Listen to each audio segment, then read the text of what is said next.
All right. We are back. We are back with another late show. This is your host, Young Brando. Welcome back to the channel.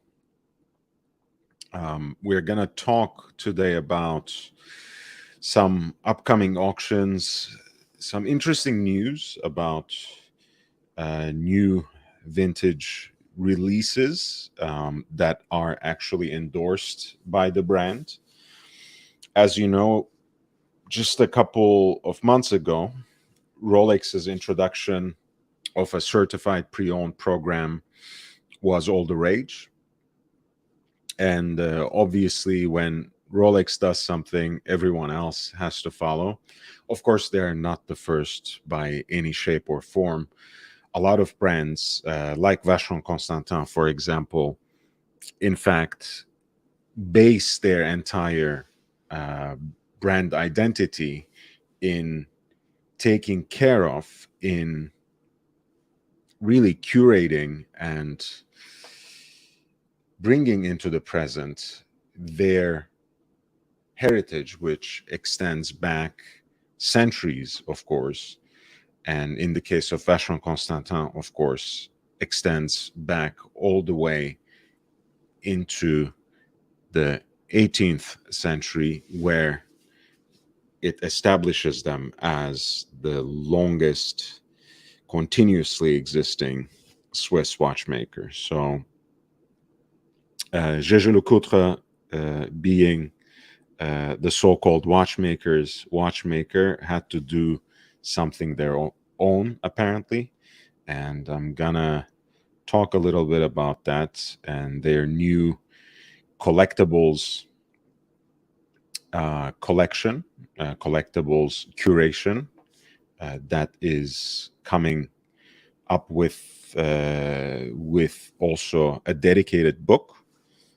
Hey, Davi, thank you, thank you. I appreciate you, man. It was really something different, Davi. I like producing original content, but when there's something that is undeniably interesting and so helpful to watch together and talk together, that is done elsewhere, I'm happy to integrate it to my show. And in this case, which was the Revolution magazine's Wei Ko's interview with Francois Paul Jean, which unfolds as a retrospective, actually, of his career and of the watches he made and of the people he had met in that trajectory. I thought it was really interesting. And of course, I think the first video actually has subtitles, and it's a great translation, don't take me wrong. The second video, I don't think actually had subtitles provided, so I thought it could be also a helpful way to convey some of the feeling as well in translation to the audience. So I hope you enjoyed it as much as I did and as much as Davi did.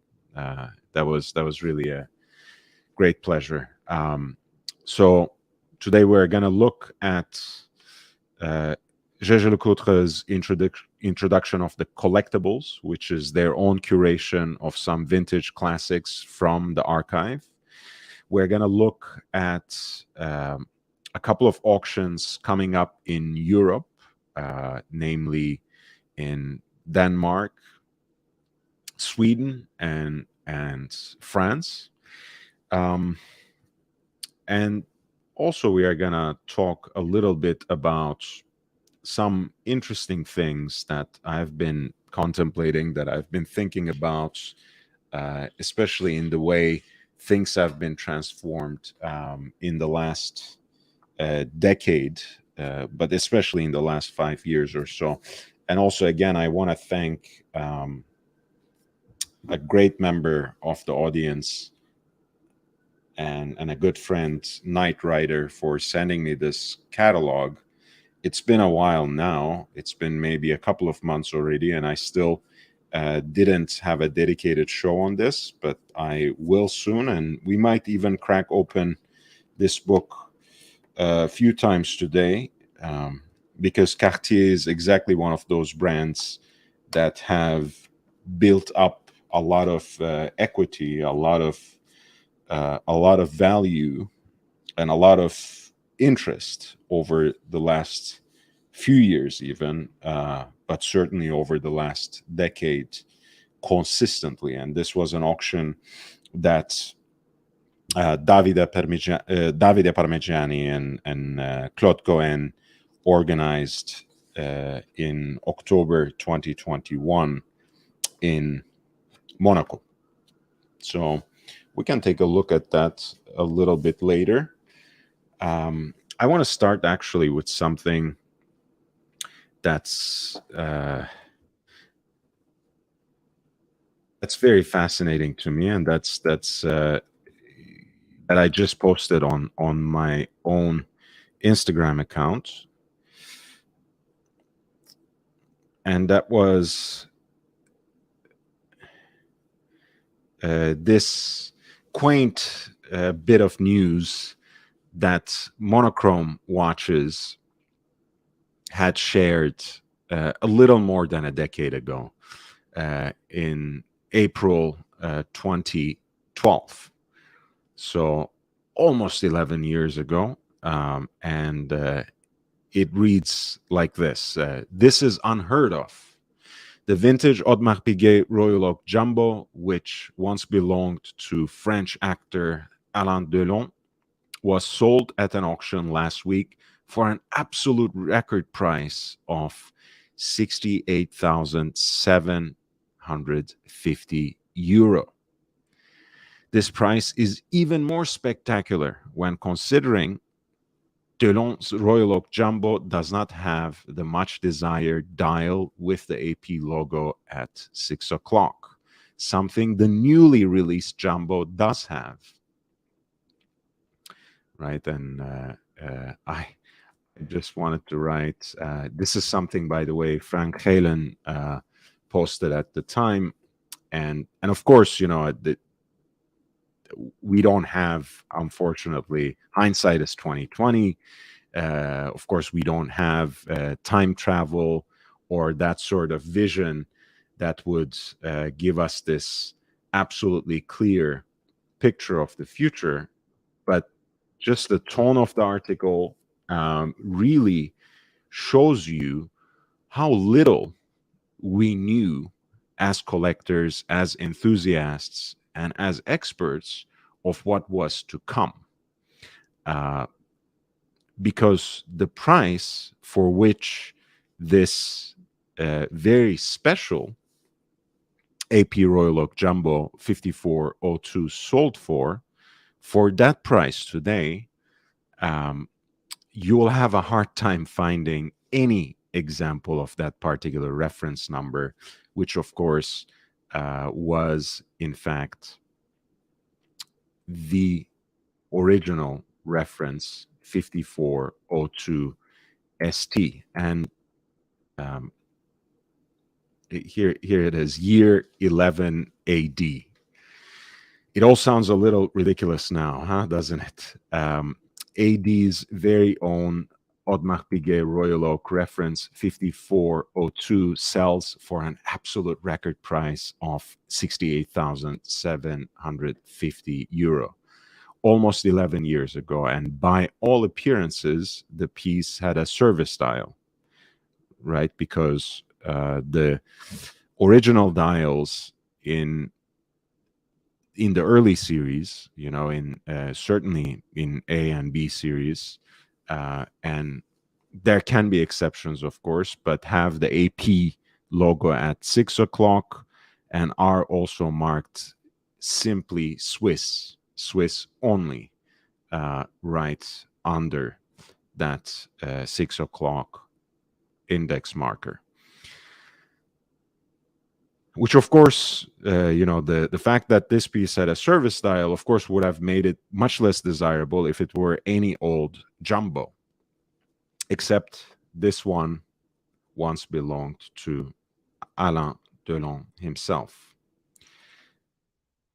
So this is a very interesting tidbit, and I also found it very charming, right? That was 2012, so the 40th anniversary of Gérard Janta's now iconic design, on which occasion Audemars Piguet actually released the reference 15202, which of course has become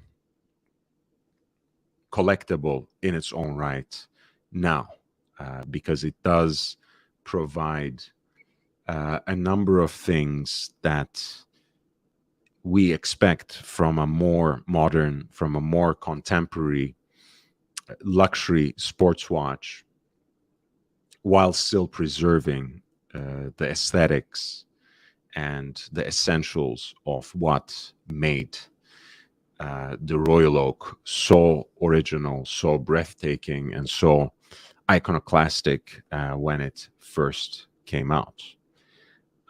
So that's when 15202 came out, and that now is a page in history, because for the 50th anniversary, the brand released 16202, which in fact, in a way, represents a watershed moment, because finally the piece now has what is a properly in-house designed and produced caliber, caliber 7121, instead of the 2121, which of course was an iteration of Jaeger-LeCoultre 920, the movement, the tractor movement, the extra thin movement that JLC produced in the late 60s,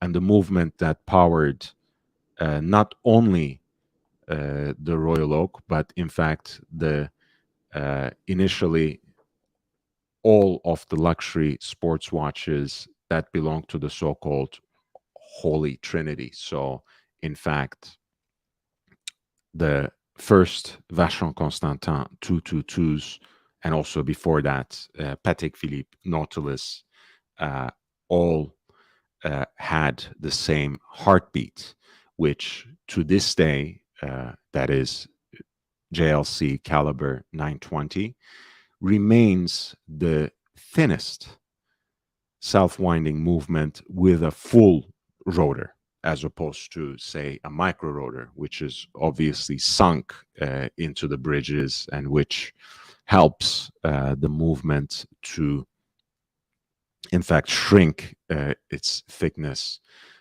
if only a little more. So that movement, remarkably, was the beating heart of Audemars Piguet's Royal Oak Jumbo from 5402 to 15202, and many other iterations in between, including what remains even more rare, the so-called Jubilee edition that had come out in 1992, 14802. And of course, some other special references as well. So it's this is, I thought, something interesting that I could share with you, just to begin our discussion, and in a way it help us recognize Jaeger-LeCoultre's place in the history of luxury watches, and this particular genre especially. Of course, this was again a very significant watch, not only because of because it belonged to Alain Delon, but it also was the watch that he wore in Comme un Boomerang, and also ne réveille pas un flic qui dort. Don't let the sleeping cops lie, or something like that, I guess would be one way of translating that. So boomerang and let the sleeping dog cops lie. So those were the two movies in which Delon actually wore this very watch. I wonder where it ended up. At that time, it was bought by a collector in quote unquote Asia, as the article informed us. Um, I wonder where in Asia and where this very special Royal Oak 5402 is now.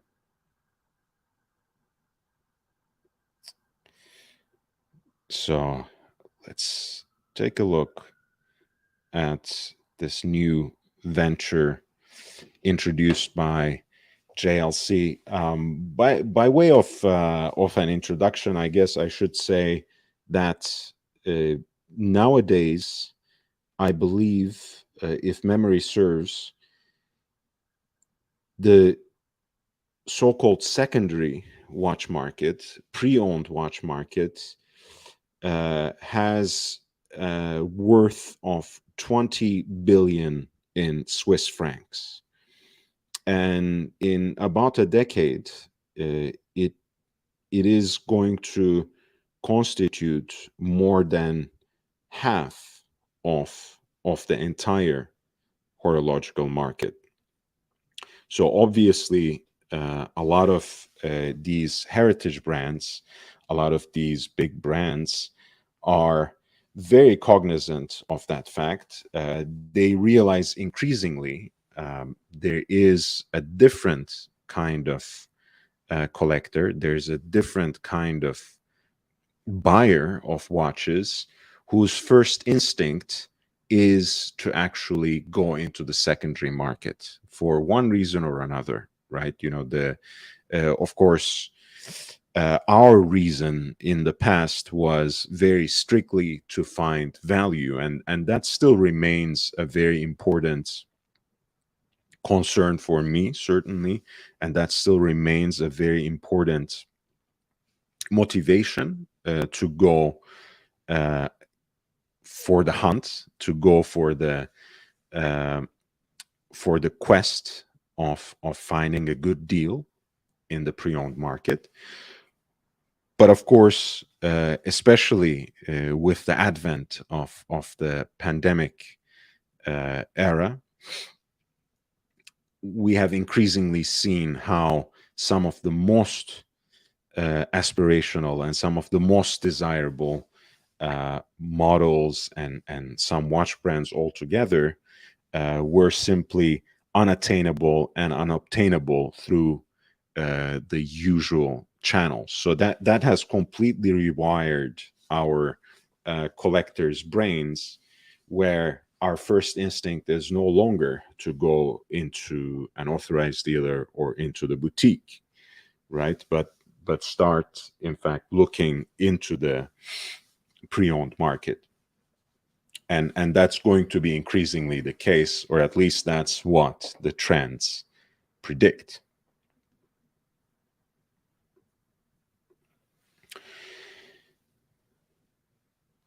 Yes, Davi, that's thank you, by the way, for interacting. I like it when people actually write in the chat. Um, that was a study that Deloitte had conducted late last year about the state of the watch market, and it focused specifically um, on the market of pre-owned watches, and that was their prediction that in the 2030s, the market of pre-owned watches will actually overtake the rest of the market, and it will account for more than half of the horological market. So it should come as no surprise that Rolex introduced now its own certified pre-owned program, which of course is with the intention of getting as big of a slice as possible of that market, market of pre-owned watches, which is with the intention of gaining control of their product. Compared to that, JLC's effort seems to be very quaint, much more focused, but certainly as a way of asserting their heritage aspect, right? You probably know very easily that another luxury watch brand, namely Vacheron Constantin, does not only have the famous Les Historiques collection, which is actually contemporary interpretations and very faithful reproductions, in fact, of certain models from their archives, but they also have a program they call Les Collectionneurs, if I'm not mistaken, which in fact supplies sources for some of their collectors' vintage Vacheron Constantin pieces that are completely overhauled, refurbished, and refreshed by the manufacturer, and come of course accordingly with a manufacturer's warranty. So JLC's the Collectibles program is very analogous to that, and again, it comes as no surprise because JLC, much like VC, is owned by the luxury group Richemont. So Tim Old of Financial Times wrote this introduction about the collection of watches that JLC is actually going to offer for sale starting 9 a.m. Eastern Standard Time tomorrow, on January 25th, on their website. These watches will actually be offered for sale and exhibition in person as well in their Geneva boutique. But apparently there's a plan to have a kind of traveling exhibition of them, depending on, I guess, the level of immediate interest, right? There is a chance that these may be wiped out. But of course, the pricing is very much akin to Rolex's certified pre-owned program through Bucherer, which is largely still offered in Central Europe, and as you know, the prices are higher than the median prices for which those models trend. So this is the case here as well. This is what Tim Old writes. Jaeger-LeCoultre is known as the watchmaker's watchmaker over its history. In addition to its own iconic timepieces, it has made movements for brands including Vacheron Constantin, Patek Philippe, and Audemars Piguet, which is the story that we just talked about. Their luxury sports watches specifically, but also a lot of self-winding Calatrava style watches that you would find from late 50s and 60s from Audemars Piguet, from Vacheron Constantin, would be built on calibers of similar provenance, namely made by Jaeger-LeCoultre, built on Bosch's bases made by JLC. Visually, JLC's calling card is restrained elegance from the Art Deco Reverso created for the polo pitch, but just as at home in the clubhouse, well, nowadays more at home, one would say, in the clubhouse, to the Memovox Polaris, designed for deep sea diving, but equally fit for the boardroom. Of course, the Memovox refers to JLC's famous alarm watch module, and Polaris is, of course, their legacy dive watch, and I guess that is usually the most popular conjunction, most popular combination, even though any JLC Memovox watch is quite interesting, quite appealing to the collector, especially in well preserved condition. Technically, it is a major pioneer, the maker of the smallest mechanical, we should say, movement ever. That's caliber 101, which was worn on a stunning bracelet watch by the late Queen Elizabeth II at her coronation. And JLC is also the maker of the first 100% automatic watch with no backup crown to wind it, the maker of the first diving watch to incorporate a chime, which was the Memovox. Some beautiful vintage ads. And here are, for example, a couple of pieces that are being offered and that are also being written up in the Collectibles book.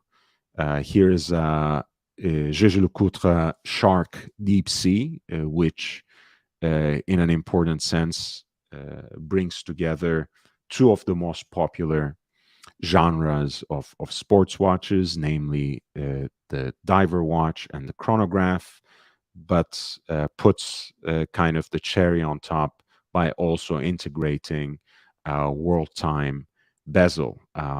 Fascinating watch, I think, very handsome piece too. They certainly sourced a gorgeous example, though I'm not sure if anyone would bite necessarily at that price tag, which is 50,000 euro. So that's the JJ Lecoutre Shark Deep Sea, which is diver watch chronograph world timer. On what looks like a very nice bracelet too. So gorgeous piece. And then you have the famous JJ Lecoutre triple calendar with moon phase at 6 o'clock. These were the watches that they made for Cartier as well around the same time period. You can find them branded in either which way, JJ Lecoutre or Cartier, from around the same era. Those gorgeous teardrop lugs, at once a very dated, but also I think romantic and in a way timeless case shape. A triple calendar watch, of course, is itself, you might say, a useful complication, but in either case, these are aesthetically very pleasing. Of all people, Pablo Picasso actually wore one of these. So you would be kind of sharing that, having that in common with someone who has certainly caused ripples in his art, and that particular example of the JLC triple calendar is being offered at 20,000 euros, which again is a pretty steep price point because you can find both the JLC branded and Cartier branded examples of those triple calendars, clean examples for something that's considerably less, let's say, than that price tag. Now, in its 190th year, the company that started at Lecoutre et Compagnie and became JJ Lecoutre in 1937 wants to make some noise about its distinguished history and innovations. Hey, Eddie. Nice to see you, man.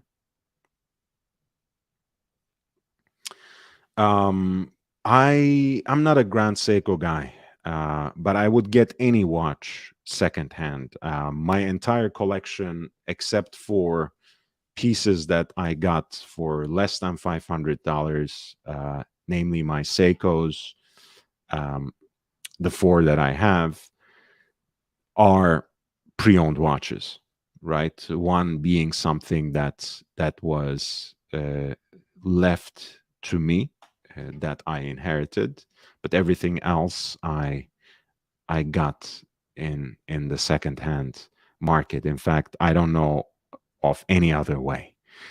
Um, and I like playing that delicate dance, and I do get pretty close to getting certain things at boutiques, but it doesn't work out in one way or another, and usually I end up backing away from it.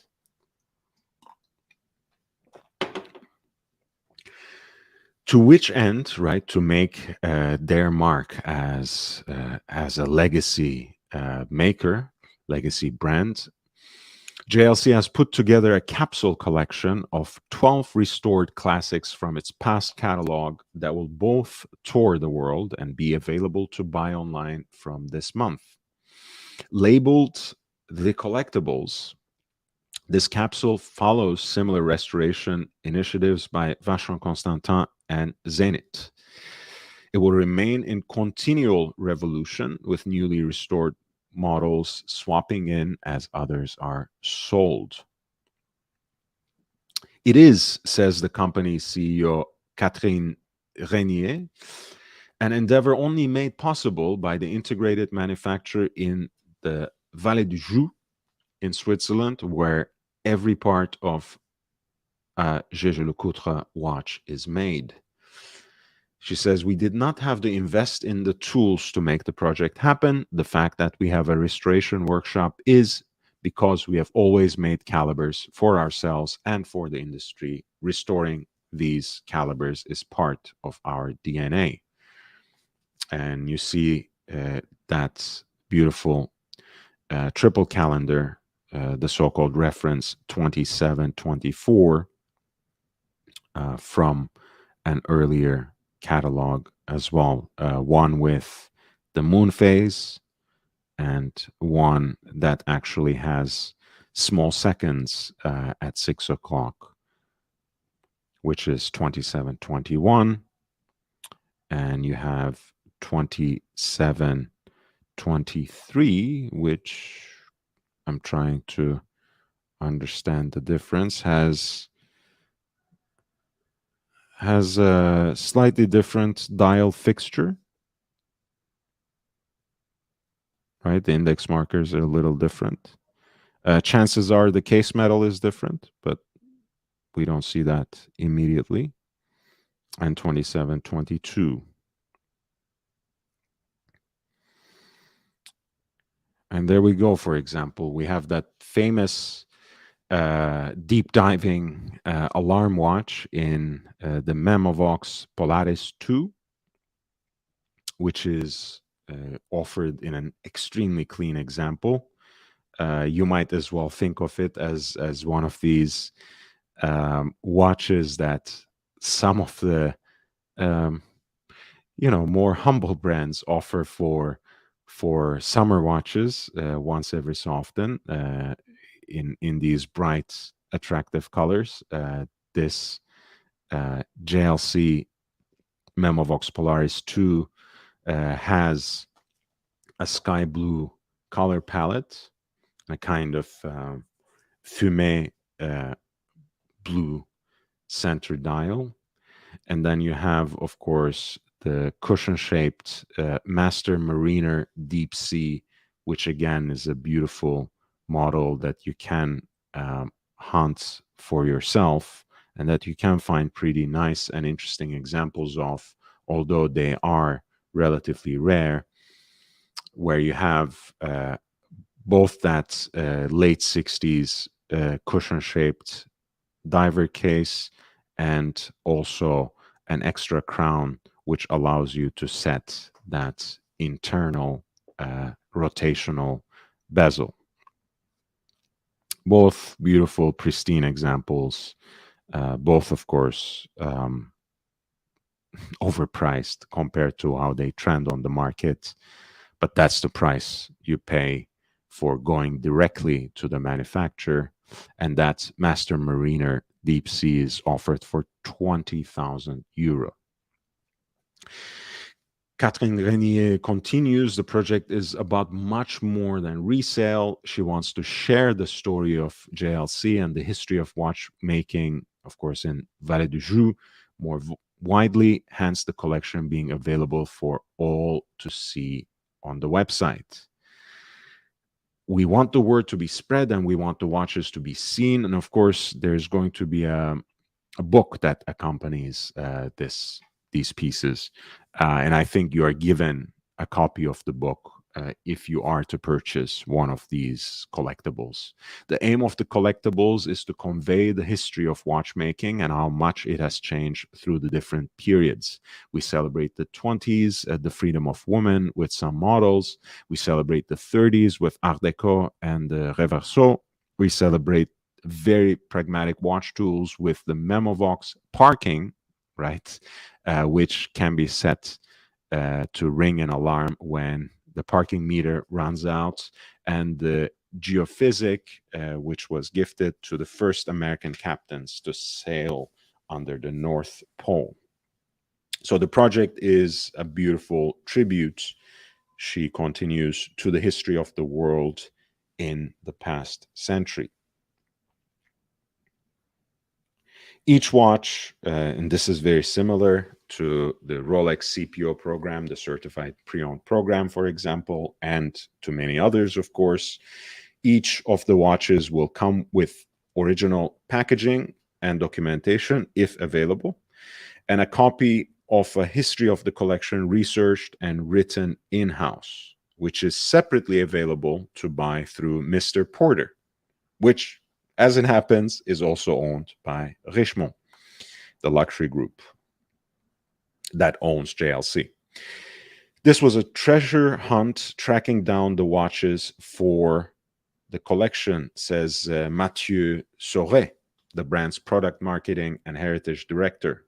But you never know what really is the treasure. Is it the watch, or is it the hunt and the history you find around it?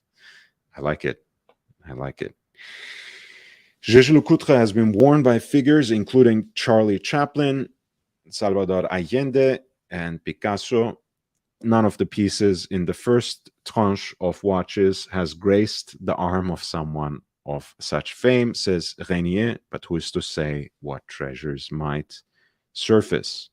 That is actually a very tantalizing and an exciting way to end the story. Hey, yes, of course, Eddie. I'm not in the business of selling or flipping watches. That when I buy a watch, and that was the first watch that I bought for myself with my own money,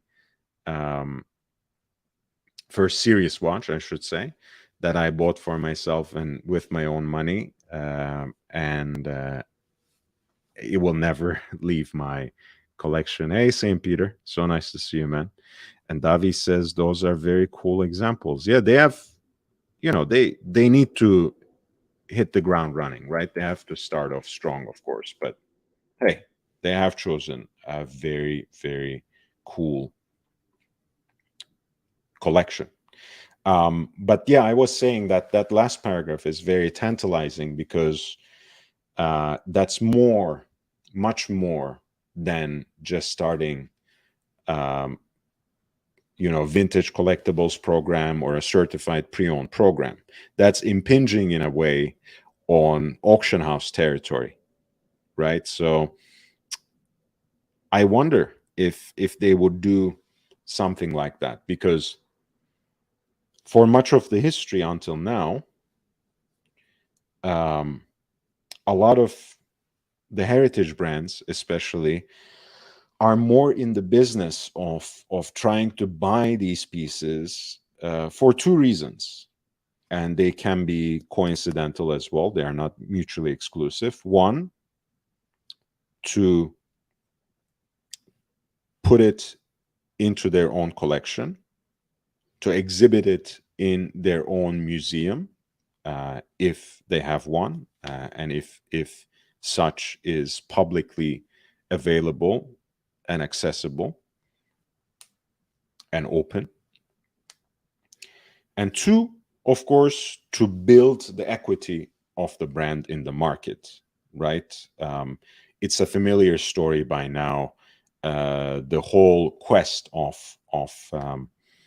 Philippe Stern, who had his paddle up the whole way through in every single major auction, whenever relatively significant Patek Philippe watch was for sale, right? And that's how he built his collection of Genevan watchmaking and Patek Philippe period. That's how he established the Patek Philippe Museum. But that was also a way, of course, of getting into gentlemen's battles and duels, into bidding wars, and thus start hiking up the prices of Patek Philippe watches in the auction circuit. And to this day, of course, even though times have changed, most of the records for wrist watches sold for highest amounts are still held by either Patek Philippe or Rolex, right? Again, the landscape has changed considerably, but that still more or less remains the case. So it's interesting to see that JLC has doing this sort of very well targeted and marketed entry into creating their own heritage collection for sale. It is also fascinating, that particular note on which this piece ended, as if to suggest that they will start running their own auctions, possibly, to sell some significant historical examples, some pieces that are sprinkled with the celebrity stardust. Why not? But so far, the trajectory was very much reverse, right? They would be the ones to go out and try to acquire those pieces that were worn by Charlie Chaplin, by Salvador Allende, by Pablo Picasso, or whomever. So that'll be very interesting, and those watches are going to be available for sale online tomorrow, 9 a.m. Eastern Time, on gg-lecoultre.com.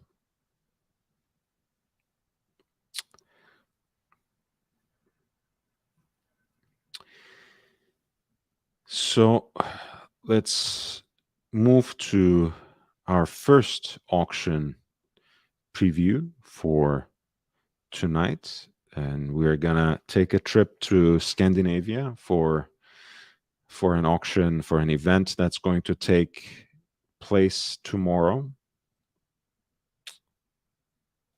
in Denmark, January 25th, starting at 7 p.m. Central European Time. And I'm gonna send the link again in the chat. If you want to draw my attention to a particular example, to a particular kind of watch, feel free to send a message into the chat with a super chat, and I would be more than happy to return to it and examine it in some detail. And the reason I sometimes go to these different sources, different resources for auctions, is because a lot of times you will see very quirky examples like this first lot, but also pieces that um, really fall through the cracks, and that you can probably acquire at at a significant at amounts significantly less than how you would in any other kind of auction. Again, um, always always be mindful of your budget, of what you're willing to spend on a given piece. Always be mindful of the fine print and how much um, the buyer's premium is on a particular piece at a particular price range. But beyond that, when you broaden your horizons a little bit, especially when you start examining some of the smaller auction houses, even if they may be partners with bigger ones, you'll see that there's so many watches that fall through the cracks and that are not necessarily bid by many people. This is Rolex Datejust reference 16030 with gray tapestry dial with matching stainless steel bezel that is engine turned, and a mismatched gold crown, which is an interesting accent, of course, but certainly not original to the watch.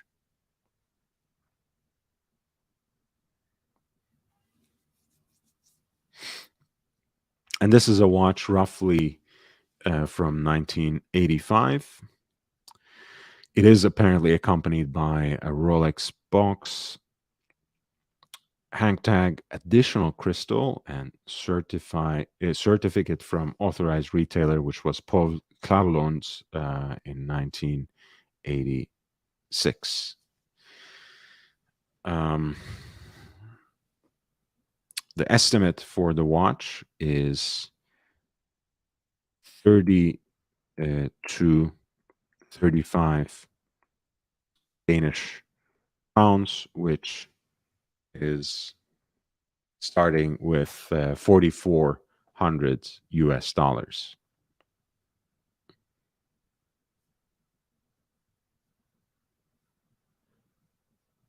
And there's already a bid, as you see, since they accept online bids as well.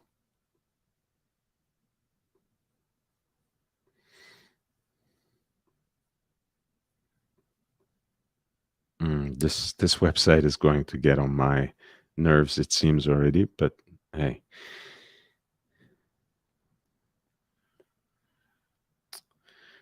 Here's another interesting example. This is a Rolex Oyster Perpetual Date. 15,000 is the reference number.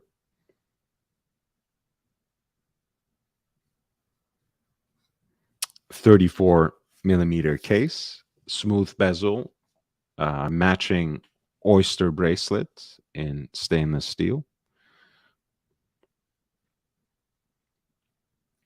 Another 80s classic. And apparently this comes with a Rolex box and an unsigned certificate. The estimate for this piece, which is lot number 5, is 20,000 pounds, which scales 2,900 in US dollars.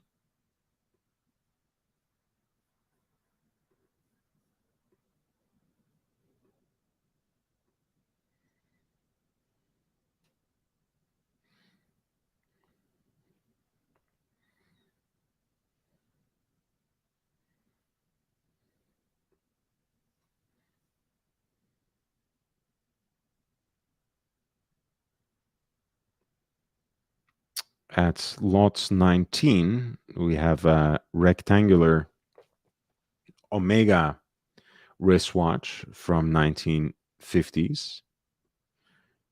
which comes with a box and archival papers from Omega. A very beautiful and unique dial in kind of like a, I want to say, hunter green, which you can see from how the capping of the crown is matched to it.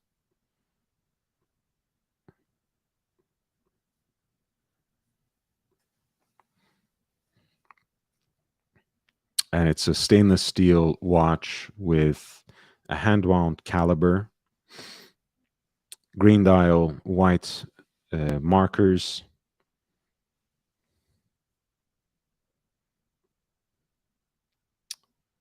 and apparently the winding crown is a later addition, even though it is matched to the dial. And it is understood that the dial has been restored, and possibly also the hands, which is something probably you can read from the archival papers that will be provided with the watch. And in this case, the low end of the estimate, which is 5,000 Danish crowns, is 730 US dollars. So very humble, very accessible. Um, for if you actually like the aesthetics, even though it is a restored dial, it might be something that you might pursue. Very unique Omega piece. And I know there are a lot of people in our community that collect Omega watches specifically, if not exclusively.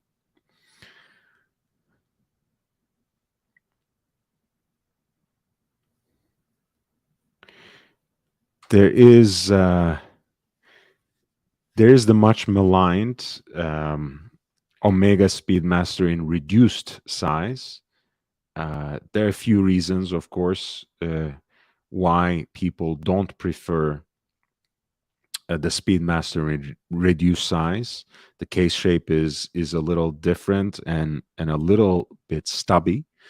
The dial layout is visually jarring to people who are used to the Moonwatch aesthetics, with the chronograph registers more spread out. And of course, this watch actually operates on a self-winding movement rather than those several successive generations of hand-wound chronograph calibers from 321 to 861 to 3861 that have been the beating heart of the Moonwatch for all this time. This is lot 21. It comes with a red Omega travel box. And the next bid for this piece is right now at $2,000 US dollars, roughly speaking. There have already been 12 bids, which picked it up from the 10,000 Danish crowns, which was the lower end of the estimate.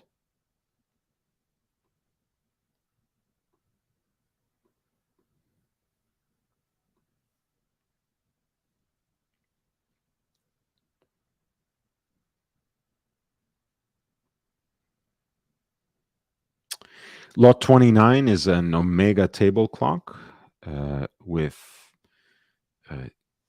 very nice serif Arabic numerals, an 8-day power reserve, running seconds at 12 o'clock, and gorgeous blued Breguet hands that complete the look. The dial shows its age in terms of spotting, but in so many ways that adds to the charm of this particular piece. It does look like a very even patina.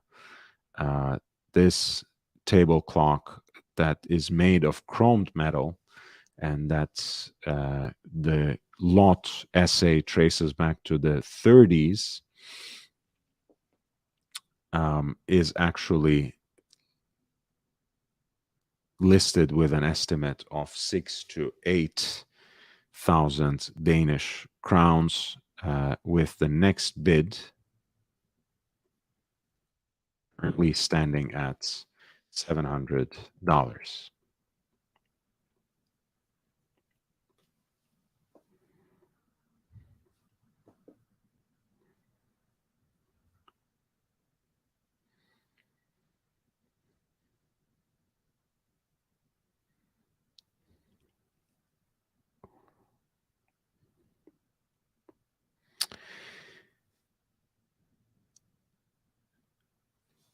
We have an interesting skin diver when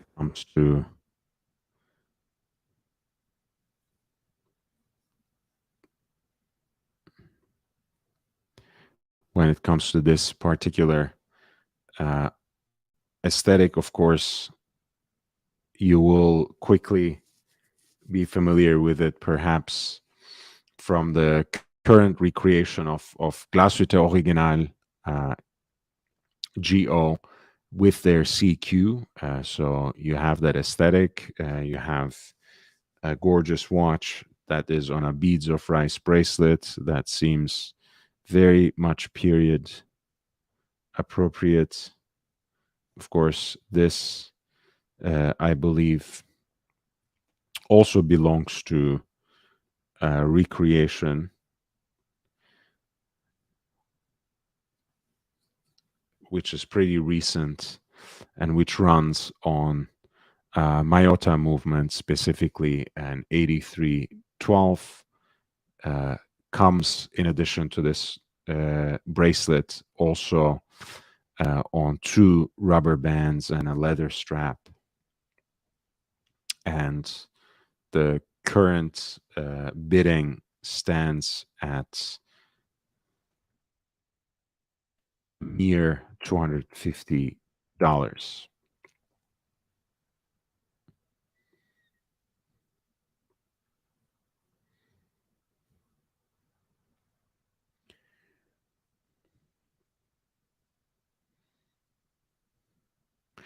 Lot 40 is an oyster date precision, reference 6694. This is a 34 millimeter Rolex with manual movement, with a hand wound movement, which you can, I guess, recognize from the absence of the word perpetual on the date. Gorgeous alpha hands and those arrow-like or spare head-like index markers. A very lovely aesthetic from the time period. Smooth bezel. Unfortunately, the watch arrives as head only on a generic leather strap, but still cool, from early 60s. And the estimate has the lower end at 2,200 US dollars, roughly.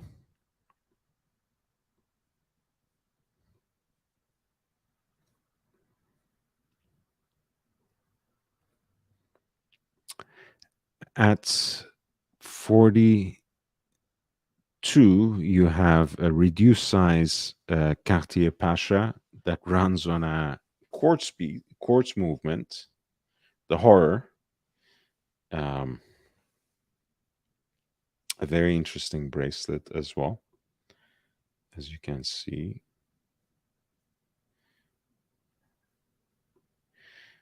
which is steel with some sort of plastic covering. The kinds of monstrosities brands have produced in in the late 90s is certainly an interesting sight. This is apparently also in need of a new battery. That's just great. Um, and the bidding starts at 8,000 Danish crowns, which amounts to a little more than $1,000 initially.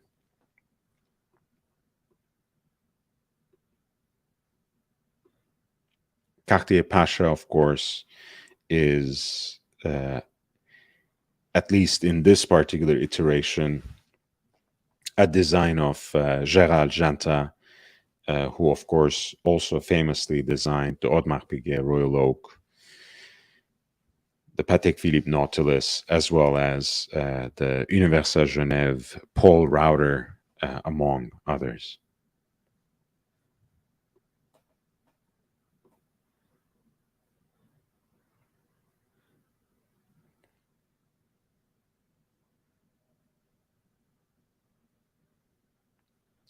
Lot 51 is another Rolex 6694. Again, the oyster date precision, this time with gilt dial fixtures and, of course, a gilt applied crown at 12 o'clock as well.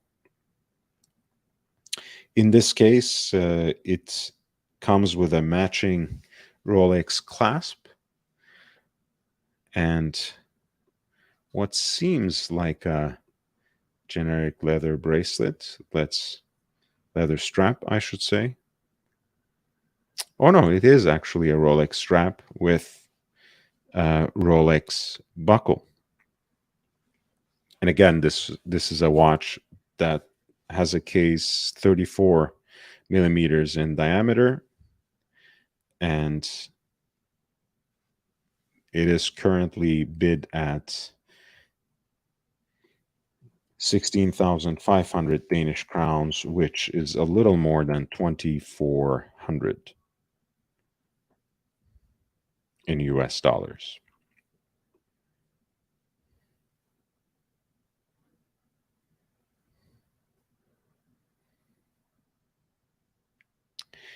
At lot 55, we have another Rolex Datejust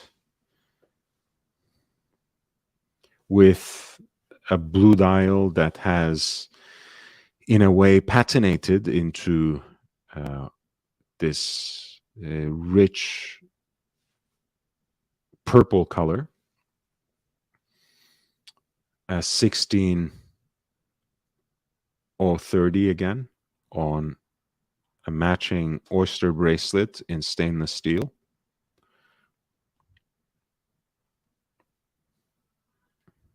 From late 70s, this Rolex Datejust is estimated to sell for around 4,400 US dollars.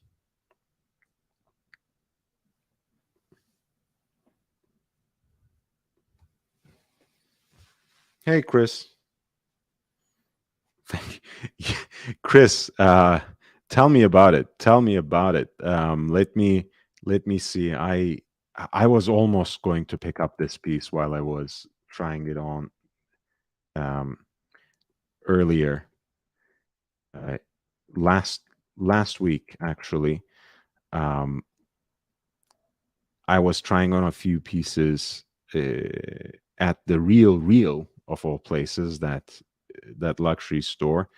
And this was in such an attractive price point as well that I was almost about to just grab it. I love it. Like the smaller they are, the more I love them too. This is the 35 millimeter version, and it's just absolutely stunning in that dial, which is a guilloche salmon dial with that iconic grill or grid uh, basically superimposed on it, on the dial. Because some of the Pashas have that snap-on kind of grid that you can install and take off from the watch, which is, by the way, something that Cartier offers today as a customization. So any Cartier Pasha you buy today, you can actually order it with the grill in matching material, and even with I don't know, with gem setting if you would like, of course at an extra charge, but it's there as an option apparently. So yeah, speaking of irrational um, attractions, the Pasha increasingly is one of mine as well. So let's move on to that as the next piece, which is lot 59, is this Brun Rasmussen auction that is already taking place online, but that's going to be held in person in Denmark at 7 p.m. Central European Time, January 25th. This is a two-tone Cartier Pasha with a power reserve, and of course the date indicator, guilloche at the center of the dial.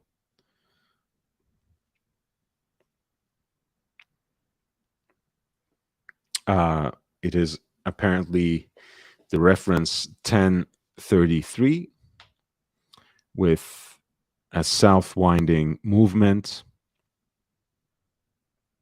and a case size that's roughly 38 millimeters. Yeah, I also adore the screw down crown, which pops out like a quaint old flask. It's pardon me, it's just too cool. And this lot 59 is currently being bid at $2,600, roughly speaking.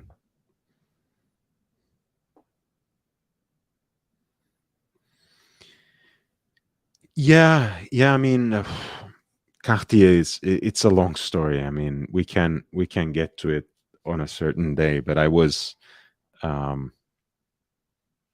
going to dip into this at some point, so that can be a good way for us to start a discussion at some point. This is a catalog of an auction that Davide Parmigiani and Claude Cohen did a couple of years ago already in Monaco.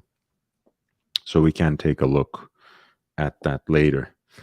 So let's end this auction with lot 60, which is another Cartier, which actually very much shows how Cartier experiments perhaps a little too much when it comes to its iconic models. This is Santos, which has a white rubber bezel and a white rubber band.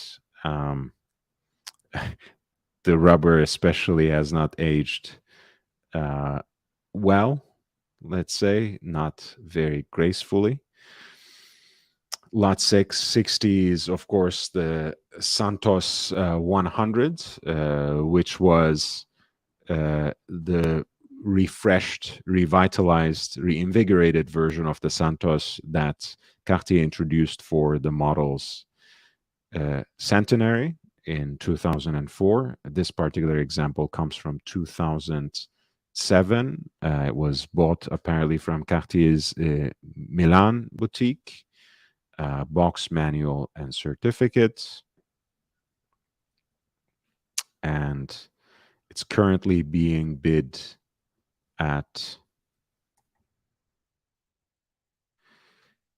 $3,350 roughly speaking, but there are no bids as we speak, which comes to me at least, as no surprise whatsoever.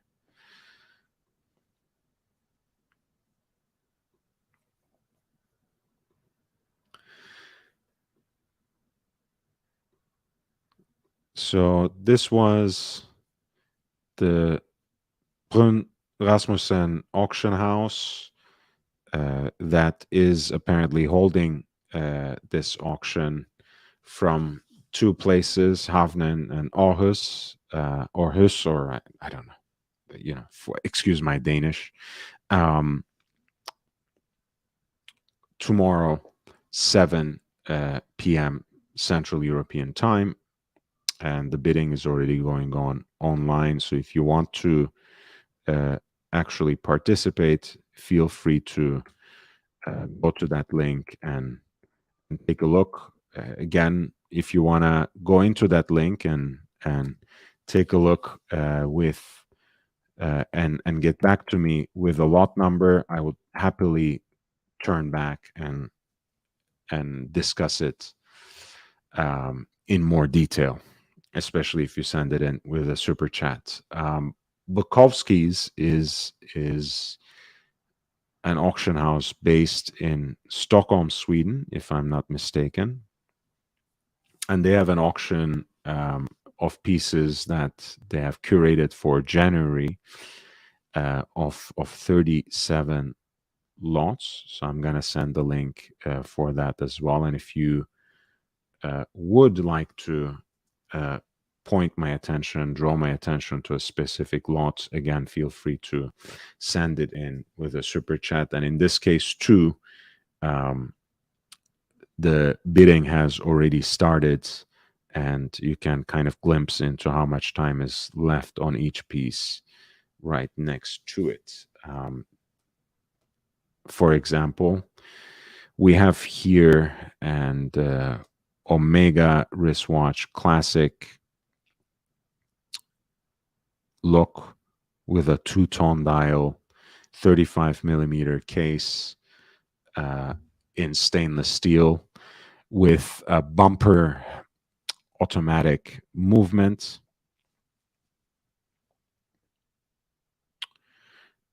And the current bid for this piece that is going to close at in a little more than 4 days is at $427 roughly.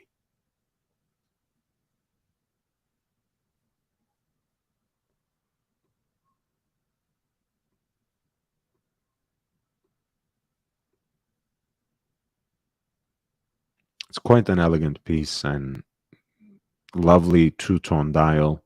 Of course, far from pristine.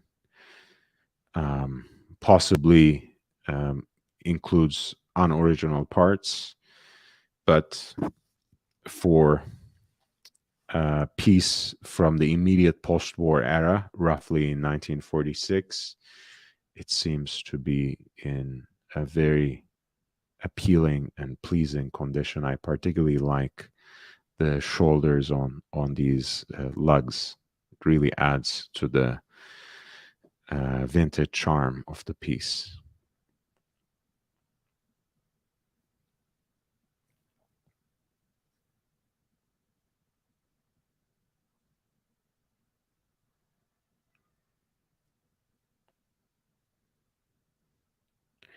We have been going pretty hard on the oyster precisions. This is another Rolex Oyster Precision.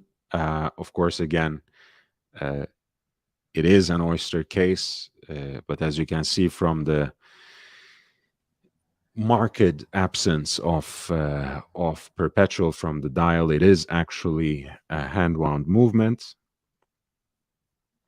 This is a reference 6426 on a matching riveted oyster bracelet, and it is currently being bid at 16,700 Swedish crowns, which is roughly speaking 1,600 in US dollars.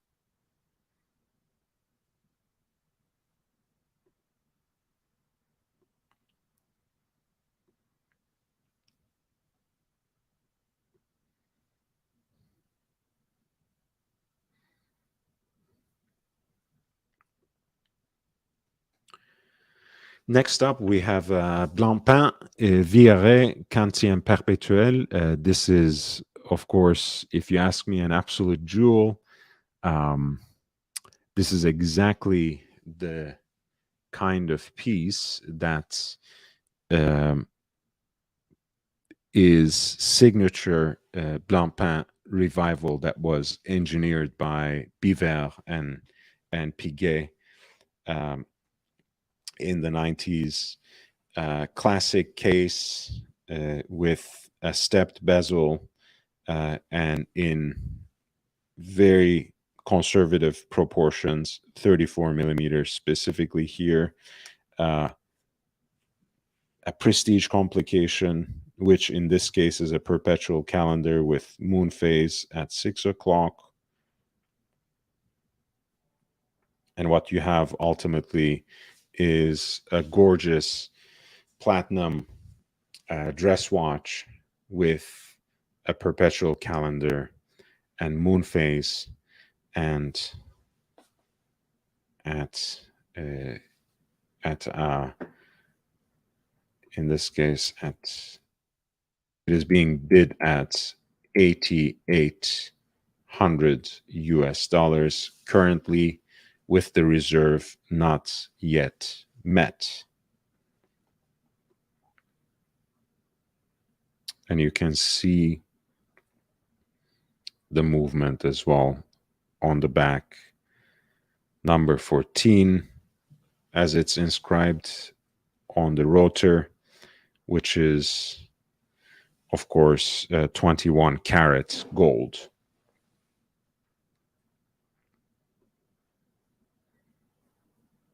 And as you see, it does come as a full set and with Harrods certificate.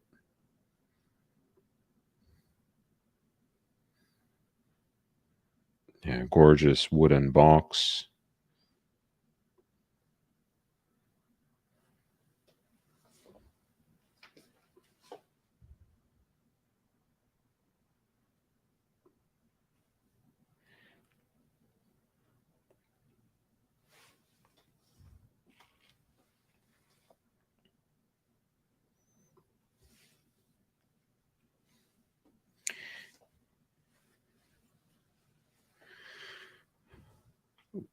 We have a Longines, a very collectible model for our next offering, let's put it like that, from 1941, 32.5 millimeters in case diameter, has that bone clip bracelet. The dial itself seems very spotted, and the hands are apparently reloomed. And the watch is currently being bid at $300, roughly speaking.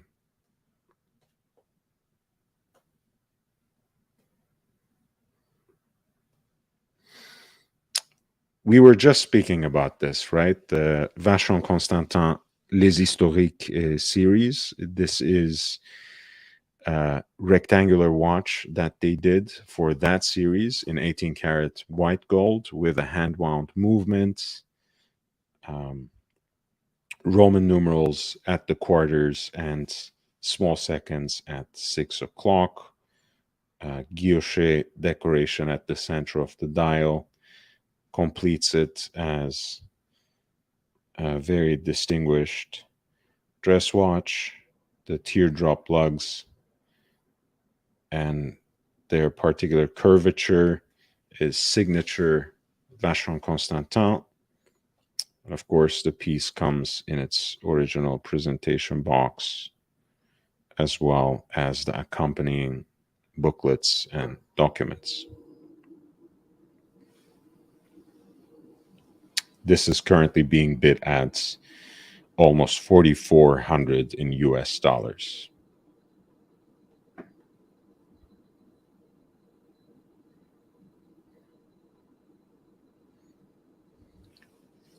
We have an Omega chronograph, but perhaps not in a form that we are used to, even though it operates on the same caliber with a Speedmaster of its age, and that would be caliber 861, an 18 karat yellow gold Omega Deville Prestige in 36 millimeters. And this has not yet met the reserve price, but the bidding is currently at almost $2,000.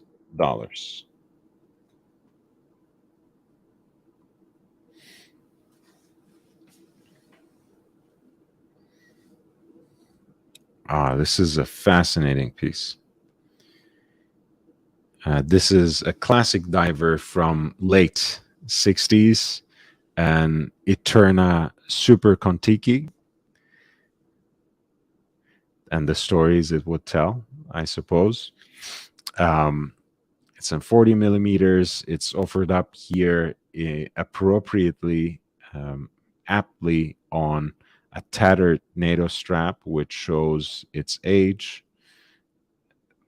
Love the fact that they didn't even bother to buff up the acrylic crystal.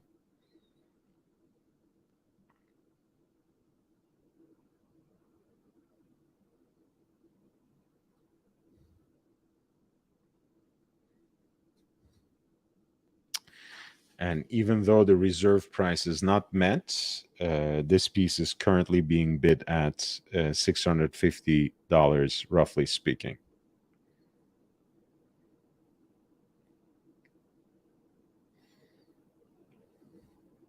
Next up, we have a Jaeger-LeCoultre Master Compressor 37, a chronograph that actually operates on a quartz movement. I believe a mecha quartz movement, although I need to double check this.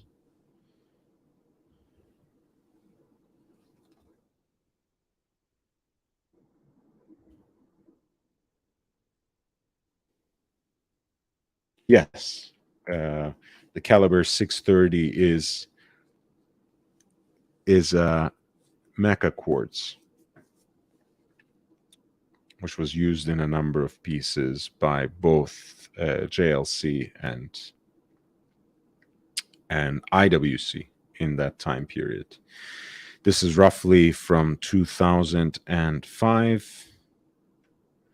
An interesting piece, a historically important piece.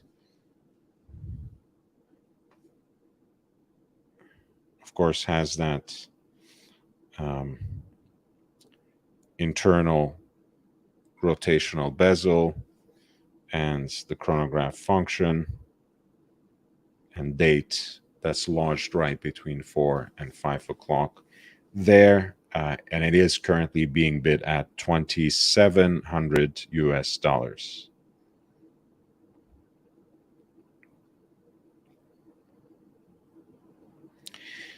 Next up, we have a two-tone oyster quartz date just. This was the integrated bracelet watch that Rolex made from late 70s to early 2000s. It had a quite long life, as it happens. They were not exactly popular, but increasingly collectors look back at them. Last year, early on, we had this interesting auction, of course, in Bonhams, London, where Michael Caine's personal oyster quartz day date was being sold, and that ended up being the most expensive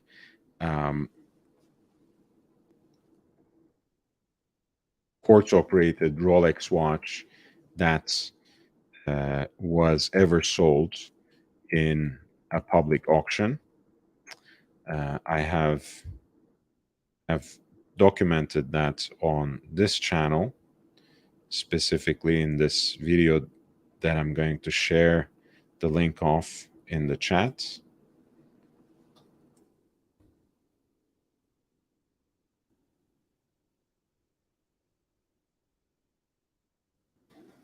All of this testifies, of course, to the increasing interest in this particular genre of watches, and this two-tone example of the oyster quartz Datejust is very cool indeed. Again, I'm not a huge fan of quartz operated watches at all, but I do really like the design when it comes to this particular piece.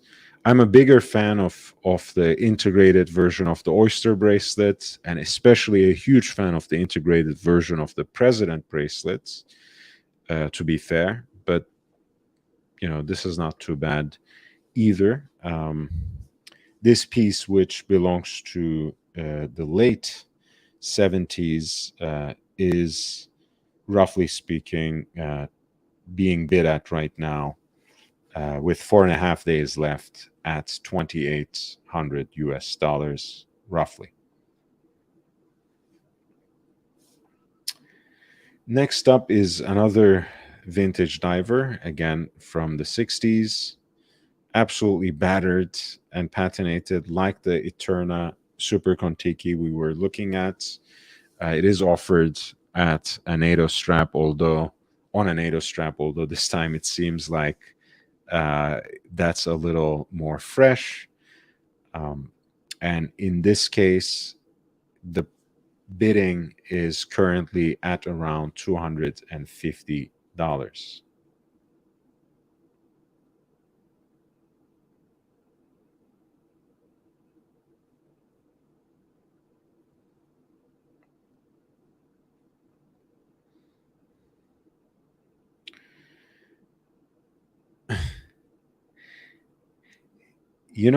I think a lot of people would be probably weirded out by the watches that are offered here, because oftentimes we are used to the more glitzy part of the auction circuit, where we have these white glove sales where every single lot is sold, where everything is so excessively curated and so impeccably lined up that it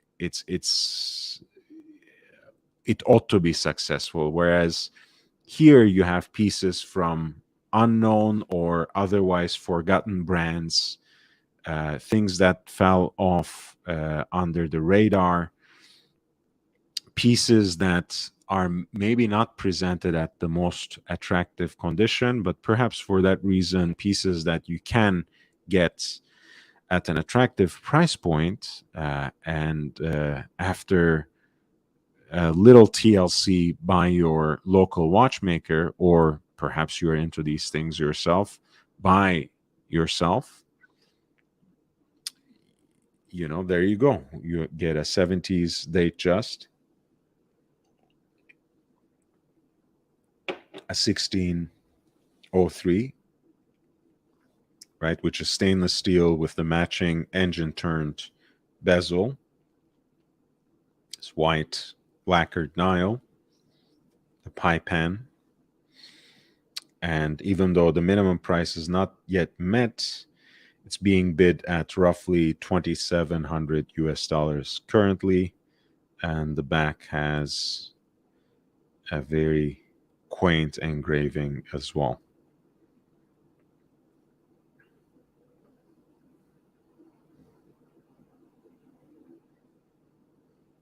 All the papers and accompanying documents, including the box, are there.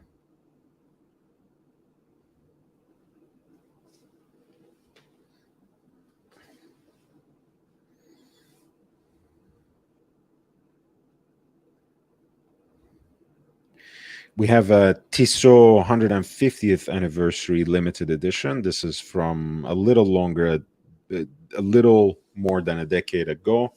It's a steel piece with a self-winding movement, a 3-register chronograph with those lyre lugs, with those twisted lugs, a plastic crystal, which is more period appropriate. It does come with the accompanying documents. And as you see with this case back that has the cutouts which give you a glimpse of the self-winding movement inside, and a matching Tissot déployant clasp.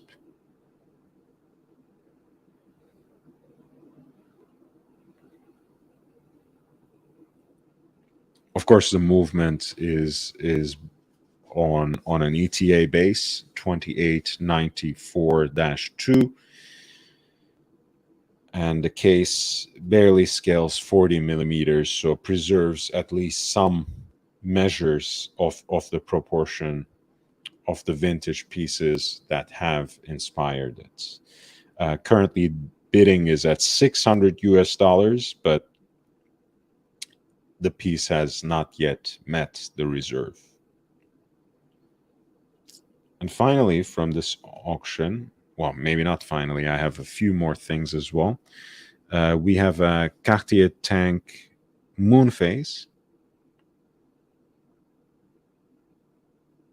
right, with a pointer date that follows the railroad track inside.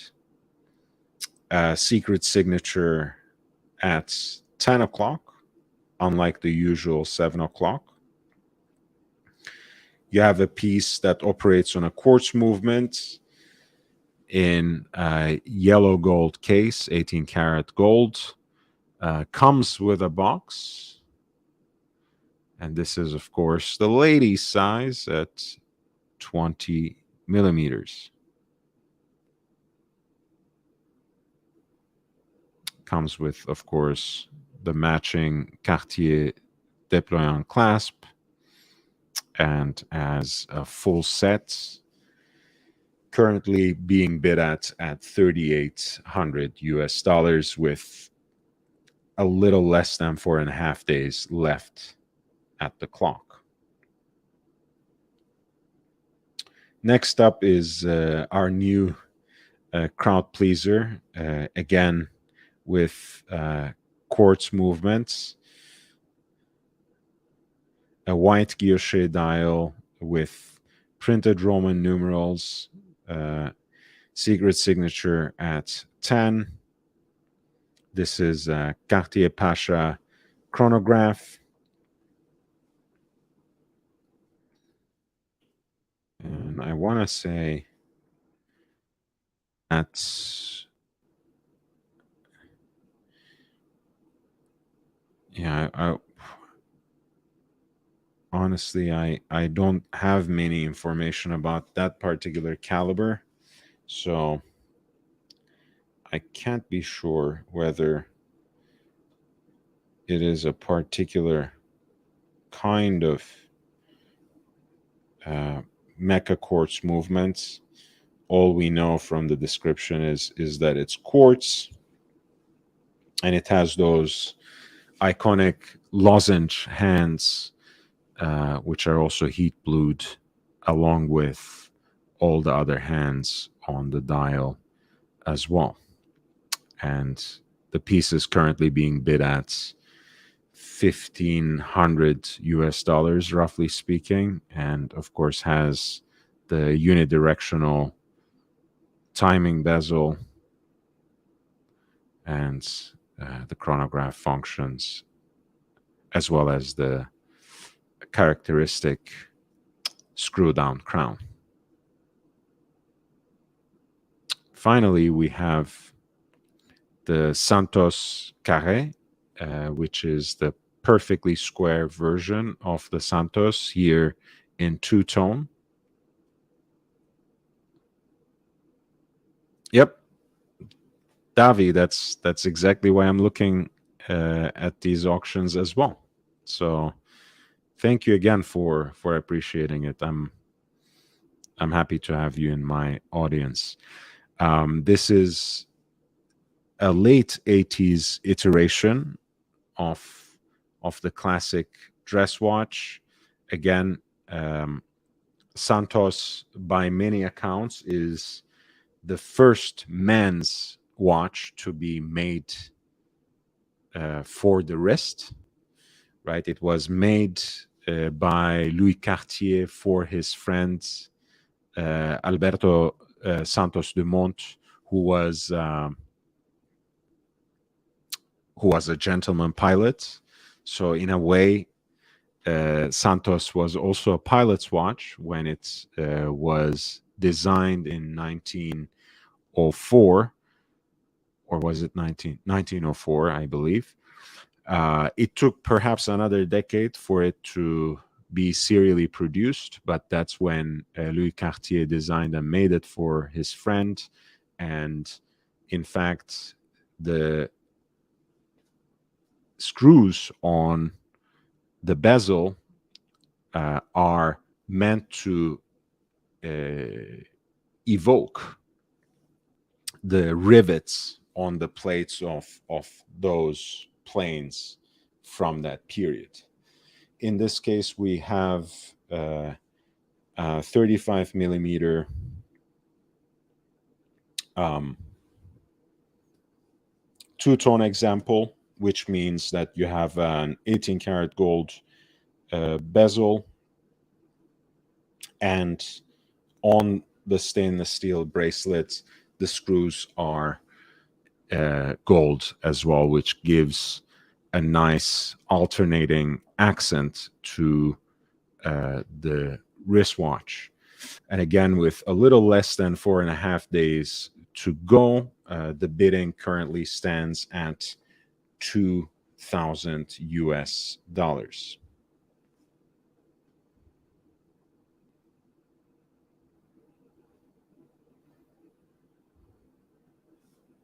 And the piece actually comes as a full set with the signed warranty papers from the late 80s.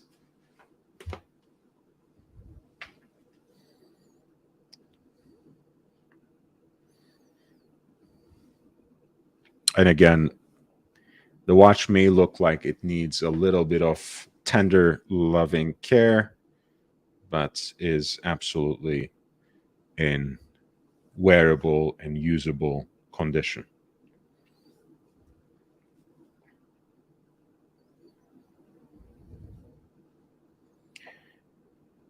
Okay, so here's what I'm gonna do. Gonna pull up the next auction, which is Bonhams Paris. That's going to take place in uh,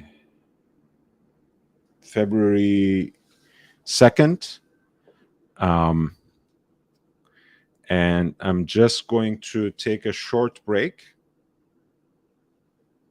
and I'll be back soon. If you want to direct my attention to any of the particular pieces in this auction by Bonhams that's going to be held in Paris on February the 2nd,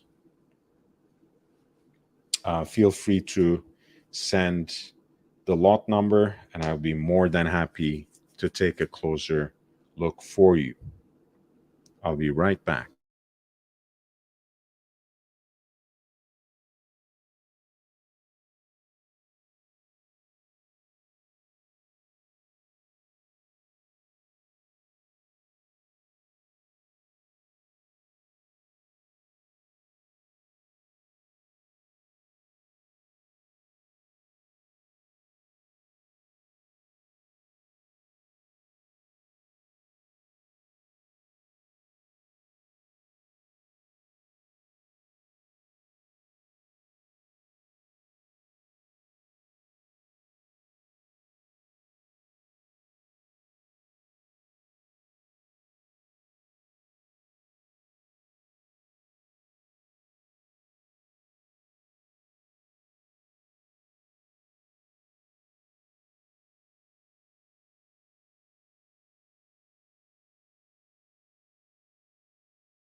All right, I'm back, but I also want to get a drink very quickly. So it's going to take me a little while longer. Thank you for your patience. Again, feel free to flip through the lots. And if you want me to talk about any particular one of them, please feel free to drop it with a super chat.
Okay, now we're back.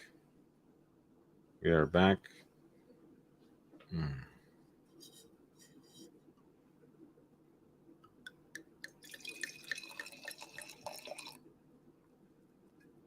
All right.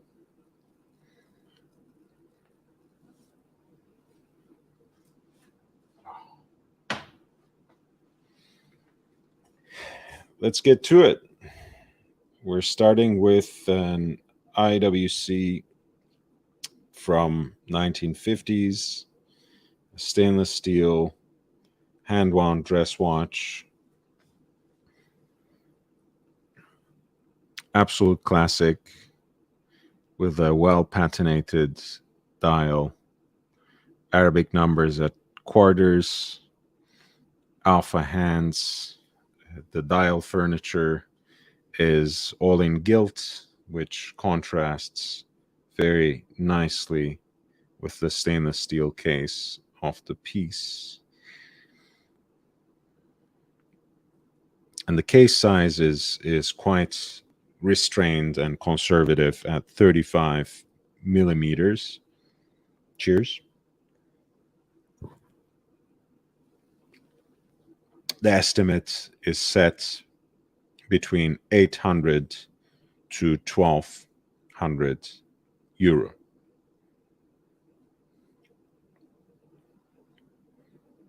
Caliber 89.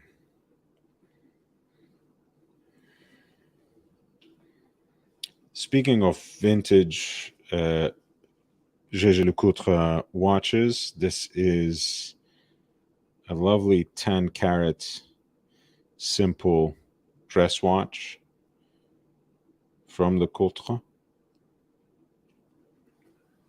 Again, a patinated example with the power reserve right under 12 o'clock and Breguet numbers at quarters. This is a reference 8886 from 1960, a bumper automatic watch. And this is a smaller case, in fact, just so you're aware, at 32 millimeters, and you can already glimpse the difference between the two watches on this gentleman's wrist.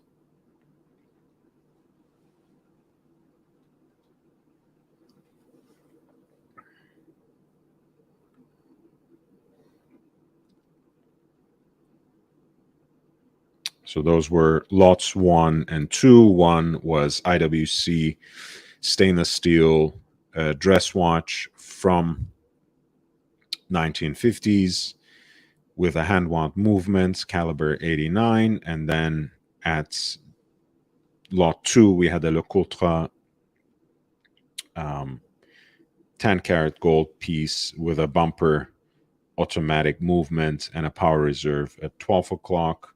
Lot 4 is vintage Lange watch, in fact, that is rectangular, very beautiful. I wonder about the condition. I wish this is the kind of piece I would have loved to examine in person.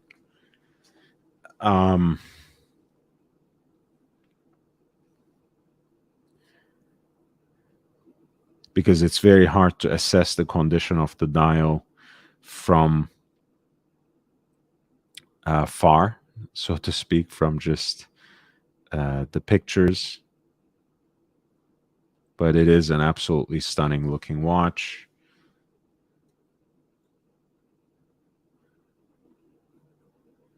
And this rectangular watch from roughly 1920s that was made by the ancestor, in a way, the ancestral firm, pardon me, of today's A. Lange und Söhne, and it is offered again at a price point that might be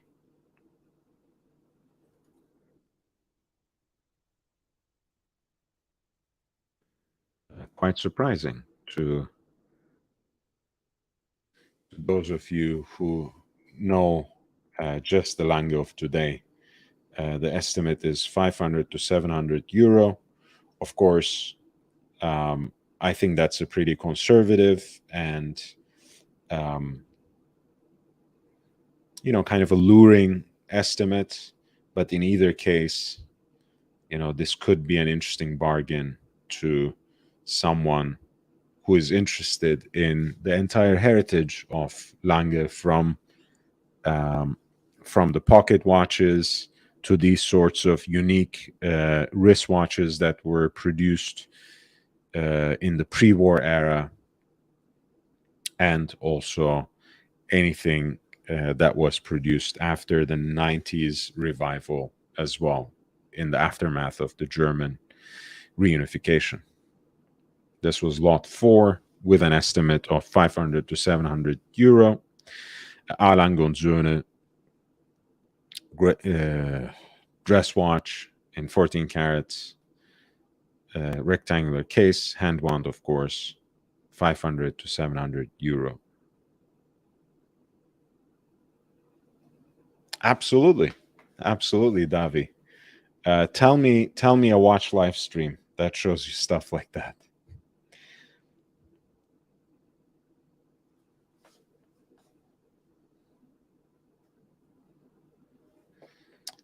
Lot number 5.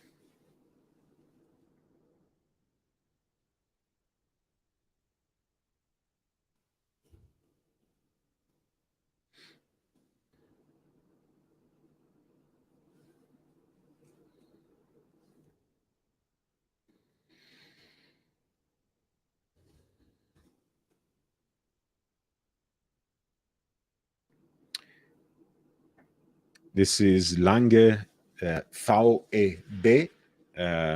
So basically, the conglomeration of companies that was established by the DDR regime, the German Democratic Republic.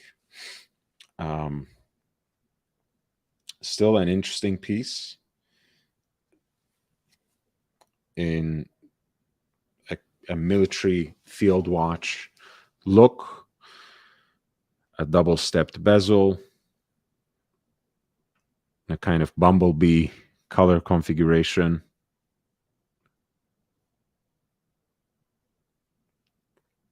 Oh no. Jesus. Sorry about that. This is actually before that. VEB is actually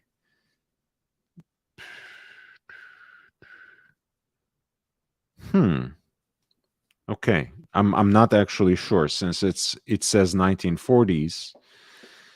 I'm assuming it's post-war, and the logo kind of reminds me of East German symbols rather than, I'm not going to mention the N word. But yes, this is a Lange piece from 1940s with a hand wound movement. Another Glashütte piece that is roughly 35 millimeters in case diameter, and the estimated value is 800 to 1200 euro.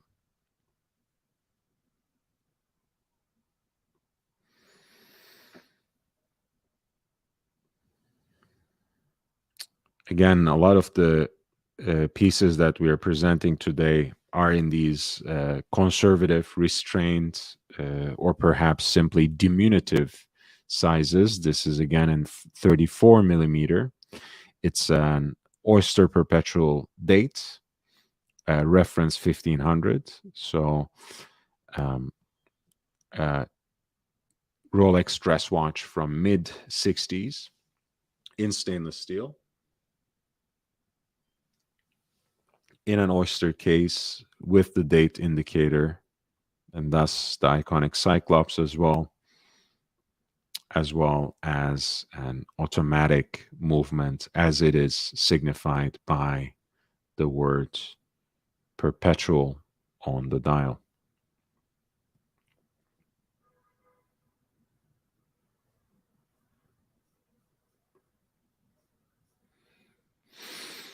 Lot number 6 has an estimated value of 1,000 and 1,500 euro. Between 1,000 and 1,500 euro.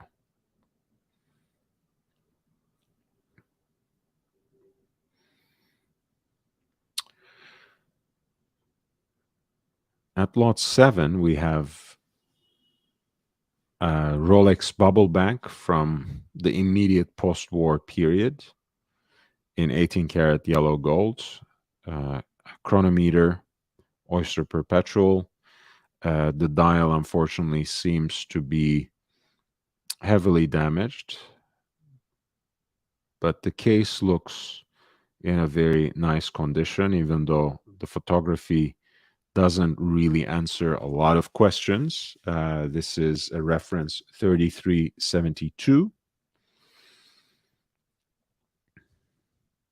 It's a 32 millimeter case, and it's expected to fetch an amount between 5,000 to 7,000 US dollars.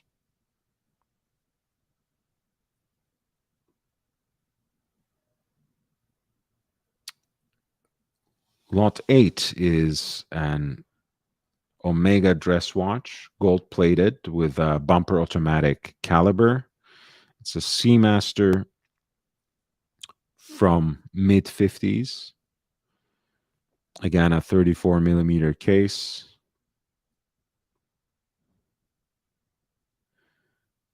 And lot 8 has an estimated value between 600 to 800 dollars. I really like that sort of honeycomb dial and that red accent of the second sand. Beautiful piece.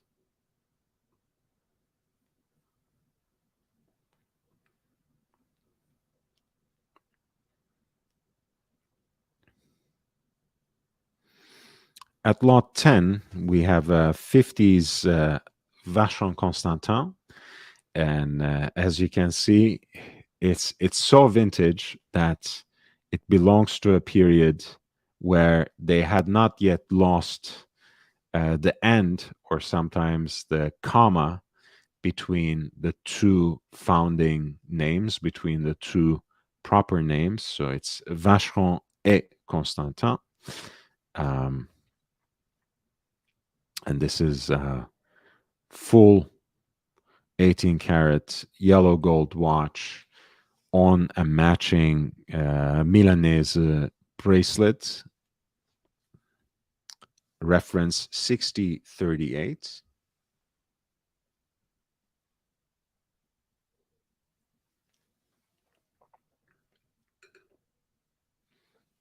And at 35 millimeters, this could be an interesting piece for the dress watch category.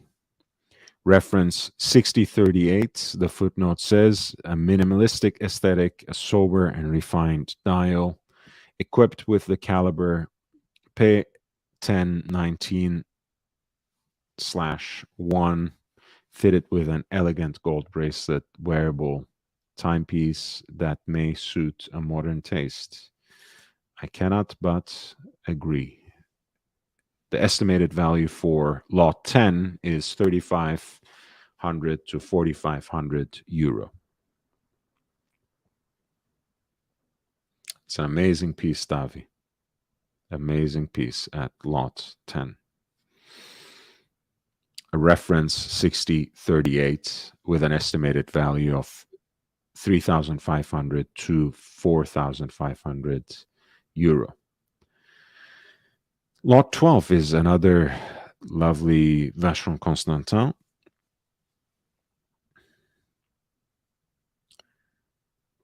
A 35 and a half. This 18 karat yellow gold piece can be even more appropriate to the modern taste. The hands are beautifully delicate in the baton style. The heat blued seconds hand contrasts beautifully with that Claude Paris dial, with that hobnail decorated guilloche dial, and those curvaceous stepped lugs are signature Vacheron Constantin. And as you see, in a somewhat unique manner, again, usually you see the Maltese cross at 12 o'clock. Here, it's switched over to 6, which is an interesting detail that you don't see in each and every example. And then you have, of course, on this plate, the signature of the brand Vacheron et Constantin Genève. Very handsome looking dress piece. The estimated value is $5,000 to $7,000, and it is a hand wound dress watch.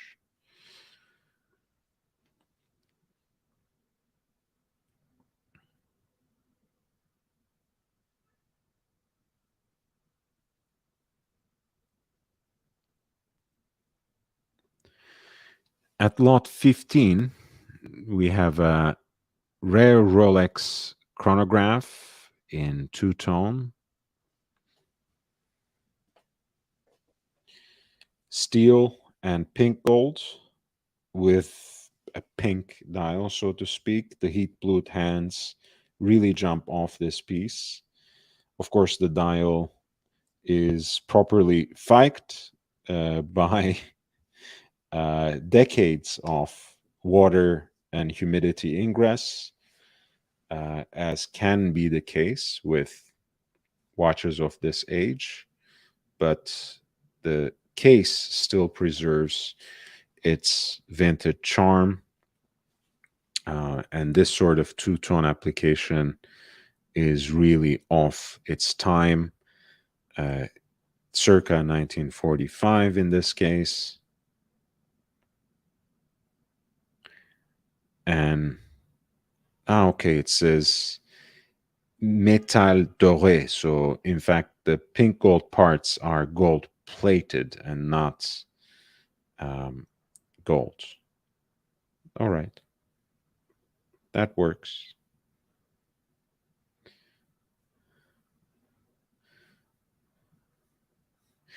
And this is a piece that's a little larger than 36 millimeters. I think with those straight lugs, it wears slightly bigger. And this is a chronograph that operates on the Valjoux 23 caliber. So I'm assuming it would be a delight to just wind. It's by the way, this is my 40s chronograph that you can perhaps listen to in a little ASMR action. So lot 15, a Rolex reference 4062, an anti-magnetic chronograph in a two-tone execution based on a Valjoux 23 chronograph movement. It is estimated to fetch an amount between $12,000 to $18,000.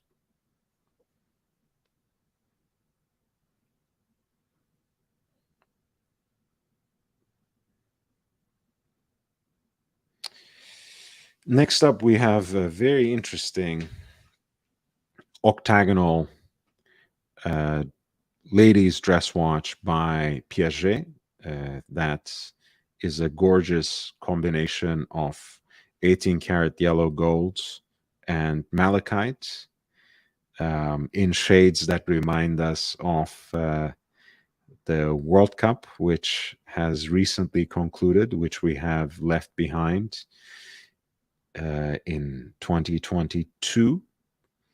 The World Cup itself is, of course, gold with malachite rings in its base. Here, the malachite perhaps takes a little bit of foreground and is also echoed in the verdant tones of the leather strap as well.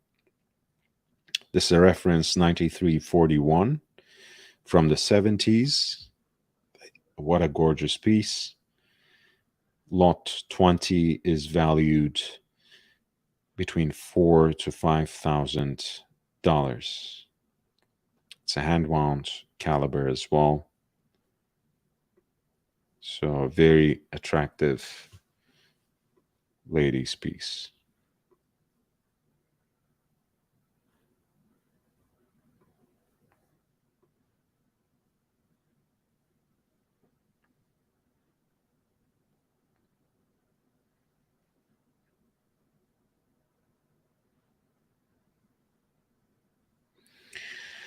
At lot 23, we have ladies' Cartier baignoire. As you can guess, it really looks like a bathtub.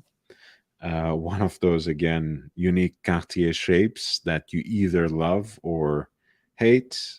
I don't even want to tell you where I stand on this one, but certainly it's a unique piece. And as always, it has that classic elegance of a Cartier piece with Roman numerals printed in black on a lovely black dial. And of course, in 18 karat yellow gold, the hand wound movement that you do on that you wind on the crown is itself capped by sapphire cabochon. This is from roughly year 2000. And as I mentioned, it has a manual movement. Lot 23, Cartier baignoire in 18 karat white gold from 2000, has an estimated value of 3 to 4,000 euro.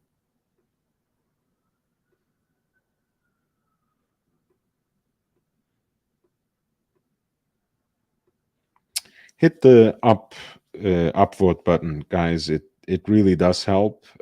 2 hours down, two more to go probably, especially if I can find some interlocutors who would be willing to jump on board. But in either case, I think I'm gonna go for longer. This is lot 25, another ladies piece in 31 millimeters. This is a genre that's not really produced that heavily anymore. There used to be even an entire category for extra plat, extra thin or ultra thin watches in the Grand Prix in Geneva. The GPHG had a separate category for ultra thin watches. Um, it's not that popular anymore, but I've always had a soft spot for ultra thin dress watches, and this is ultra thin Audemars Piguet woman's dress watch. It is an 18 karat white gold and has those uh, gorgeous feuille hands in blue that are heat blued, and has a hand wound movement. The estimated value is 2,500 to 3,500 for lot 25.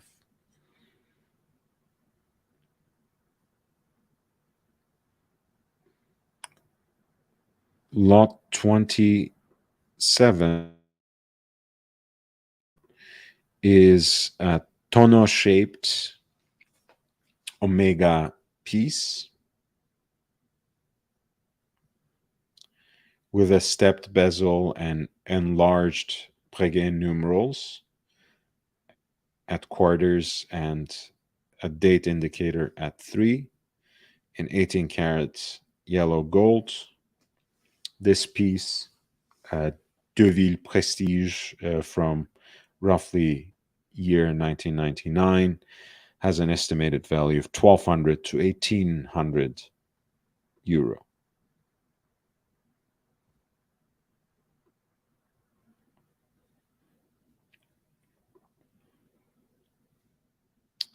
We have at lot 28 a Hoya chronograph in stainless steel from the 50s in the 12/6 configuration, running seconds at running seconds at 12 o'clock, and 30-minute totalizer at 6 o'clock. Heat blued hands. The dial actually has a rather beautiful balance.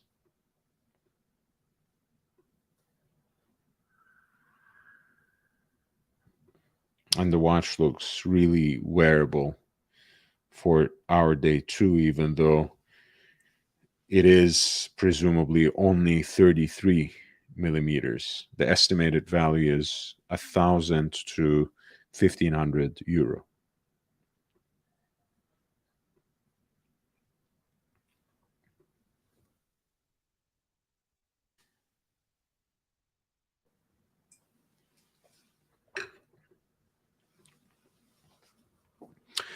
I think I have forgotten to send the information out to Twitter.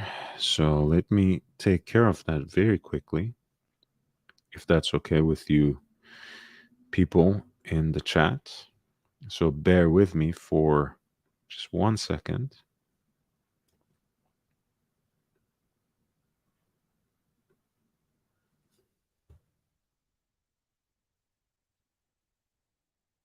Mm.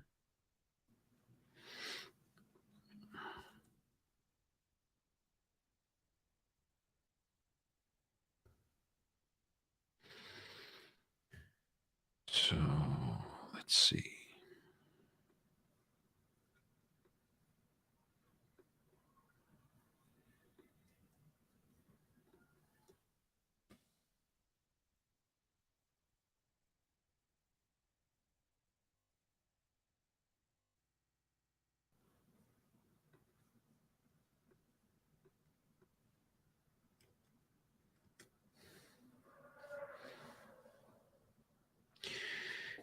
I want to also very quickly open a poll, maybe to give me some direction in future content. I was showing you that Cartier auction catalog from a couple of years ago, from the Monaco Legend Group, the 88 Timeless Elegance collection. What is your favorite Cartier watch design? Is it the Santos? Is it the Tank? Is it the Pasha? Or another design? So I'm looking forward to your votes there, looking forward to hearing from you. And while you're choosing one of these options, please feel free to also click the like button as well. That really helps. It gives me a little more exposure, and it is well appreciated.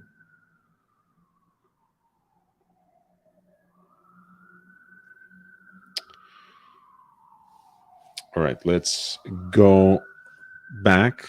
We have at lot 29 another stainless steel Hoya chronograph, again from the 50s.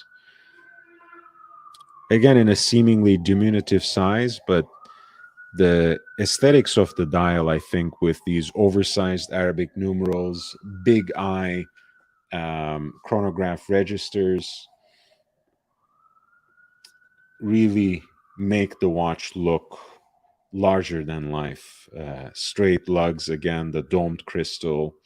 It has a certain presence on the wrist that doesn't make it feel so diminutive.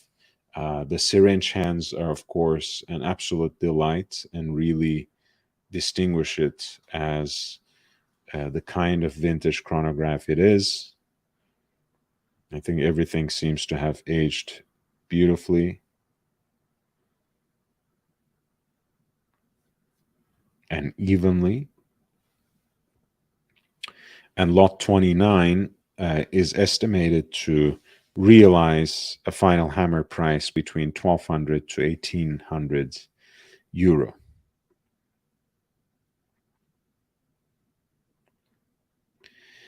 At lot 30, we have a reference 4768.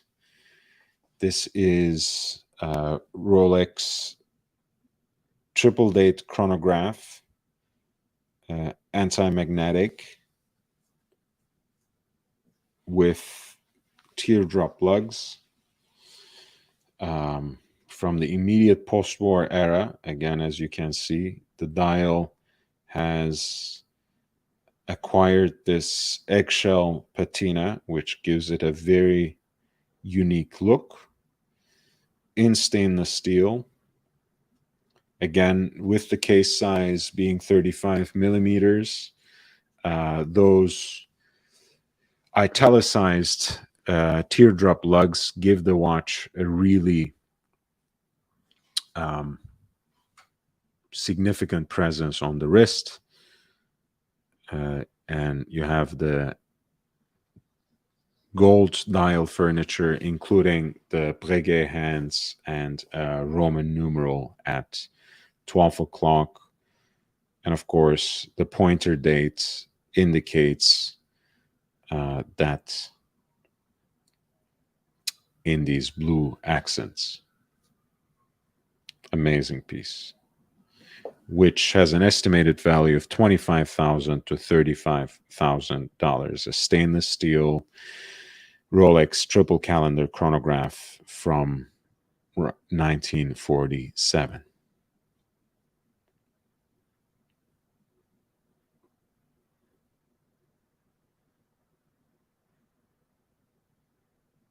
Next to it, at 31, lot 31, you have a much more humble example in 14 karat gold, a triple calendar chronograph with similar aesthetics, with a sterile dial, so unbranded, but the lot essay specifies it as Nivea. This is a piece from 1960, and it has a case size of 35 millimeters. Dauphine hands and a pointer date, once again, that has a distinctive red arrow that points to the dates printed in blue. The lugs look amazing, kind of spider lugs, very stylized, very beautiful.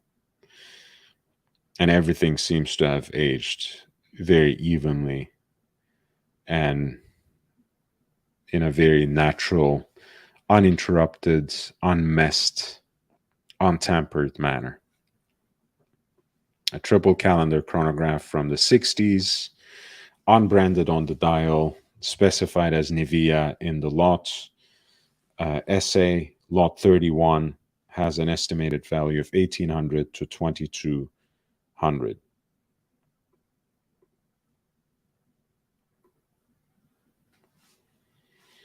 At 32, we have another Hoya chronograph in 14 karat gold this time. Two big eyes, small pump pushers, Dauphine hands. This is again a very conservatively sized piece at 34 millimeters.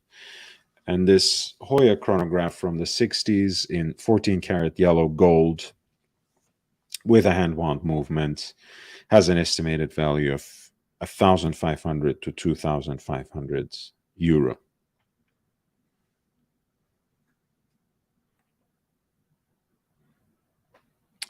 At 33, we have a rare Rolex chronograph in 9 karat gold. It's the anti-magnetic, once again, multimeter scale with a tachometer on the periphery of the dial and a telemeter in a concentric circle, blue on the outside, red on the inside. Wonderfully balanced triple register chronograph with dial fixtures that echo with the yellow gold case. And this 36 millimeter piece is estimated to realize a hammer price between 30,000 to 40,000 US dollars.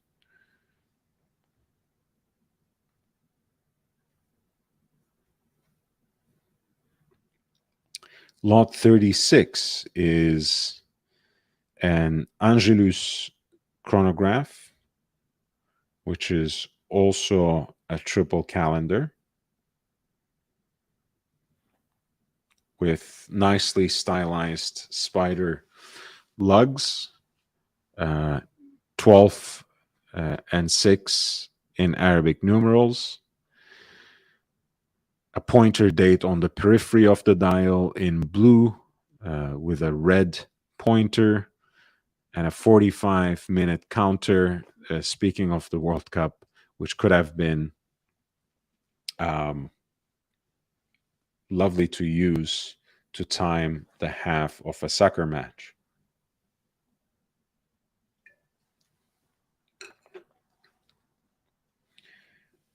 This was the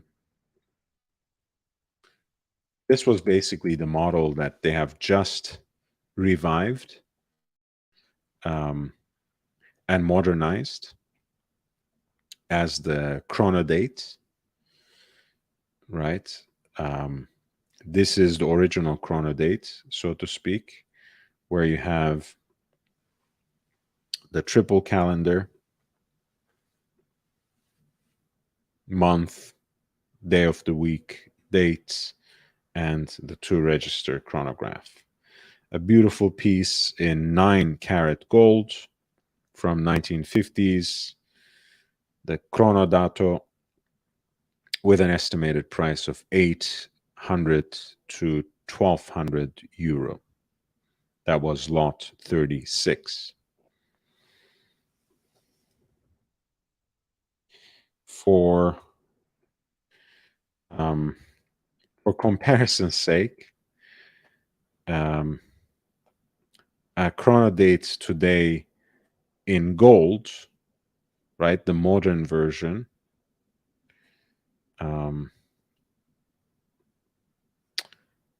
I want to say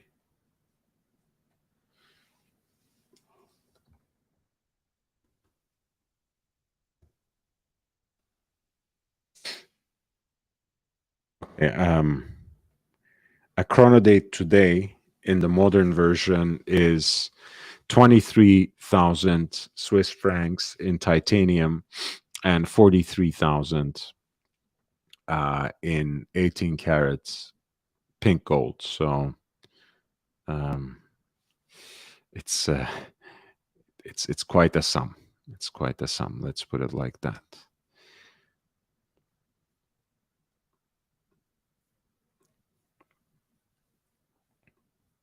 But this is a perfect vintage example and very wearable indeed. Triple date chronograph by Angelus from 1950s at lot 36 with an estimated value of 800 to 1,200 euro.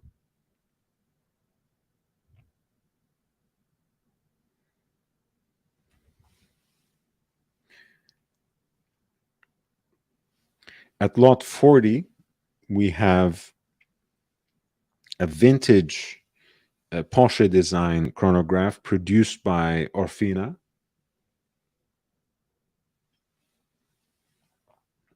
An Italian date wheel. Of course, steel case with black PVD coating. That seems to age actually, that seems to have aged in this particular example in a pretty graceful way. The orange accent on the chronograph seconds hand is, of course, a lovely touch that harkens back to the sportive and automotive origin, provenance of this particular piece. The tachometer is, of course, on the chapter ring. This particular piece is served up on a NATO strap.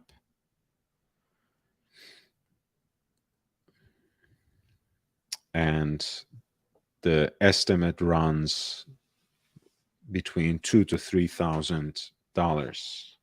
This was lot 40, a Porsche design chronograph produced by Orfina, stainless steel, black PVD coating from 1970, Italian date wheel in good condition on a NATO strap with an estimate of $2,000 to $3,000.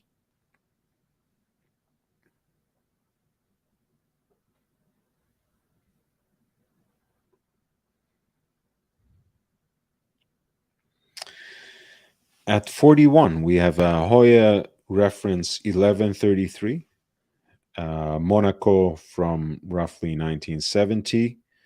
As you probably know by now, if you're a listener to this channel, um, these pieces have the crown at 9 o'clock, and this was something that especially Hoya did at the time to draw attention to the uniqueness of their self-winding chronographs, self-winding chronograph movements. They were one of the first, and certainly the Hoya Monaco was in fact the first waterproof chronograph with an integrated self-winding movement. So they have advertisements from the time period that draw attention to the changed position of the crown and say we placed it at 9 o'clock rather than 3 to remind you that you never have to wind it. But this is, of course, an iconic piece in so many other ways, especially because of its association to the King of Cool, Steve McQueen, who wore this particular reference for the filming of Le Mans, the movie. So Lot 41 is a vintage Hoya Monaco from 1970 with an estimated value of $8,000 to $10,000.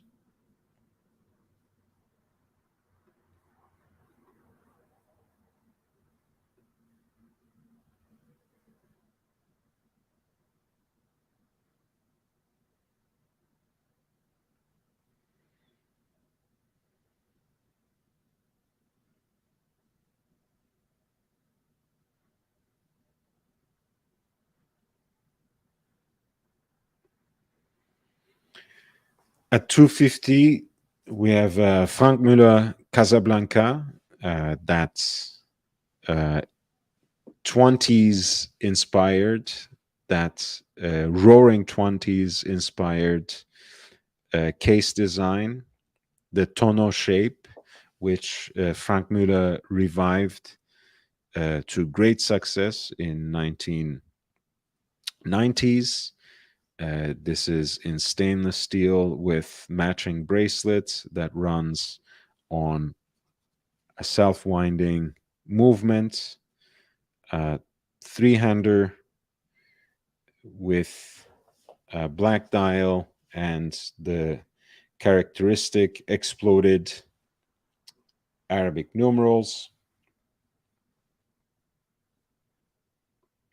It's a very bold watch. It's a little dated perhaps today, but I feel they might be slated to make a comeback. Well, at least there's a push from the mainstream. But here's Frank Müller Casablanca in stainless steel with a matching bracelet, reference 5567, purchased in 2008.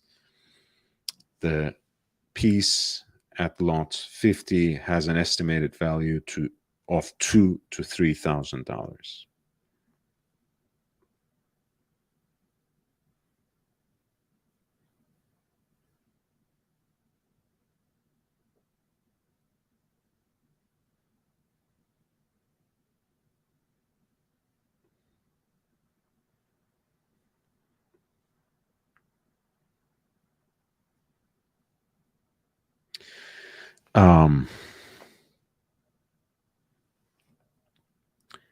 Okay, at lot 55, we have a Jaeger-LeCoultre Reverso in 18 karat pink gold.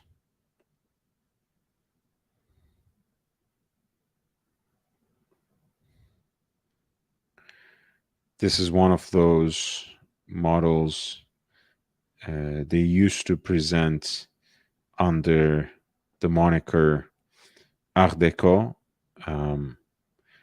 Wonderful guilloche work at the center of the dial. Even a second pattern at the small seconds rectangular dial as well. brushed silver for the rest, and you have a beautifully engraved movement that is exposed on the sapphire case back as well. And this is a piece that is offered with an estimated value of 6 to 8,000 euro at lot 55.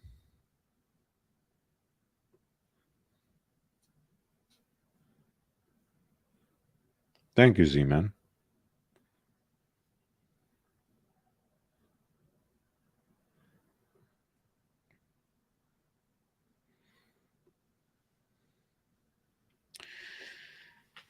At lot 60, we have a Cartier Santos Dumont, reference 7822, which is an interesting execution of two-tone, apparently white with a yellow gold bezel.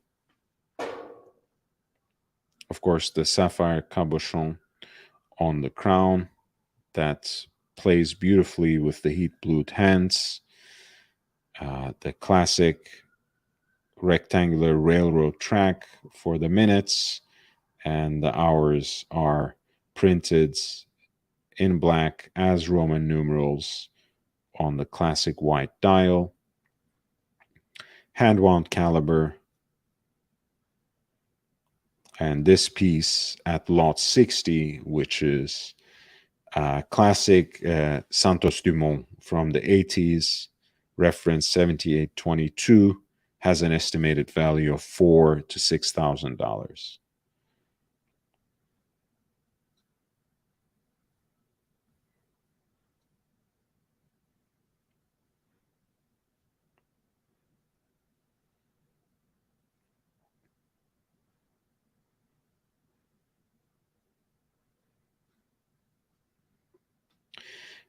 At lot 64, we have a titanium IWC chronograph with an integrated bracelet.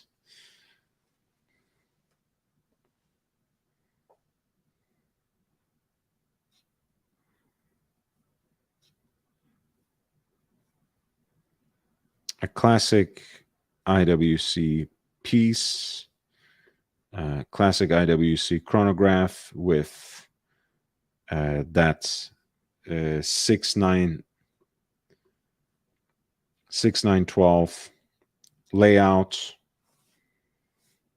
the Porsche design version, but in this case, you have stainless steel on a bracelet that's when people see on H. Mosa's Streamliner, people go crazy about it, but I guess on this, it just looks old and dated.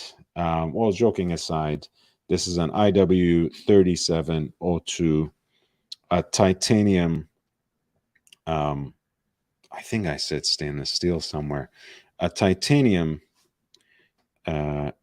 chronograph made for Porsche design with a matching bracelet. It's roughly from 1986, comes with its papers, and has an estimated value of 1,500 to 2,000 euro.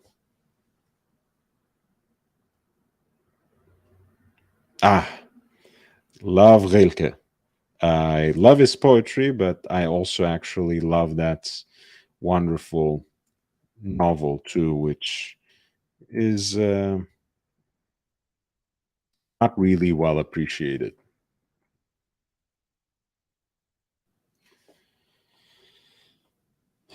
But yeah, Aufzeichnungen Malte Lauritz Brigge. That's a good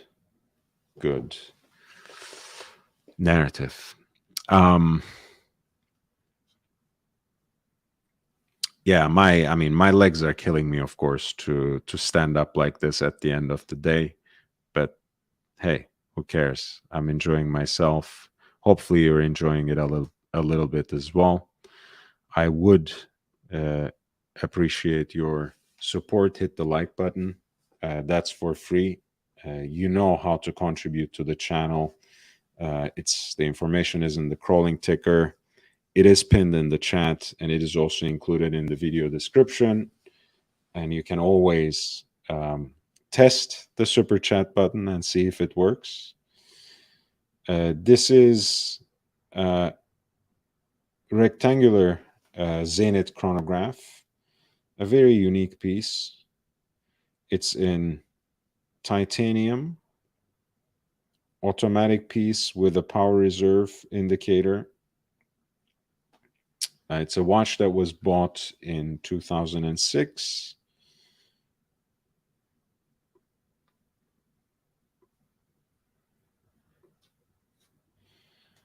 A very unique piece, very oversized as well. Titanium on rubber bracelet. And it comes as a full set at lot 68, priced at 2,000 to 3,000 euro. Thank you, Basils. Thank you. And again, please hit the like button. I really, really appreciate it. Basils, lovely to see you, man. It does work.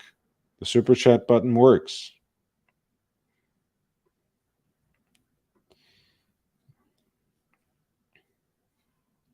Now we are moving on to pieces that are a little more hyped, are a little bit more at the higher price segment, but nevertheless, it's interesting territory. We have a two-tone version of the Santos 100s, the centenary model of Cartier's iconic design, which I hope you are casting your vote while you're clicking the like button. Which Cartier design is your favorite? This is a reference 2656. Comes as a full set from year 2008 with an estimated value of $3,000 to $5,000. The lot 72 is a two-tone Cartier Santos 100. Hey, John D. Nice to see you, man. Thanks for dropping by. Hit the like button, people. It helps. Oh, how did we end up here? All the way back in Sweden. So I'm previewing the February 2nd auction that's going to be held in Paris by Bonhams. And we have a lot of interesting watches from various segments of the industry. A lot of vintage dress pieces, but also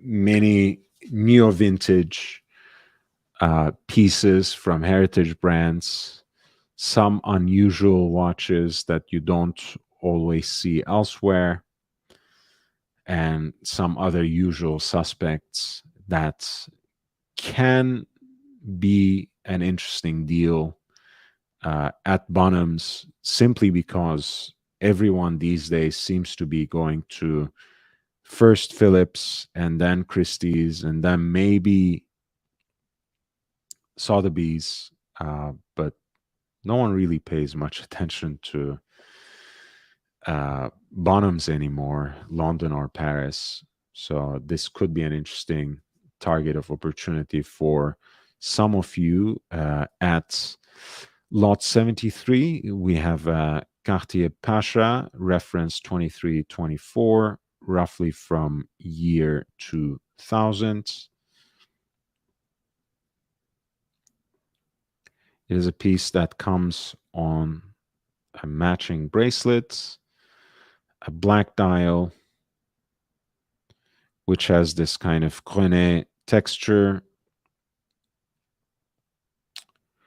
The Arabic numerals at the quarters are loomed in a way that matches the lozenge hands and that spare shaped seconds hand.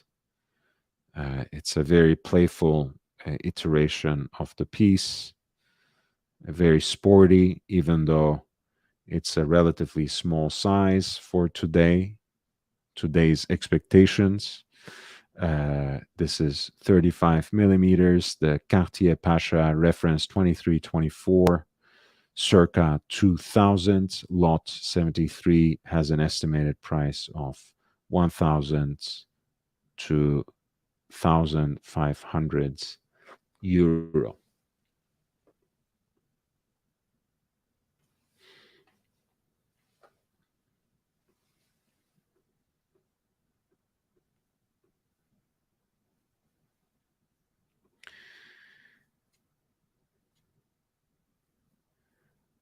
For whatever reason, this page started giving me a little trouble, people. So I hope it's not taking away too much from your enjoyment. But thank you for being patient. Thank you for your presence and support. Thank you for staying with me. We just took a look at this two-tone Santos 100s with an estimated value of 3,000 to 5,000 euro at lot 72, and lot 73 was this Cartier Pasha on its matching stainless steel bracelets and a very sporty look. And it comes at 35 millimeters, but wears quite well. And lot 73 has an estimated value of 1,000 to 1,500. 76 is Blancpain in pink gold. It is a triple calendar, Viere moon phase, which is at 6 o'clock.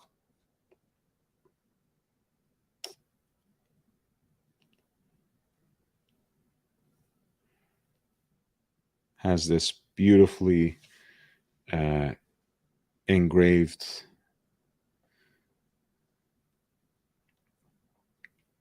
moon phase rotor weights, one of 300 examples, 38 millimeters, so very wearable and interesting.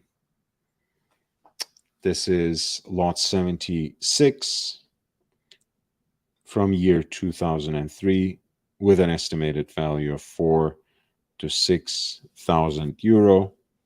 Again, has that classic dress watch case with a stepped bezel that is characteristic of the Viere collection for Blancpain.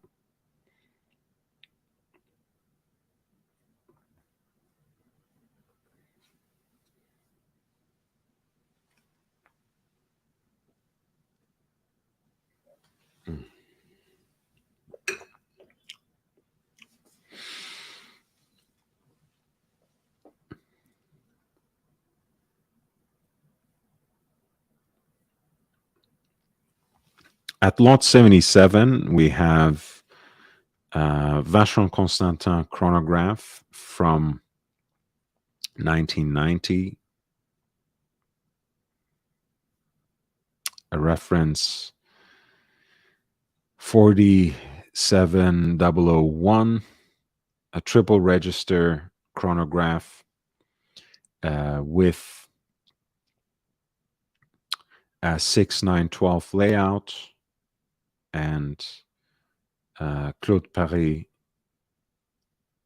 dial, guilloche, double-stepped case. This is 18 karat yellow gold in 38 millimeters.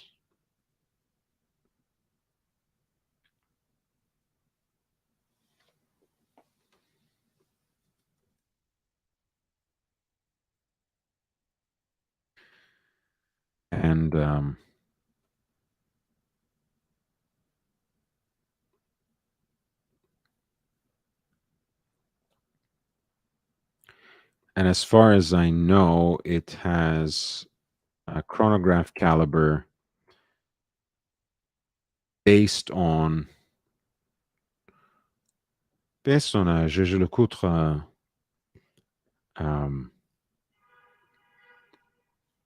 a Bosch, but I'm not too sure. It can also be Frédéric Piguet, as it happens. That's a chronograph caliber base that Vacheron used, and so many other brands used, including Audemars Piguet, around the same time. Lot 77 has an estimated value of 5 to 7,000.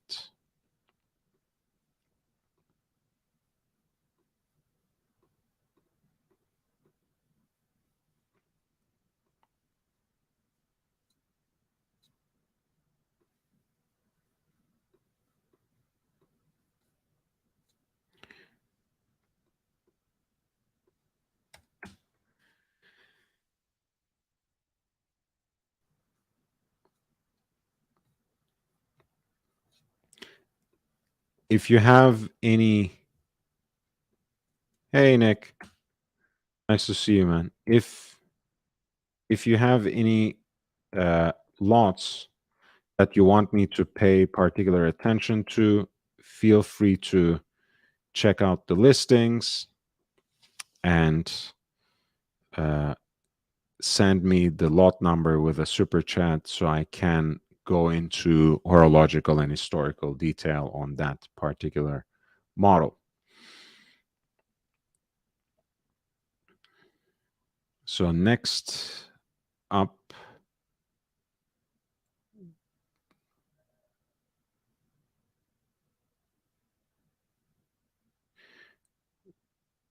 we have a silver Snoopy Award at lot 80.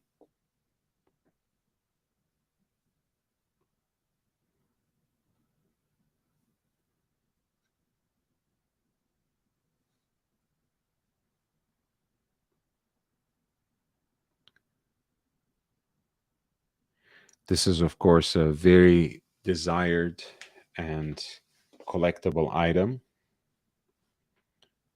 served up in a limited edition case with this silver Snoopy literally on its back. One of 1,970 pieces. This is number 534, purchased in 2016 for the 45th anniversary.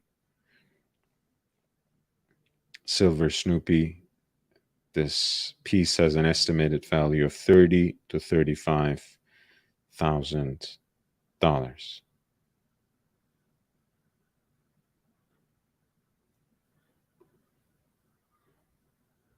Well, euros, I should say, but you know what I mean. There's something of a parity, or US dollar is, in fact, a little more valuable these days.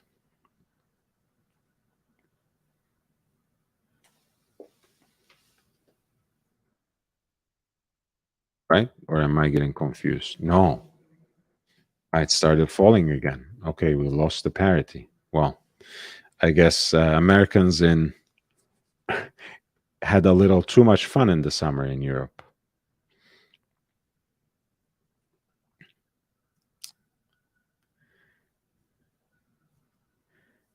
At lot 84, we have a 4-digit Rolex day date on a President bracelet, an absolute classic in its traditional proportions, in its conservative sizing, 36 millimeters, champagne dial with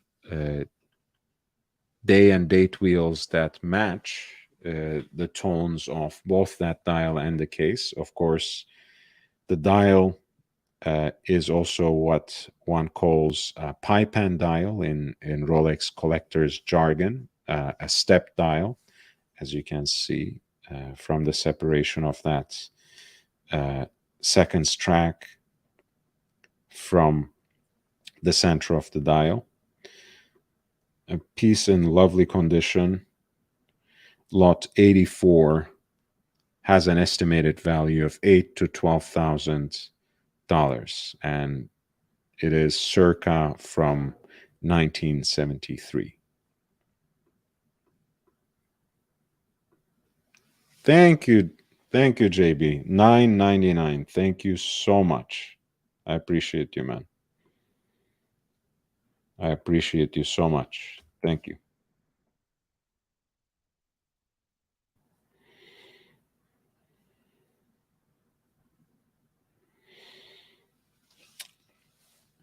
Again, I apologize for the um, lag in the connection today. I don't know what's happening in particular, but there seems to be a little bit of a problem with the connection. Lot 85, we have 25720BA, which is the original Audemars Piguet Star Wheel, the wandering hours complication from the pioneer of this expression on wristwatches. And you can see in this case, you have that lower portion of the dial in that crescent, beautifully engraved with a floral design. A classic double-stepped dress watch case in 36 millimeters. This yellow gold star wheel at lot 85 has an estimated value of $8,000 to $12,000. Of course,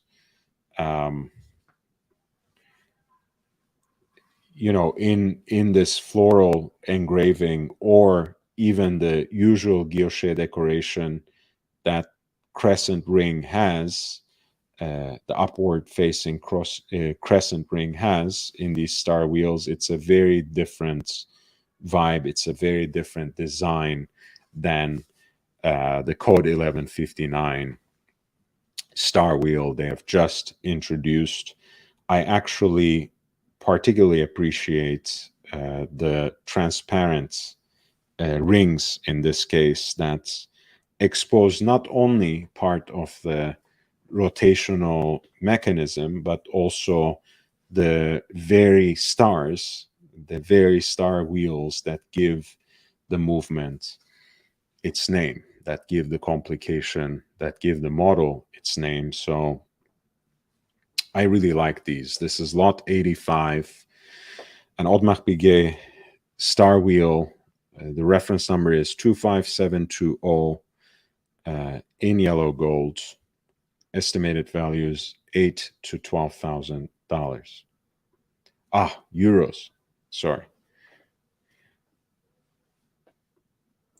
Ooh, JB just got off a plane wearing the Twin Jets, the Breitling Navitimer.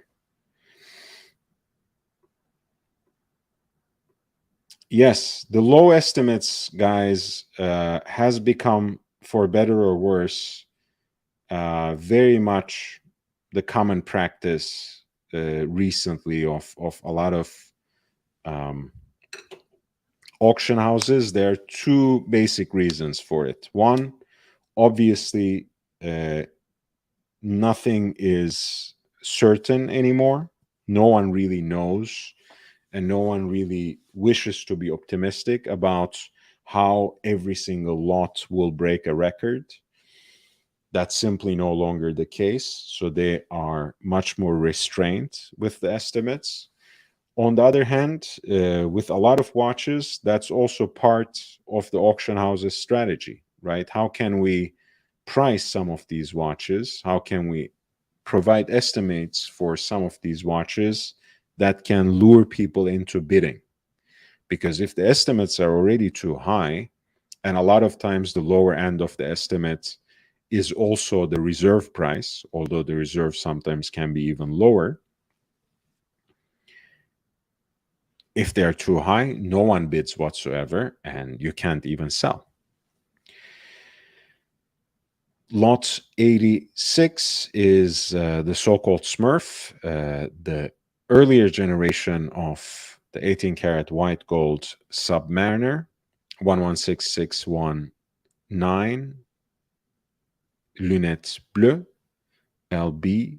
This is roughly from a decade ago, 2012, and the estimate is 20 to 30,000 euro for lot 86, the Rolex Submariner Smurf.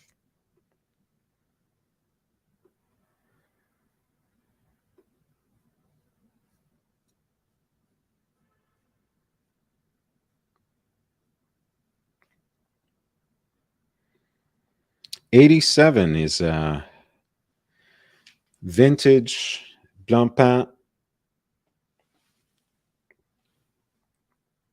no radiations, from mid '60s, and it is double branded by Technisub. What a beautiful piece. What a beautiful piece. I mean, even that lozenge at 12 o'clock is just so enticing. On, of course, on a leather, on a black NATO strap, as it should be. And this is a vintage Blancpain 50 fathoms, retailed by Technisub in stainless steel, of course. Estimated value is 15 to 25,000 euro. In this case, for example, it's not conservative, right? It's quite realistic, in fact, in terms of how these pieces go for in the auction circuit, right? You can find them cheaper. Maybe you can find a better example and pay tomorrow's price, as they say. But when it comes to that particular estimate, it seems realistic.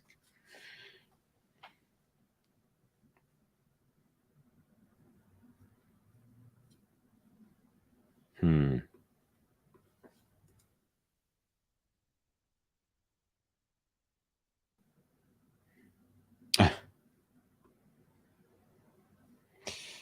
St. Peter. Voted for Tank, of course, but sad so few Pasha votes. It does make me sad. John D says, I love the Pasha, especially on leather. I actually agree. I prefer them on leather too, even though increasingly they look just fine to me on matching stainless steel bracelets as well. But had to pick the Tank for all its varieties. Yes, I was hoping to divert some of the votes to other design for Tank variations, but yes, you're smart. Basculante, the Tank Basculante, for example, right? The flipping version of the Tank. That's a great one. Basil says, Macedo almost got canceled for showing a Smurf live on air. Yeah, make sure you don't do that. What's the buyer's premium for the auction? I have provided the link, John D. Feel free to check it and let us all know. Big Meech says 199. Thank you so much, Big Meech. Fist to the punters. And Basil shows his fist. Gondog, nice to see you, man. Thank you, thank you, thank you. I wonder if it's just a misspelling, or are you from Scandinavia? Are you from Sweden by any chance, Gondog? JL, thank you so much. $5 Australian. Do you think the Hulk is a keeper? I think by keeper you mean if it's a keeper for one's collection. Absolutely. Do not sell it, right? Because I know a lot of people perhaps having seen the heights of the markets during the immediate post-pandemic era, now look at the prices and look at how they have continued to fall, and the fall has been quite steep for a lot of these overhyped pieces. I'm saying that without value judgment, right? Just saying in the sense that the prices have skyrocketed by multiple factors of what was once the retail price, and even much more for how these pieces used to trend in the early days when they were really not desired by the mainstream collector, enthusiast, Rolex buyer, whatever you want to call it. I think it won't come back. You know, one thing Rolex usually doesn't do is to reissue pieces that it has discontinued. It can remake and re-release certain reference numbers, certain dial configurations, but there's always a catch. There's always a recognizable difference that preserves the unique collectability of the earlier version, even as it gives something new to the contemporary collector. So keep it. It is an absolute keeper. I think it's a great watch. In many ways, I think if its price point was a little overhyped, I think from an aesthetic perspective, it's still an underappreciated watch, if you know what I mean, if you can hang with that distinction. I think it's an absolute keeper. 290 is Rolex chronograph pre-Daytona. This is 6238 from mid 60s. These sunburst silver dials are, I think, some of the rarest ones. And here you have one in unmolested, unabused, and very good condition, if not altogether pristine, but close enough. What a beautiful watch. This is pre-Daytona Rolex chronograph at lot 90, a reference 6238, with an estimated value of $30,000 to $40,000.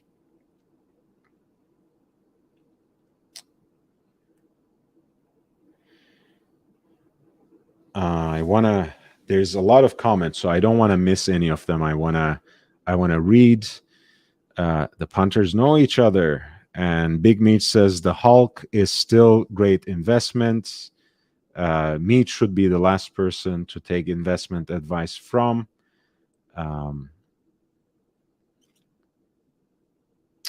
Watch Nicholas says, will it increase in value? Maybe his question. For what it's worth, keeper, yes. Investment in current market.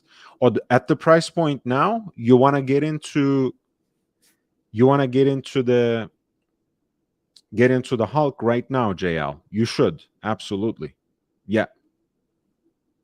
Look, I mean, I always exercise and expect more patience from people, right? You know, the more you can wait, I think, maybe until March or maybe early April, I think the prices will have fallen even a little more. I wouldn't wait for the summer for something like the Hulk. So if it's a price point that you can eat, if it's a price point that you can stomach, you should get into it no later than April, I would say. me, someone like me, I sit on my hands and keep waiting, and for that reason I've missed out on some great deals in the past, but by and large that strategy has served me well. Whereas in this particular situation, because it's a watch that has skyrocketed in value in the past and has had a steep decline now, I think the next few months could be a good time to make a move on it. This is lot 88. It is Rolex reference 6536, Submariner from mid 50s. I'm unfortunately having connection issues again. It's a small crown with a beautiful gilt dial with an estimated value of 15 to 20,000. That was lot 88. I want to continue reading. Tortue is well liked. St. Peter says Hulk is great. No comment. Libro Grande says Tortue Day and Night is my absolute favorite Cartier. Aiden Valento is here. Big Meech. Watch Nicholas reminds everyone, hey, there are 20 viewers, but only 16 upvotes. Please hit the like button. It really, really does help. Please, please smash the like button, like St. Peter says. Even the dislike helps. That's true. Jake Brooks says 6238, the silver dial pre-Daytona that we were looking at just earlier, is an absolute stunner. Watch Nicholas says Meg throws 5K on strippers, but is giving us financial advice. Hey, it's possible. St. Peter says cash spent on dancers is the best ROI one can hope for. I beg to differ. Oh, that's it. That's good. JL, I think that's a good deal for now. It's look, 2 days later, 2 months later, it may or may not be cheaper, but you got something, box and papers, mint, at a price point that you're happy with. Take it, keep it, wear it, enjoy it. It's a great watch. Buenas noches.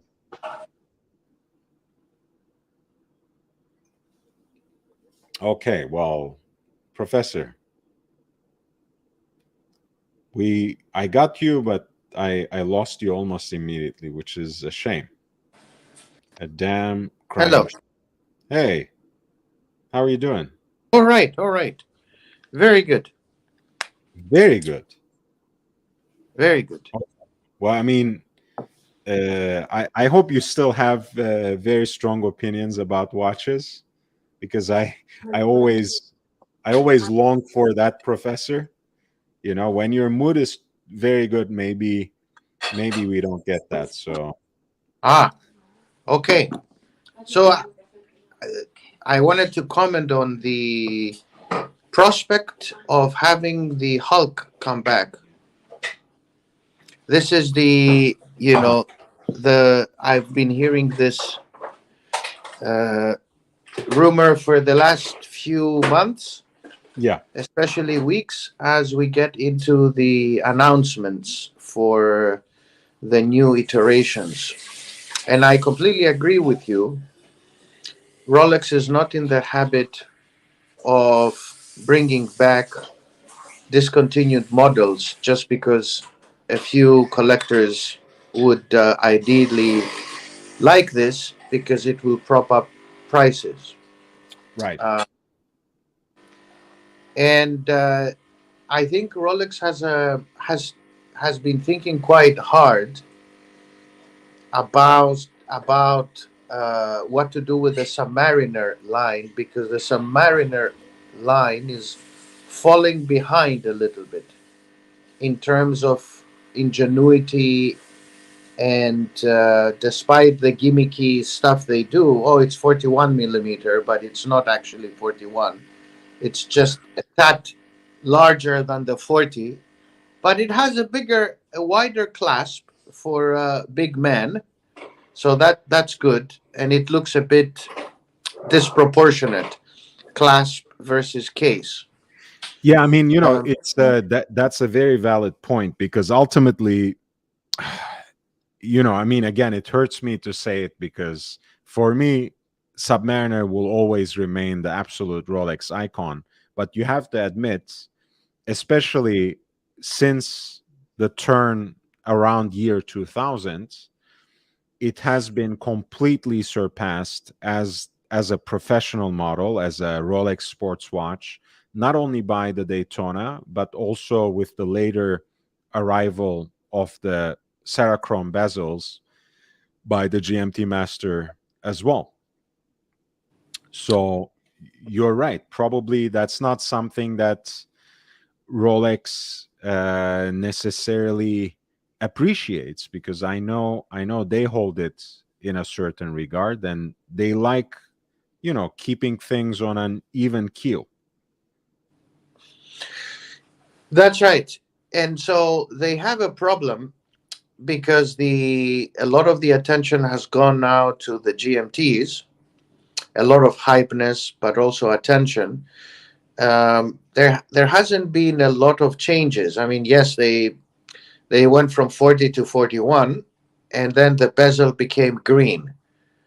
But it's nothing to call home about, right? And you see that when, for instance, you just monitor gray market prices. Okay, you see that the Starbucks or Cermit has gone down more than the GMTs. I take out the Pepsi, but if you look at the GMTs as GMTs, which is the Batman Batgirl, but even the black one, which is discontinued, these are more sought after pieces than the Submariner, and so they haven't done anything to it, and that is a challenge because the main line is of course GMT and sub for Rolex. The day just is another category, and then you have the less aspired pieces. I'm not talking about the Daytona because that's in another category of hypeness and super hypeness and so forth. Mm. But the sub is the quite essential Rolex. That's what defines Rolex. And I think they need to think hard. I do not expect them to reproduce a 70-year anniversary Hulk model because then they'll have to think about what do they do with the existing uh, Cermit, and they will have to discontinue that, and then that gets hyped. Look, Um, I mean, there's a first time for everything, right, Professor? So it's not, we are not diviners. We can't look into the future. But like you mentioned, and like I said earlier as well, Rolex is simply not in the business of creating things as they once were for their current production lineup. They, not even for Tudor, which, at least in one aspect, acts as the heritage arm of the brand, of the foundation, even, let's put it like that. Even when Tudor has something like the Black Bay 58, which is ultimately a recreation of the Big Crown Submariner, one of the absolute icons, it's still not the same, right? It gives out the vibe, it gives out the ethos of that original Rolex creation. hmm. And people might cry and whine and ask about, why don't we have a Tudor Submariner with Mercedes hands and everything?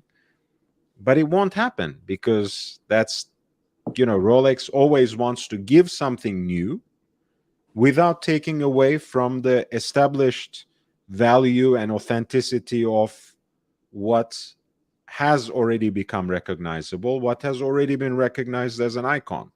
And that will never change. So the Hulk will never come back. They might have in the future another green dial Submariner, but it won't be the same green. It's always that way. Yeah. No, I believe so. And I don't know if it will come out in platinum or not. The platinum issue is um, really a date and Daytona thing.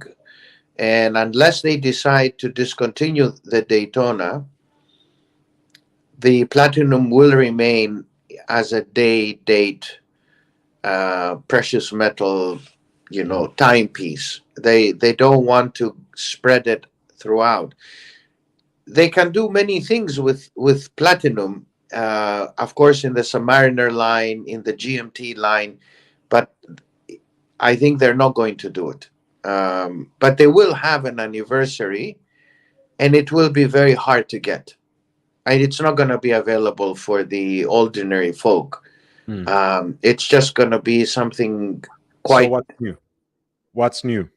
Yeah, no, it is. This is, I mean, this is where they're going. When people are saying, they're going to produce this factory and it's going to increase production, this is completely wrong. I mean, they're not going to increase production, and it's going to become even harder. Now that the Asian markets are coming back to life, and we see this in the December figures for the Swiss watch industry. Mhm. Clearly, they announced the numbers yesterday. Clearly, the Asian market is quite important, and they won't necessarily go for the very heavy pieces because they have their own kind of reckoning. The Asia market, the Chinese market. Mhm. Because of the corruption probes and all of that. They're not going to go for the complete um, mean reversion to the old times of buying everything. But it is an important market, and it will continue to be a very difficult watch to get. So I don't think, and you're correct in saying that buy whatever you want in the coming months. If you wait too long, you will miss it, and you can never time these things. It's like a stock. No, no, no, no, no. Wait. Let's be careful. That's not what I meant. Maybe it came out that way, but I meant in the sense that if you have been really dying to get a watch, and you have seen it drop down to the level that you like, that fits your budget, get it now or in the next few months, because things might pick up again for certain pieces, that are discontinued, that have been desired for a while. But if you ask me, I think the bottom has fallen off, and prices will continue to drop at least until the end of this year. So the longer you wait, the better. But hey, what do I know? You are the economist. But I think that's I don't. how I foresee it.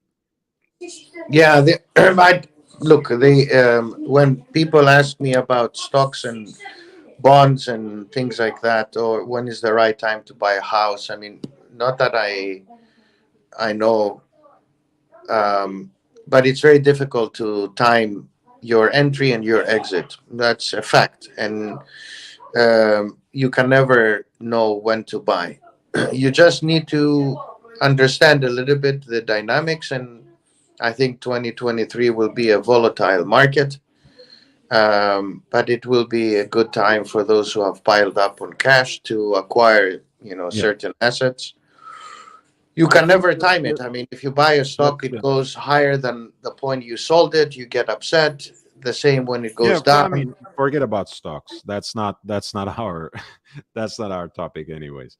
Um, again, like you said, inform yourself, have a good sense of the market, establish a budget, don't go over it, and if the prices fit your budget, just go ahead and buy the watch you like. Um, I have a few more pieces to discuss from this auction, Professor. I hope you can Yeah, yeah. help Go me. ahead. Go ahead. I hope you can help me with it. Um, but yeah, I think we gave good value to a $5 super chat there, so we can move on with the proceedings. This is lot 91. It is a big red Rolex Daytona from 1986.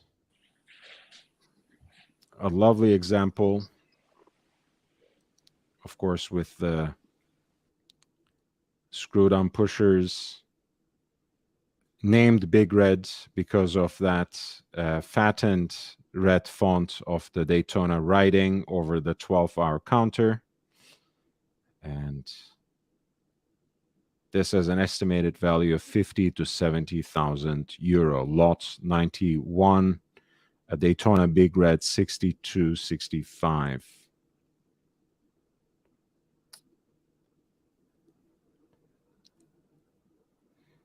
Next up is a reduced size Audemars Piguet Royal Oak.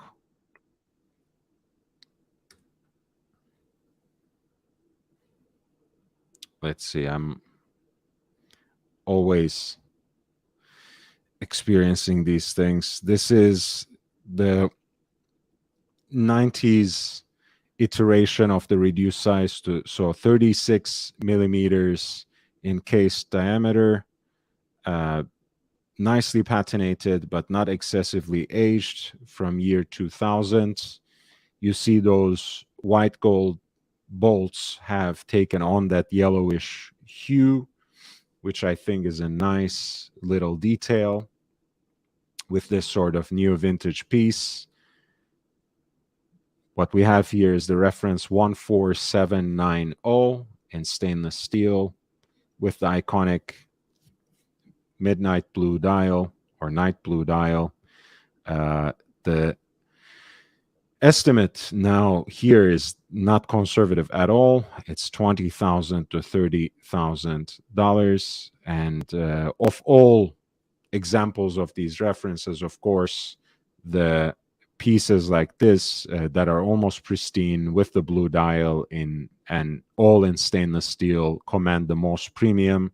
You can certainly find a better deal in the two-tone iterations of this particular reference.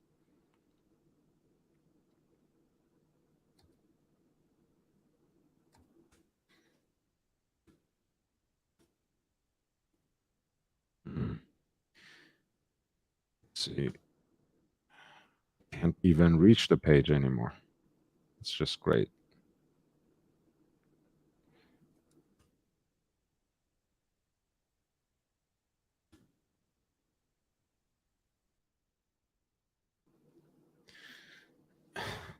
Wish those Royal Oaks didn't say automatic on the dial. Yeah, what do you think, Professor, about all that information that we take for? Oh, all right, it's quite all right. Yeah, look, when it comes to, yeah, I think the internet or that particular website, in fact, is acting up on me. So I will try to see if we can return to it. But when it comes to, of course, those designs, I feel like, there's something about the original Royal Oak 5402, which has a very distinct balance of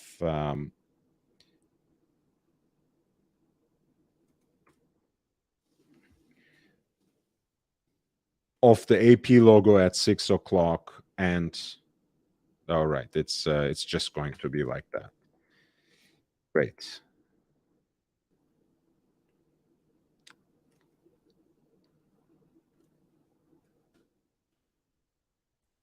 Okay.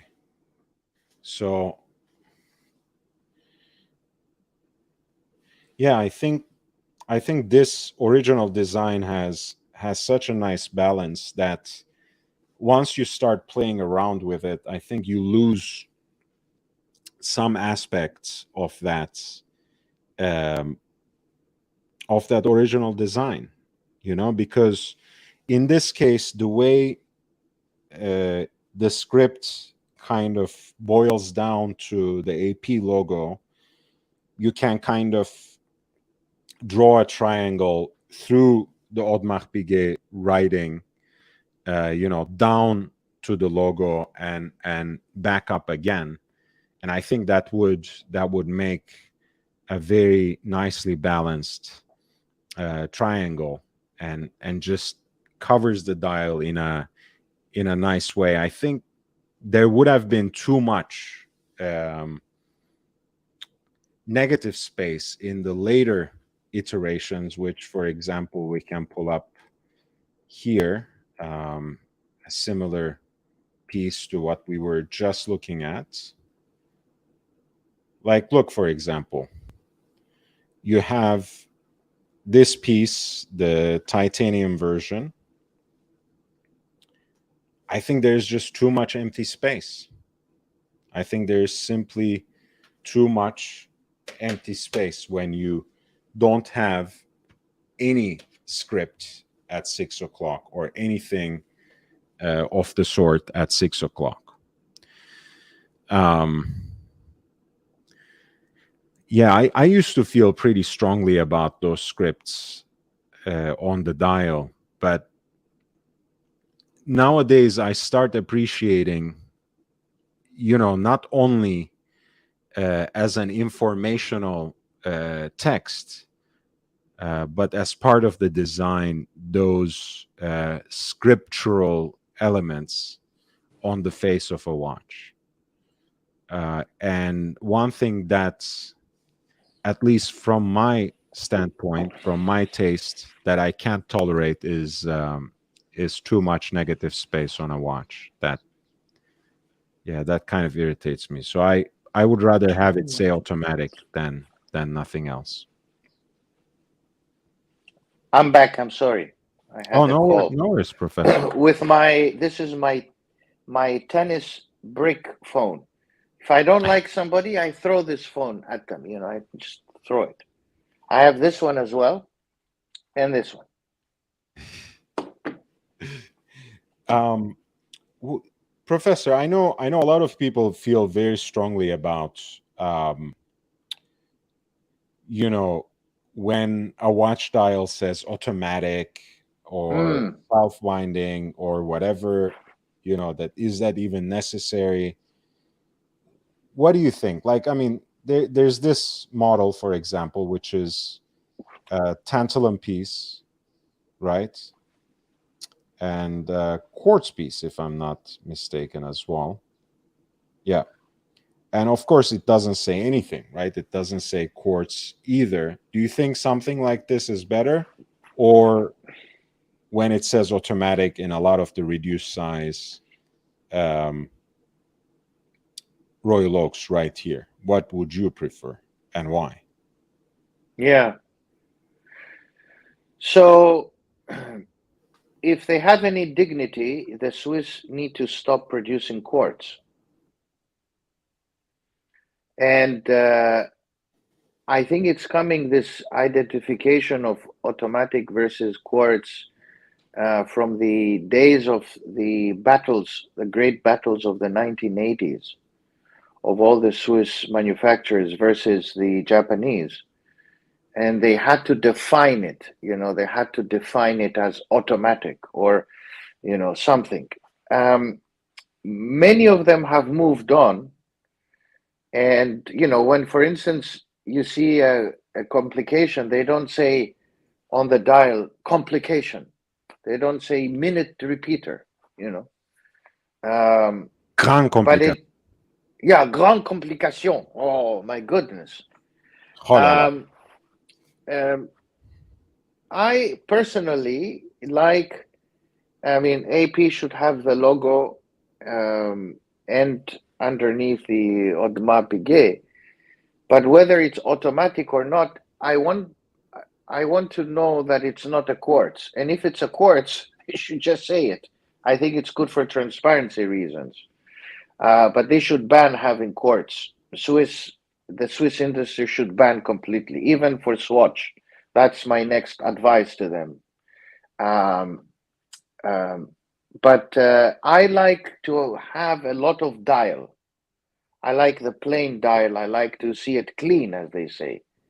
Well, not a lot of stuff inside busyness, because again, it's a personal preference, not to make people feel bad. It's because I want to, when I rarely see the time, I want to be able to just concentrate on the dial that shows me the time. And I think less is more. The watch manufacturers are going through a phase of more is more, and I like what I see in this iteration.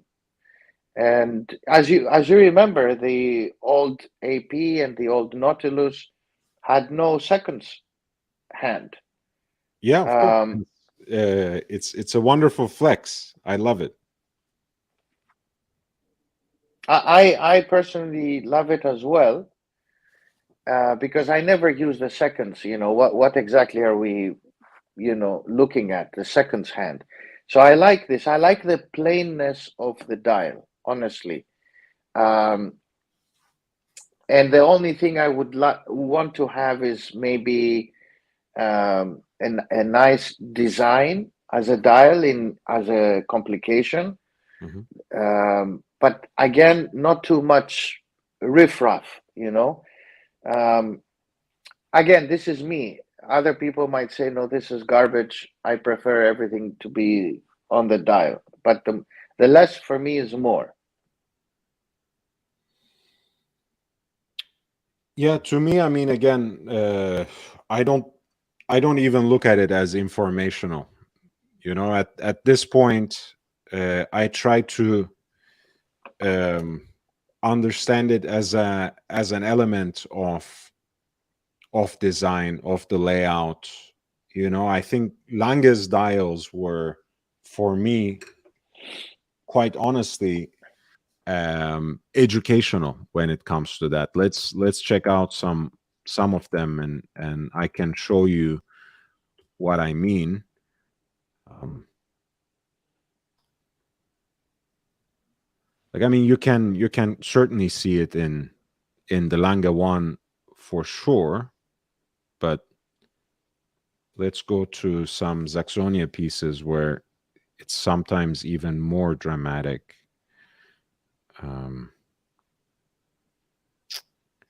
Let me see. Or I think maybe it was what I have in mind is actually an 1815. Did you see the interview of the CEO of MBNF? There have been many interviews, but I love how that guy interviews. Max Busa we're talking about, of course. Yeah, yeah, yeah. Very Um, interesting interview. so, for example, when you look at this, usually uh, this origin remark is right under the brand name, right? In fact, in the abbreviated form, Glashütte EI/S. And here, for example, they broke it up to use it as an element of design, as if to balance the two chronograph registers that are laid out in this vertical fashion.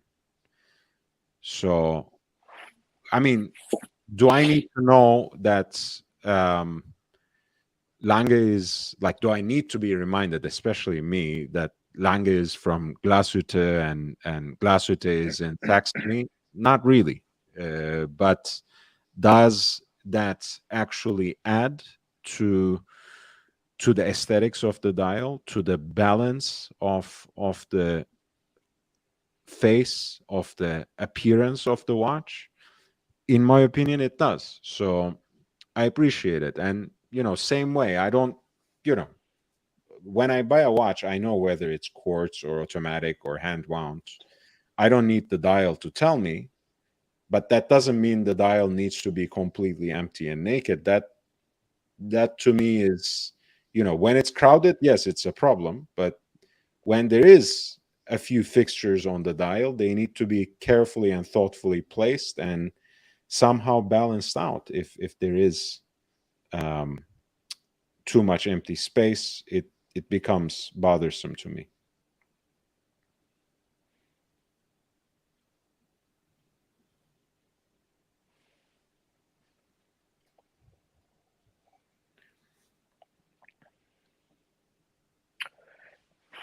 Yeah, I think on this one,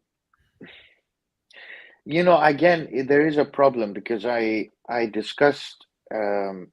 the issue of one dial for one brand. I'm not going to reveal which one, with a manufacturer, and the response I got, I said, you have a lot of, you need to put something on the left side of the watch, and they Okay. said, okay, here's the economist telling us how to do it. The one of the reasons why I was told that they won't do it is because they will break with the past, and it will create a new beginning which they don't want to show, and they want to hold that new beginning for a later time.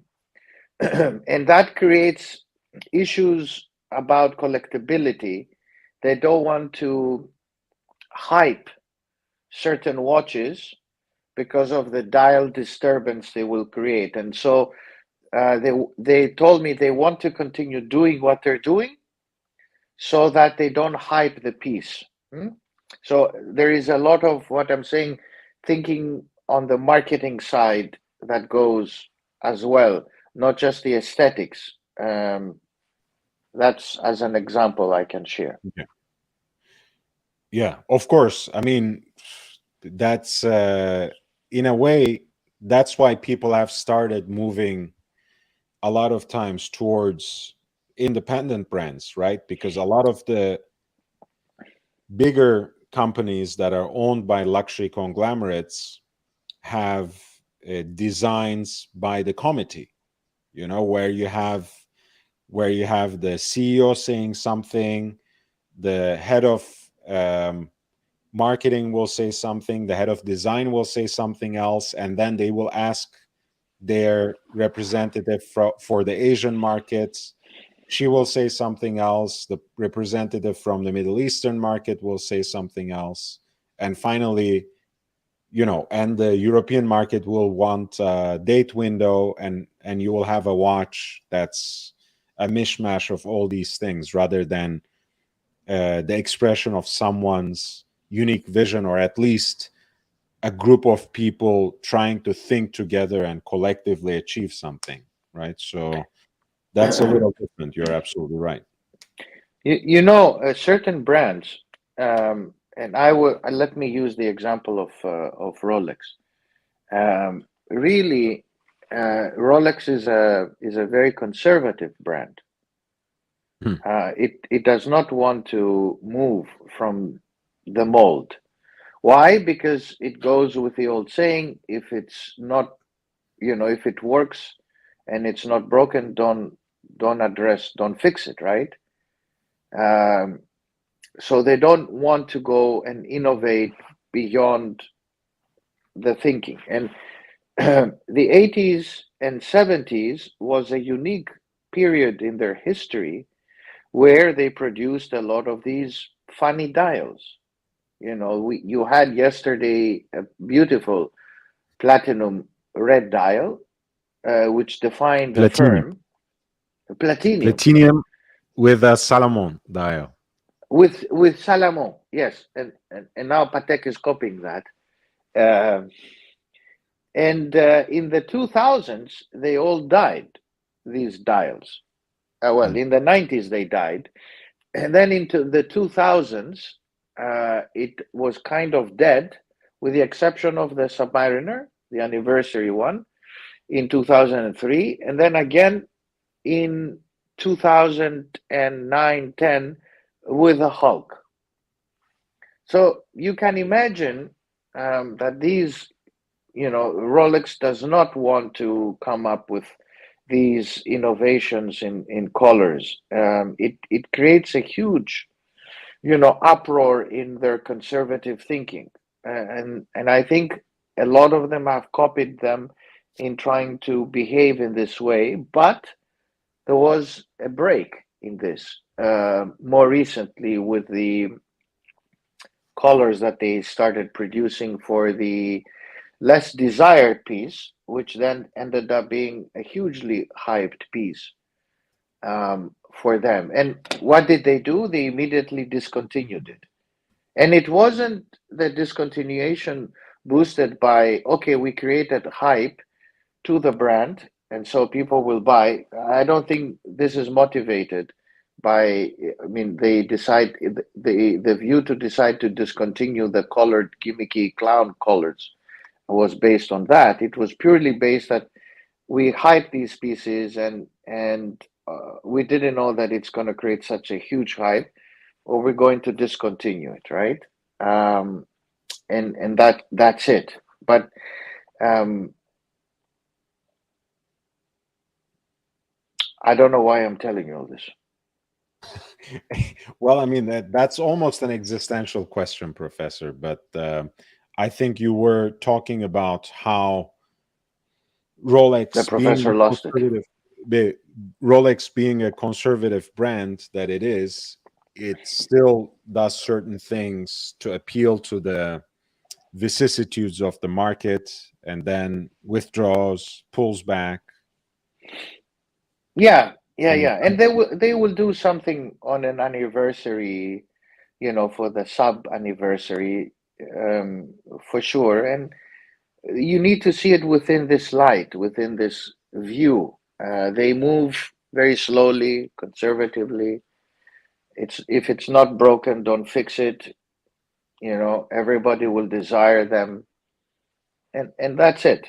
The dial, in my opinion, the dials look completely boring, if you ask me. Uh, the bezels look awfully boring. Mhm. I mean, what's the difference between a Batman and a Pepsi? It's just another addition, red, blue. And they put the GMT hand, red, blue. Well, Wow. Professor, I mean, to be the devil's advocate, um, isn't Rolex in many ways supposed to be boring? Like, isn't it kind of It uh, is.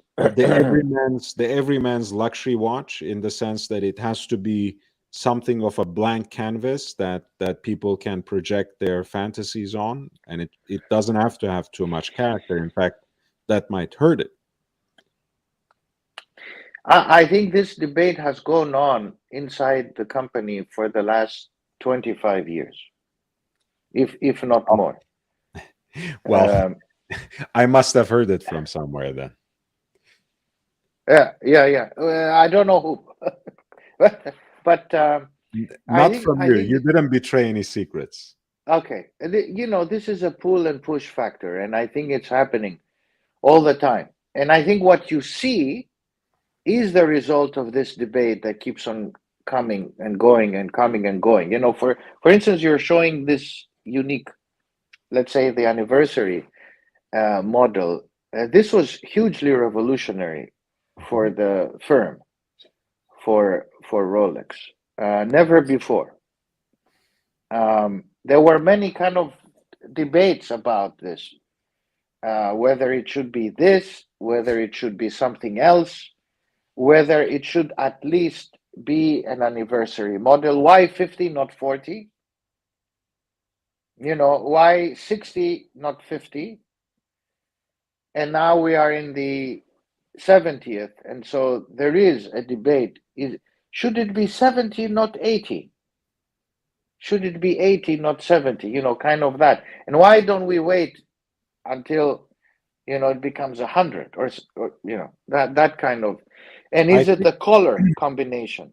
the thing is, again, I've never been part of any of those meetings, and I haven't been a fly on the wall either. But I always imagine Rolex's inner discussions about matters like this as a scholastic gathering, right? Where where priests come together and discuss the theological fine points of how many angels can stand on the head of a pin at the same time. You know, it has to be that sort of fine point that no one else cares about and that usually distracts from the main topic at hand, but becomes something important. Or you can liken it to kind of interpretations of the halakha as well, right? You know, can you put sugar in your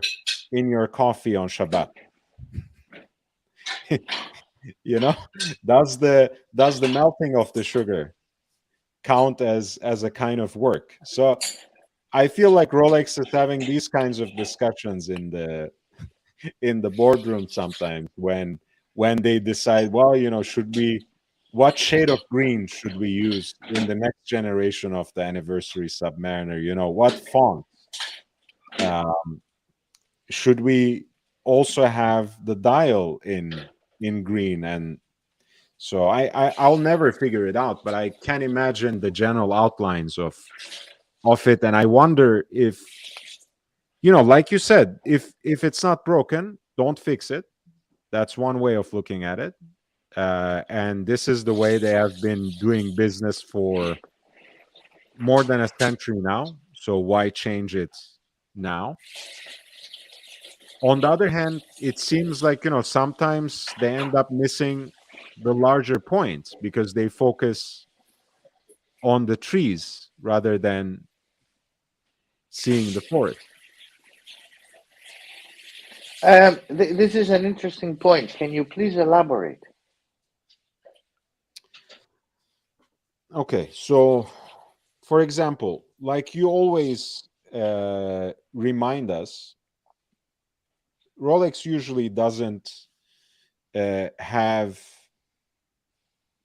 an immediate urgency to address address the vicissitudes of the market or respond directly to the desires of its average customer, or, you know, the random person online, you know, including me, right? You know, the talking heads on YouTube who present their predictions and desires and wishes for releases next year, which of course are extremely illogical anyways in terms of the timeline, considering the product cycle that extends usually to 3 years, if not longer, in terms of the larger development. That's right. 3 to 5 years. Yes. Yeah, so on the one hand, I understand that, and that's why you know, forget about the non-profit status and whatever, but that's why you have the foundation, right? So that you don't have a heritage like Rolex bought up by some luxury conglomerates who has its own designs and devices and even desires, uh, or simply the idea to make more money. So that can't be the only driving factor for Rolex. I understand that. I respect that. Or, like, you know, that you won't have like a Steve Jobs, like, for better or worse, visionary CEO who wants to reinvent the wheel and do something completely different. Um, the foundation is there as a board of trustees, basically, to keep things in check, if I understand it correctly.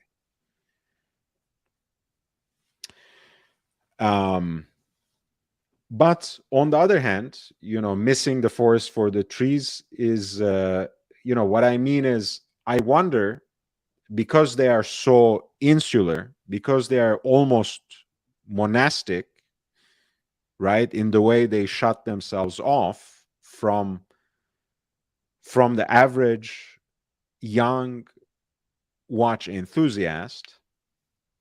Um, Not that I confuse myself for such youth, but I'm generalizing here. I think they don't listen at all to the average people. So they end up at the end either reproducing what they know best, which is what they do best, or once every so often they start dabbling in one fad or another themselves, right? Producing 42 millimeter watches, producing colorful watches, producing bejeweled watches, just because we can. Is it a little more clear now what I mean with missing the forest for the trees? You know, they forget about the wider public to whom they sell watches, because they like doing their own thing. And when they break out of that, they just follow some stupid trend in a non-committal way, and then they drop it the minute they feel insecure about it, like the Oyster Perpetual uh, Neo Stella dials. Yeah. Okay. There is truth to what you say. Um, it's a very different ship because of its vastness, of its size, Mhm. than, let's say, Patek, and Audemars and all the other brands, which are not so vertically integrated, but they're not so big. When they decide to move from one cycle to the next, they need to have figured out all these issues, inputs, you know, um, and because the machine works so well, it doesn't get disturbed. You the connectivity with the public, again, not that the most innovating ones are the ones who want to make a market presence. Uh, Rolex doesn't want to make a market presence because they're already very established. So they continue to do the same thing over and over again with small changes, right? Um, I would describe them as being very successful in what they do because of the bet they made in the 70s and 80s, which gave them the benefit to maintain and acquire this position as the top watch brand in the 90s. Rolex did not become number one 5 years ago. One needs to go back to their history. You mentioned something about the foundation. I mean, the foundation is a different iteration, and it helps them move massively when they decide to move, meaning that because of their non-profit status, they're Mhm. able to make very bold decisions.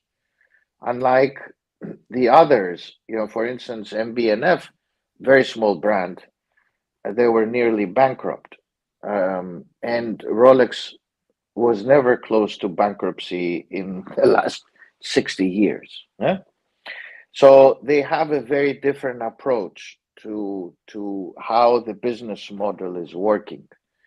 That allows them to be conservative, yet to make very bold moves over time. Mm. So, um, whether they innovate or not, I mean, I do believe they innovate. Patek does the same, but what is innovation? Is it the development of new models? Is it the development of new iterations? Um, it's hard to say, but I think that, look, it's a very successful approach to doing business, and it's a profit making operation, whilst many others are very much on the profit side. And Had it not been for this massiveness in manufacturing that they manage quite well, many of these watches would not be so approachable to the vast public. I mean, yes, granted, a lot of it goes to marketing and advertisement. A lot of these prices that you see that you pay goes into marketing, and still the watch is attainable. It is still an attainable watch for the value you're you're getting. I'm not trying to say that it's a value watch. None of the luxury watches are value watches. You know, if you look at even Tudor, the margin on a Tudor is even greater than the margin on a Rolex. Hmm? Yeah, But proportionally speaking, of course, right? yeah, yeah, proportionately, you know, if you knew what is the real price of the watch, you wouldn't buy it. You would think twice. But the market doesn't care. You know, consumers don't care. Um, Having said all this, it is a unique structure which others do not have. You know, the Stearns do not have this structure. It's a business, and it is a hyped business from the market point of view, not from the attention point of view. You're not paying for the watchmaker, and I think you said it yesterday, and I've said it as well a few times, and people get upset because it touches on their kind of ego watch world. When I say that, you know, you want to buy a Patek, you get value and quality above $150,000. And of course, you know, those who paid 40 and 50 and 60, they get offended because they thought they bought the dream, but they haven't bought the dream. Sorry to say. I mean, with Patek, you need to pay much more to get the quality that you're supposed to be getting on the lower pieces. And this is a marketing ploy. I mean, do not forget, these are marketing companies. Of Uh, course. I mean, they all 60, are. 60 to 80% of what you see is marketing. They all You are, know, right? They all exactly. are. And Yeah, that's yeah, what yeah, we mostly pay for at the yeah. luxury level. That's Yeah, true. and you say it, and you compare it. You compared it yesterday, and you made a very good point. And I think we discussed it in the past. You know, Lange value for money and all of that. No doubt, no doubt. But the market, as you see, shifts somewhere else. You know, the hypeness happened with Patek, and not for the heavy pieces, but for the steel pieces. You know, which I consider to be aesthetically uninteresting, old fashioned, and flimsy to me. Of course, you know, others will say, no, no, it's a beautiful piece. How can you say this about the Nautilus? I have a friend who got the 5990 recently, just a couple of months ago, and he was very proud and he showed it to me. And I said, great, please keep on buying your watches for Mr. Stern so he can afford the fuel on his super yacht and his super jet. And that's okay. We're in a free market, you know. I mean, look, people donate to their favorite, uh, clerics, and they end up Ah, buying private jets. So, let them worship at the Church of Patek or at the Temple of Patek. It's okay. Um, and you know, you there is this. I see it in these chats. There is a lot, a lot of, you know, copy and paste of one another. I mean, everybody is saying this, that, copy paste. Oh, Patek. Oh, this. Oh, World Timer. Oh, you know, they're all copying each other. And you know, I say people just, you know, wake up a little bit. You know, oh, it's the Aquanaut. Oh, it's the 712. Oh, it's the, you know, the Grand Complication for Patek are completely unattainable for somebody, a mere mortal like myself. 160, 170,000 pounds, $200,000. I mean, let's be realistic. And the chronograph, the simple chronograph of Patek is not, you know, it's expensive. It's very expensive for what you're getting, you know.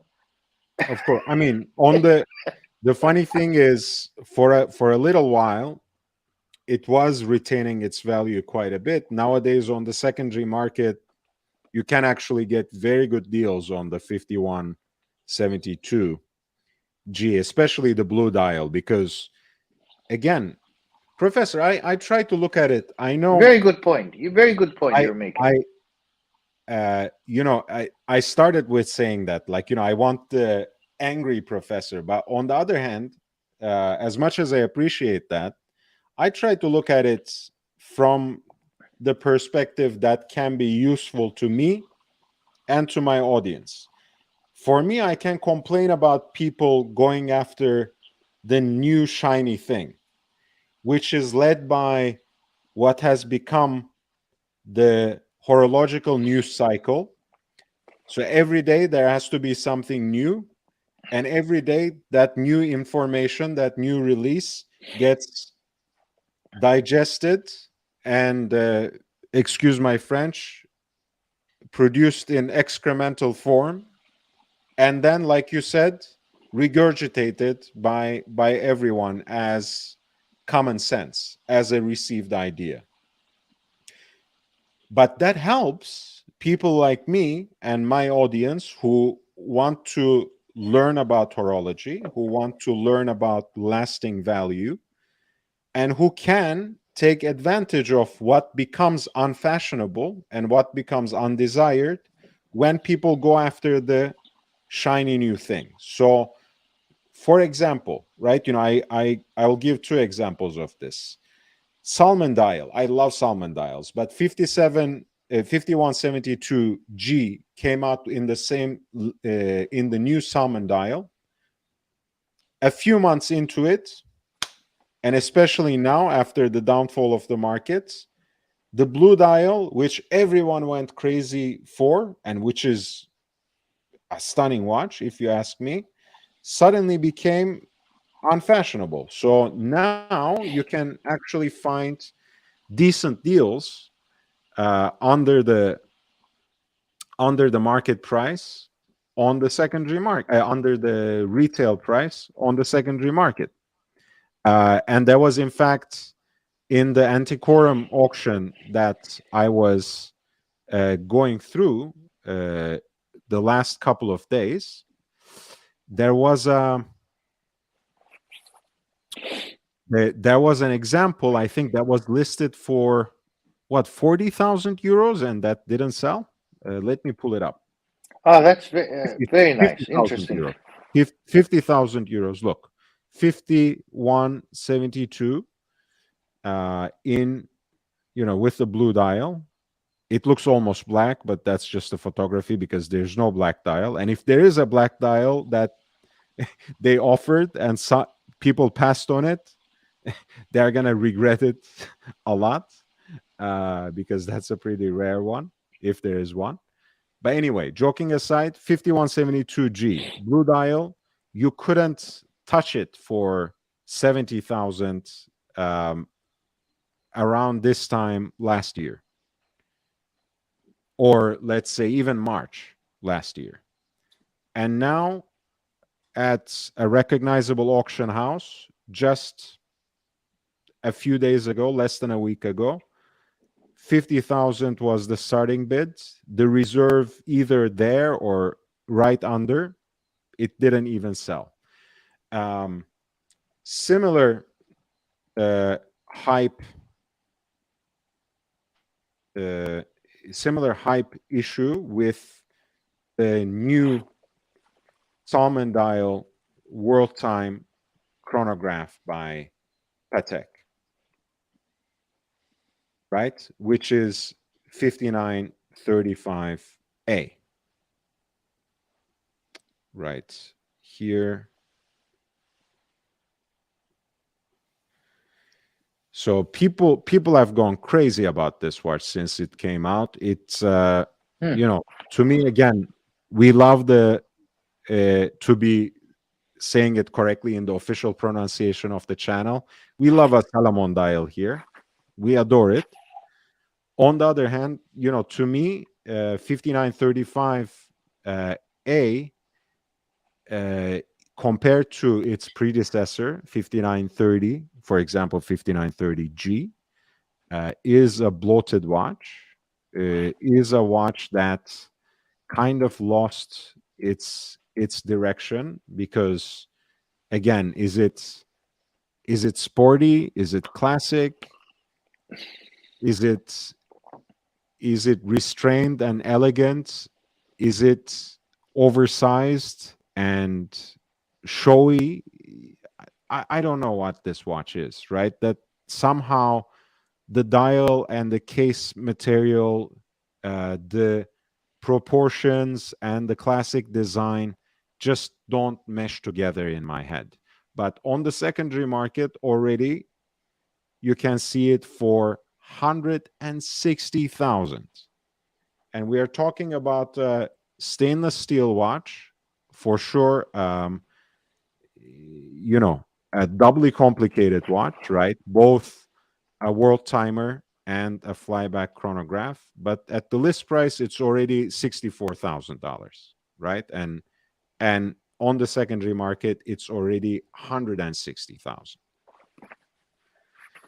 Um, and of course, I mean, that's just one example, right? I'm sure people can find it cheaper. But you remember that in the fall auction season, towards the end of last year, we have found people, we have found examples being bought up at auction before the premium, to be sure, for 40,000, right?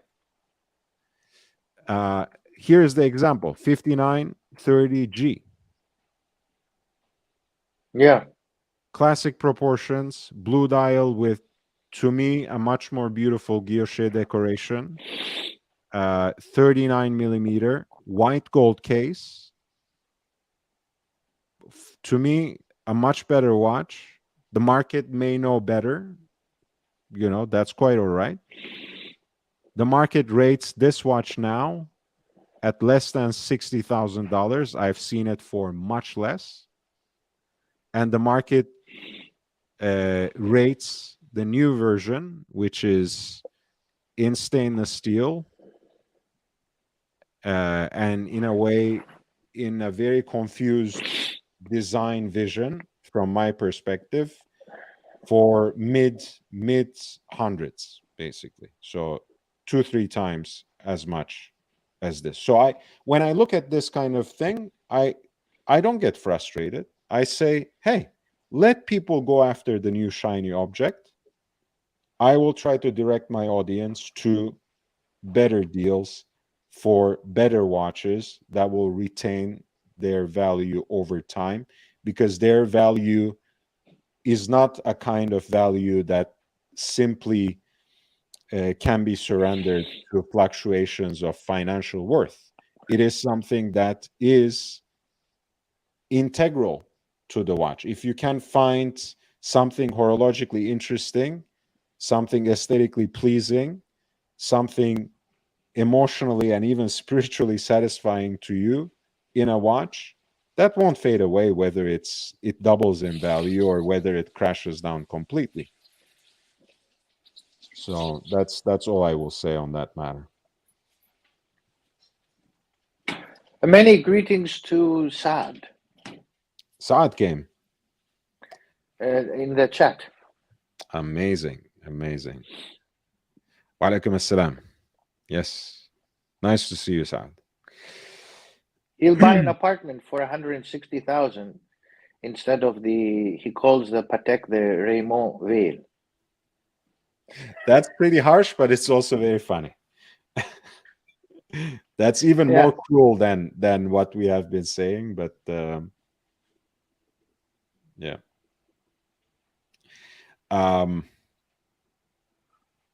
Yeah, so that's my value proposition in this corner of the internet. That's my philosophy. That's my approach. I mean, at the end of the day, we can get frustrated because the larger crowd, like you said, follows trends in the mainstream, regurgitates and reproduces bits and pieces of information they have heard elsewhere. And I always cling to this simple mantra, Professor, that a little bit of knowledge is actually much more pernicious than ignorance.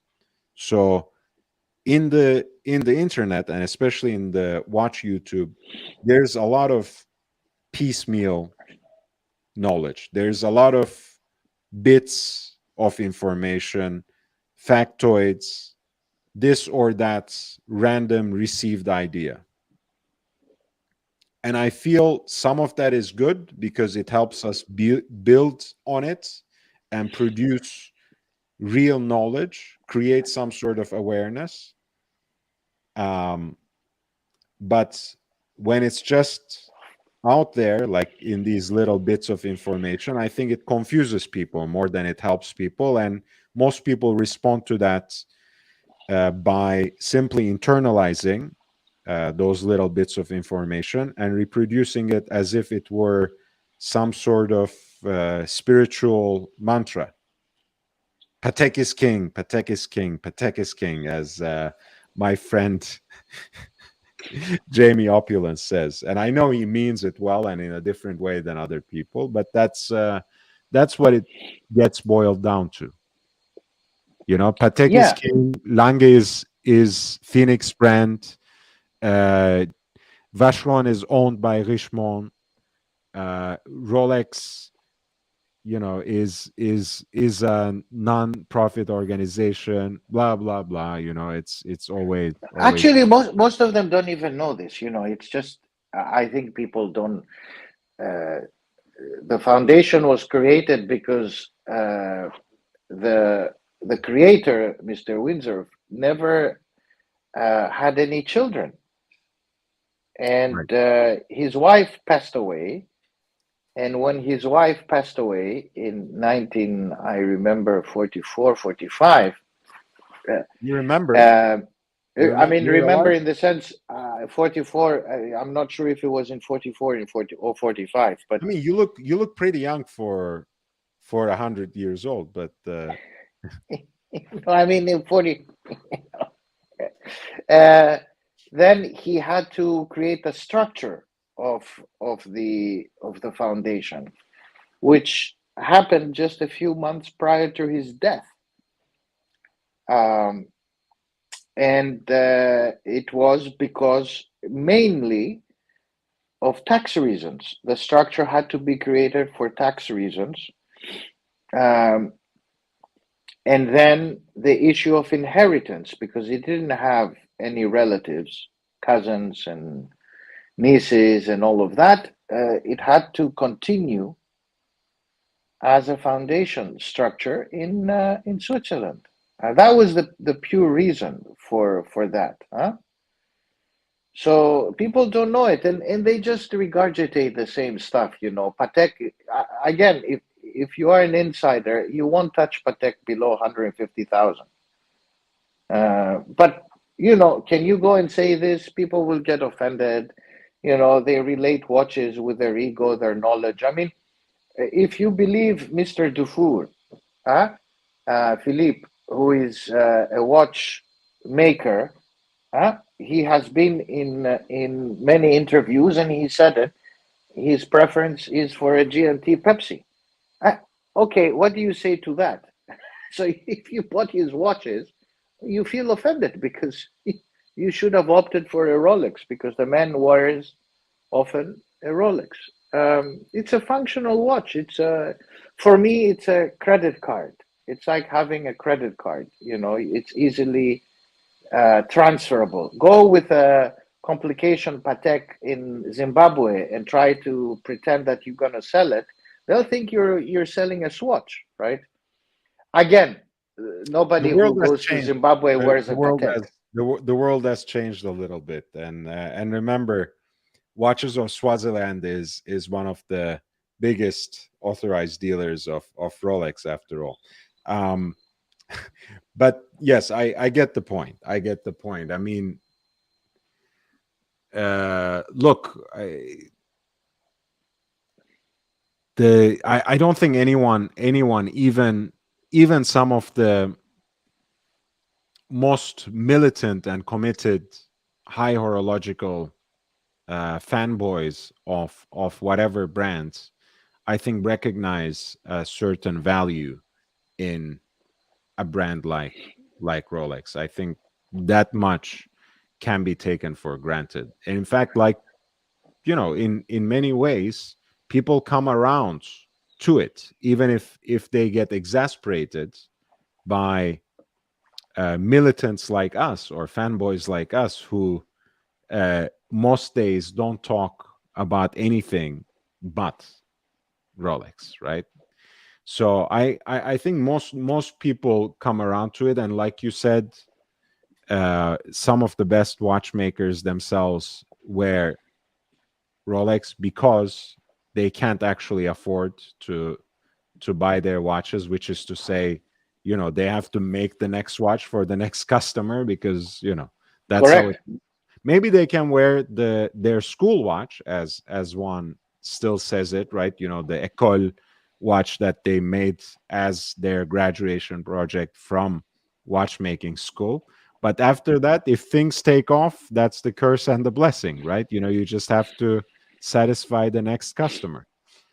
But yes, I mean, they also wear, like, Dufour, especially. Dufour basically gave his name by now to the Lange datograph, the hand-wound flyback chronograph in pink gold.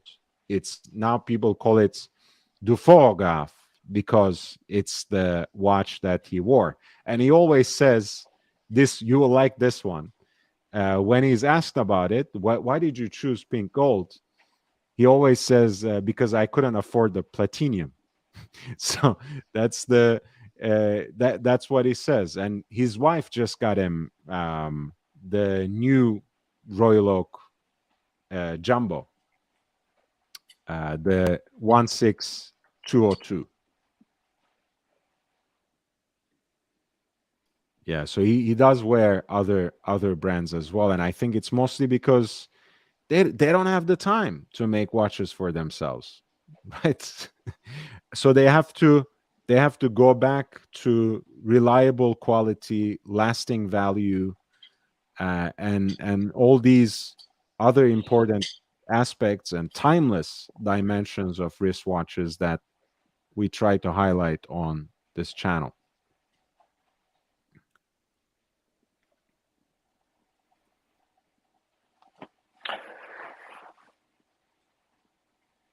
Ah, Saad has a one and done One and done. in the chat. Oh yeah, I'm. Let me guess. It's a day date. Are you surprised?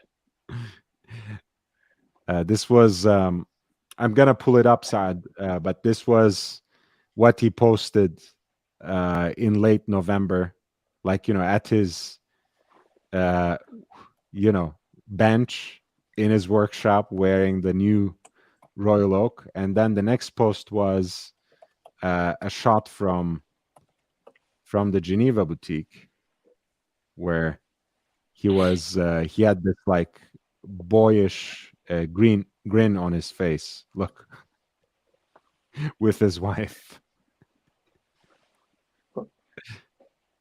So it's and that's pretty endearing to me, when you think about it, the fact that someone who is understood to be at the absolute zenith of horological craft, after decades that he dedicated to watchmaking, still gets excited in that way about getting, yes, an exclusive watch, but something that is made in serial production still. He still gets excited like a little boy about getting a Royal Oak Jumbo, or about getting a Lange chronograph, about getting a Rolex watch that strikes his fancy. So that's pretty cool. 228 236. This is the watch that Saad and I will get. The one and done watch, Lloyd. Why not? This is it. I will never check the websites of any watch company again. Of course, my family laughs at me and says this will never happen. But no, this is the fake one. We Fake? need uh, we need it in. Yes, yes. This What do is you mean fake? platinum. It's a dial that Rolex offers. Well, what do you mean fake? Yeah, fake. The black is fake. Okay. Platinum, yes. And if we add diamonds, we need to add diamonds on the dial. Okay, let's let's just go all out. Yes, yes, we need to go all out. This is a one and done. You know, the diamonds alone is like another watch in steel. I'm sure. So this is it. Oh, Sad, thank you. We learn from the best. You know, if I when I talk to myself on this channel, I'm sure it's not as interesting and eloquent. So when I have people like you in the chat, like JB in the chat, like so many others in the chat, and the professor on the panel, it's so much better. So can I add to your to our discussion of yesterday, Lord? My Let friend who remind me of the specific the guy discussion. who got the world timer, Oh yes, the the Patek. Yeah. Batek Philippe. Okay. So my friend who got the Batek today, he bought a Rolex also. A day just Jubilee bracelet, blue dial. He just sent it to me. He said, "What? I got this one." I said, "You see, you go and buy Patek, and you go back to Rolex." I mean, look, date just on a Jubilee bracelet is it's an absolute classic. What can you say to that? What is it a fluted bezel too? I hope because Jubilee asks Yeah, for it's a it. fluted bezel, but not the dial, the wavy dial. You know, the new thing they did last year. It's this flat blue. Um, and I said to him jokingly, "Return the world timer to Thierry. Uh, He can sell it to somebody else." I'm sure you can. Yeah. I'm not sure if the CEO takes returns. By the way, I'm sure they have a department for that. But Yeah, he said, "No, no, I cannot do that."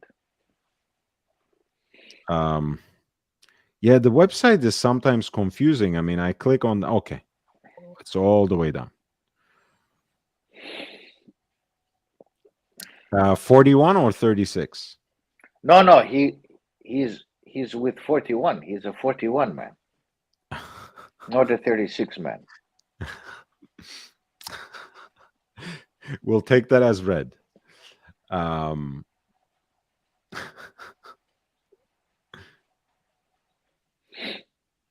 yeah, I Yeah, think that's it. this is a great watch. Yeah, I told him very nice, beautiful. Mabruk, I told him. Very good. So I said, don't go back to the gimmicky brands. Just stick with the real one.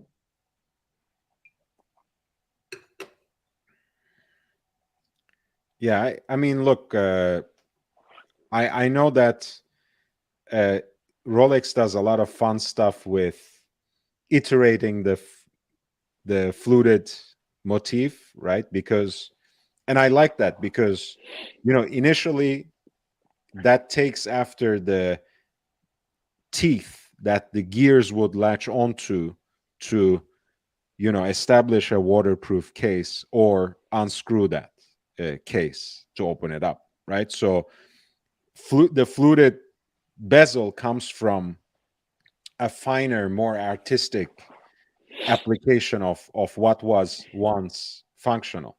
So for them to now take it and make it a dial motif and use it in their boutiques, you know, on walls as a piece of design, I love it. But on the other hand, to me, it's a little too much. You know, a solid color Whether it's sunburst or matte, I much prefer that when it comes to Rolex style. So I I think that's like the much better. fluted dial, um, but I also like the two-tone yellow gold fluted dial. Very nice. Don't You might say, "Oh, come on, Prof, what's going on?" What do you I mean? really, For two tone? I'm a two yeah, tone guy. My you're a two-tone. Okay, I Yeah, like the the first two-tone Jubilee. Yeah, that one, that the middle, the the 41, yeah the 40. What first is it? the first Rolex that I bought for myself, and the first luxury watch that I bought with my own money, was the root beer 16753. The Uh, real one, because now it's not root. It's not even beer. It's like Seven Up meshed it's with okay. Fanta. It's okay. It's okay. Don't tell don't tell people everything all at once, Professor. They will Okay, I'll keep it for. their brains will blow too quickly. And then the root Don't beer, tell all the they secrets. have to change the bracelet. They need to put a Jubilee bracelet on this Fanta. I call it Fanta watch. It's not root beer. Their classic one is what you have because they haven't changed the dial. They need, they have colorblind people at Rolex too. They need to fix the dial. Well, I mean, we agree with this completely because ultimately, when you know the history of that particular model, you know that the nickname comes from the dial, which reminds Precise. people of that root beer candy. It has that sort of shade and sheen, and in a way, Mm. also, I mean, this is kind of an urban legend, so it might be completely made up, but I kind of believe that story. Um, that the brown dial that we started calling root beer really took off as a design idea from the way that the black dials started fading into and started becoming what they call today tropical dials, right? Because that's usually some shade of brown. Now, again, Mm, I mm. don't know whether that's real or not. I know it's a damn good story. So when it comes to the GMT Master 2, I understand why they have it in a black dial, because they know for sure they have tried it in the Yachtmaster two tone with the blue with the um, brown dial, with the sunburst chocolate brown dial. Uh, Beautiful. that it's beautiful, but it's also it simply doesn't sell well. So when they introduced the two tone GMT Master, they decided to keep things a little more restrained because they knew that it would be too divisive, too segmenting, too niche if it were the only option, if the chocolate brown dial or root beer dial was the only option. So they went with black. That's my theory, anyways. Um, but yes, of course, I mean, of course, I know it's not Rolex that comes up with these nicknames, but how can this be the root beer if it doesn't have the root beer dial? And I do agree, root beer looks better on Jubilee. But then again, this is not root beer, so it's okay, whatever it comes on. Yeah, whatever it comes. Yeah.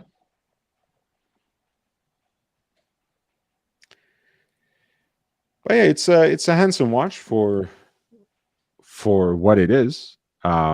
But if the inspiration behind it is that vintage classic, this is not it. Yeah.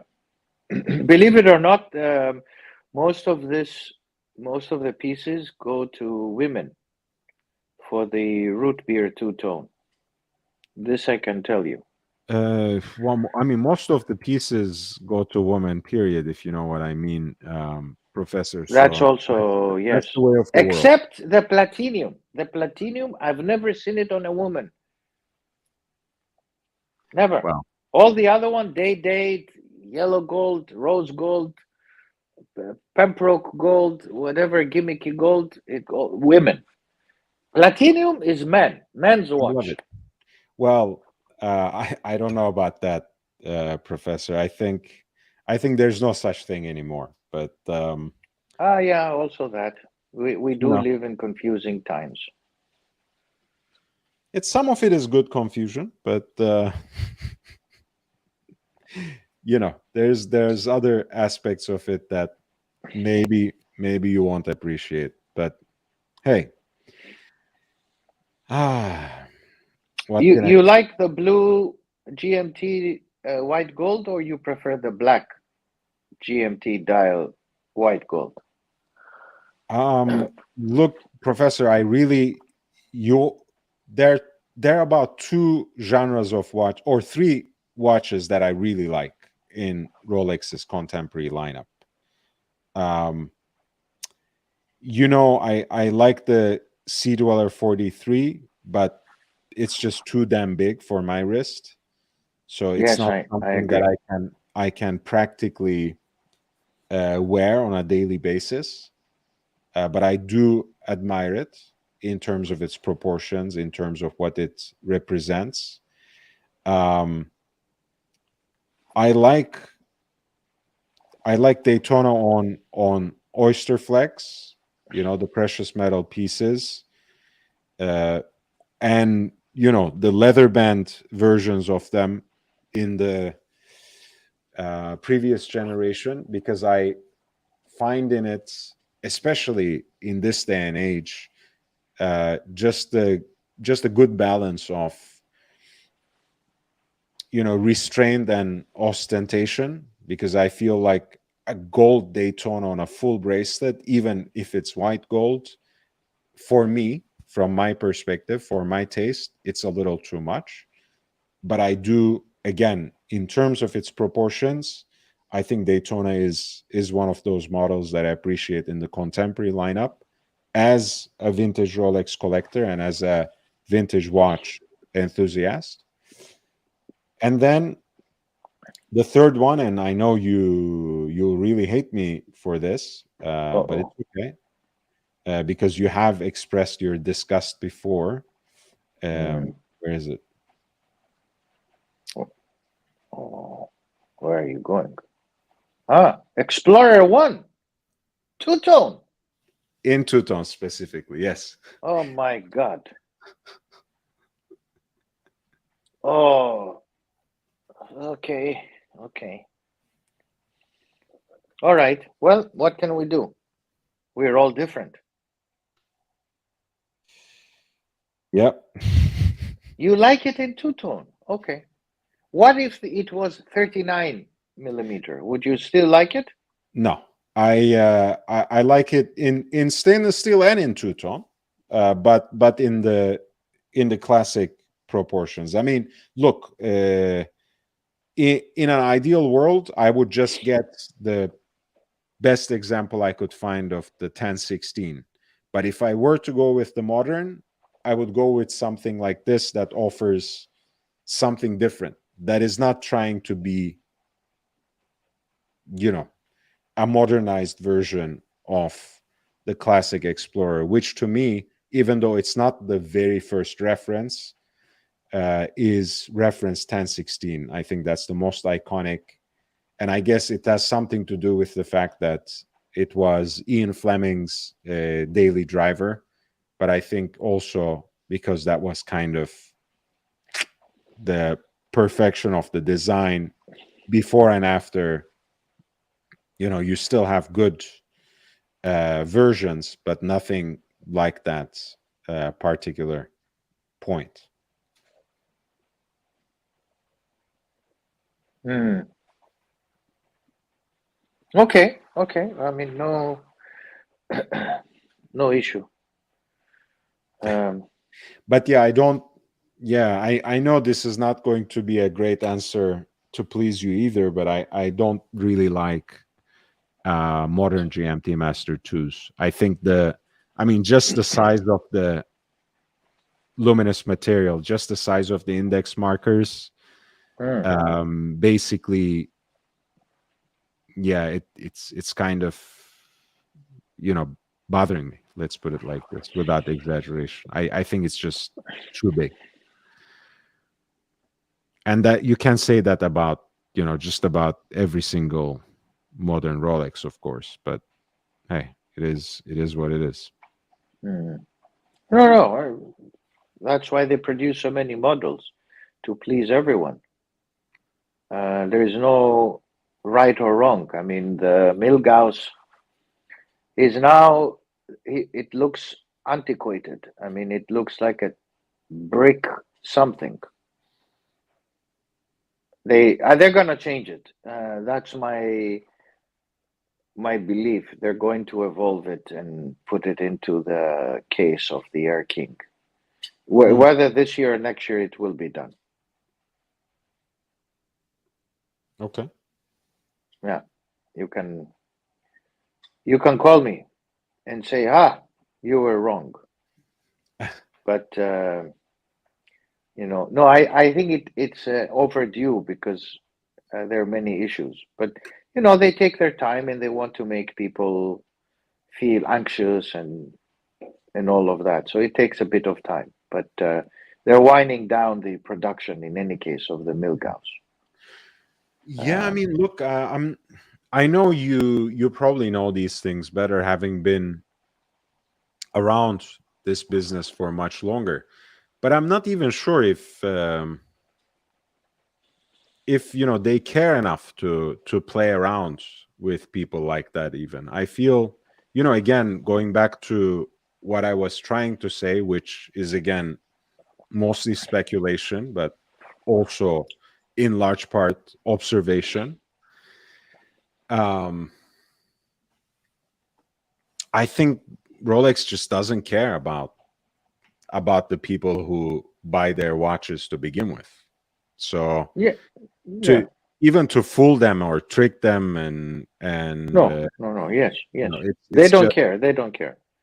I think the iteration is more a mechanical iteration, meaning that they'll have to change the case. It's an engineering issue with a Milgauss rather than a case issue. Let's put it this way.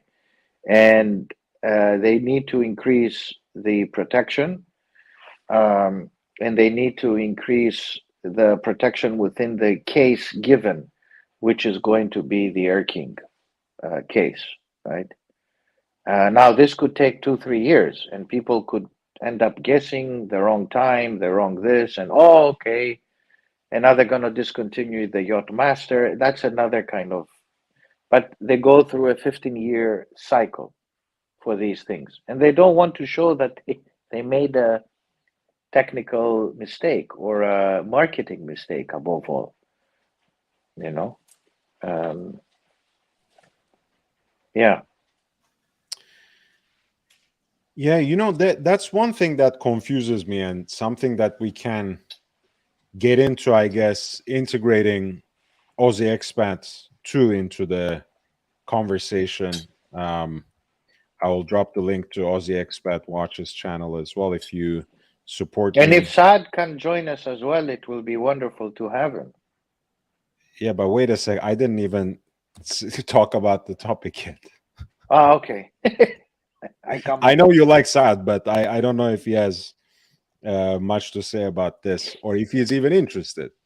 Um, so, on the one hand, of course, Rolex, just like any other uh, company, has to abide by constraints of industrial production. Like you said, it's better for them to standardize case sizes and proportions and types for an X amount of models. On the other hand, they also have had the trend in the recent years to really create, I don't want to say sharper distinctions, but more recognizable distinctions between their different professional models, right? So, for example, right now, and I don't know if it's just because it's lagging behind, it might be just that,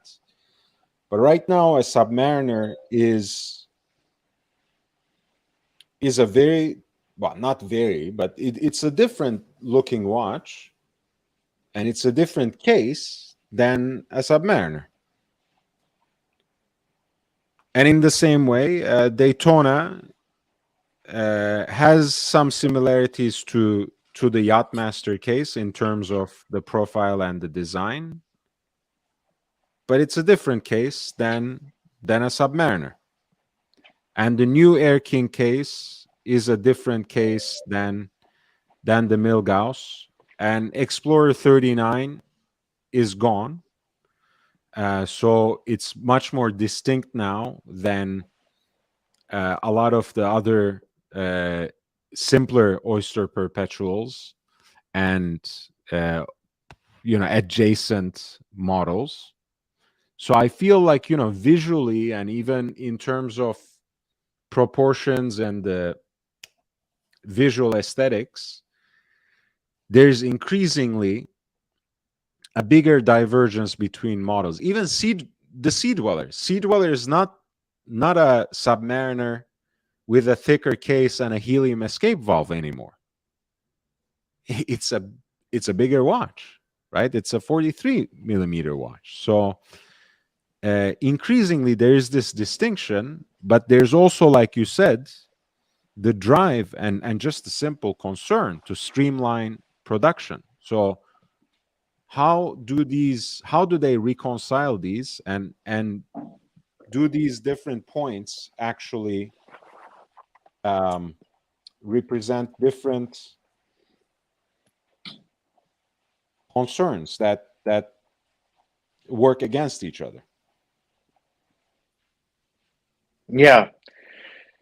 So, this is the part of the debate discourse that does not really is not touched upon by the collectors and the people interested in the models. I mean, this is more a business manufacturing decision, and this is where Rolex is above everybody else. Hmm. Because they're able to make these decisions once. So, for instance, the Milgauss and the Air King have similarities in that fashion. The GMT will have to transform itself into the next iteration at some point. It will not maintain itself as is because it is the same case since 2008. These are manufacturing decisions, and they are more important than simply the aesthetics of the issue. The Yachtmaster was for a long time, for about 17 years, being produced in the same kind of fashion. And then they made a very notable decision to move it into the Oysterflex and to move it into two iterations, and then to move within that into three different metals, and then to go from 40 to 42 in white gold, and then start playing with the dials. This is revolutionary, by the way, because For um, Rolex. for Rolex, because the Yachtmaster line is the annual production of Patek Philippe. Right. And so you imagine that they need to produce it in so many iterations, and the Oysterflex is not simply a rubber band. They had to think in many proportions, in many dimensions, because the watch needs to sit properly on the wrist, and it had unique problems with the Oysterflex at the beginning. The watch sits quite largely on the wrist for a 40 millimeter, and 42 even bigger. And the Oysterflex needed to be, and they played around this for some time. And it was a major decision how they were going to source it. And, the Oysterflex has inside metal bands to hold it above the wrist and to cover the wrist in this way. It took them about 4 years to decide on that. So it's not a simple, and when they move, they need to have, 150,000 of these things ready when they iterate from one model to the next, because they cannot just have for one production cycle, they need to have for 5 production cycles. And from day one, it needs to come out right. So the old Rolexes 20 years ago and 15 years ago had a lot of challenges at the very beginning. The dials were not, I mean, today even the dials are not, if you use a microscope, and some have done it, they have a lot of dust. But go back 20 years ago, and the hands are not properly covered in luminescence, in color. It's half baked, half done. And that was a major issue of quality control. Of course, people, don't go into that, but that quality control for Rolex has improved immensely. And this decision was taken in the late 2000s. So all I'm saying is that there is a huge process that goes behind the doors when you see the watch. And the approach is that when you see the watch being presented in the April function, which is the big iteration, and Rolex is moving away from that also, it has to be a perfect watch. So, the example, the case in point is that my GMT is not the GMT that you have today in the market, because it went through one iteration, which was represented in the models that was produced after the first 3 months, Hmm. and it had to do with the clasp. But that's a minor detail, which it shouldn't bother anybody. So all I'm saying is that there are many things that go through the manufacturing process, and it became more clear and distinct during COVID. Yeah. What happens to the manufacturing process? It was a big learning experience during COVID, when some of your suppliers went dead. They stopped, and you had to stop as well. Not because you had 30% of your workforce, which at any time had COVID and you couldn't have them around, but you had also major suppliers. You couldn't source your gold, you couldn't source, basic materials. You had issues with that. So I think that is an aspect that we forget. When they move, they need to move with, in parallel, the manufacturing process. That's important.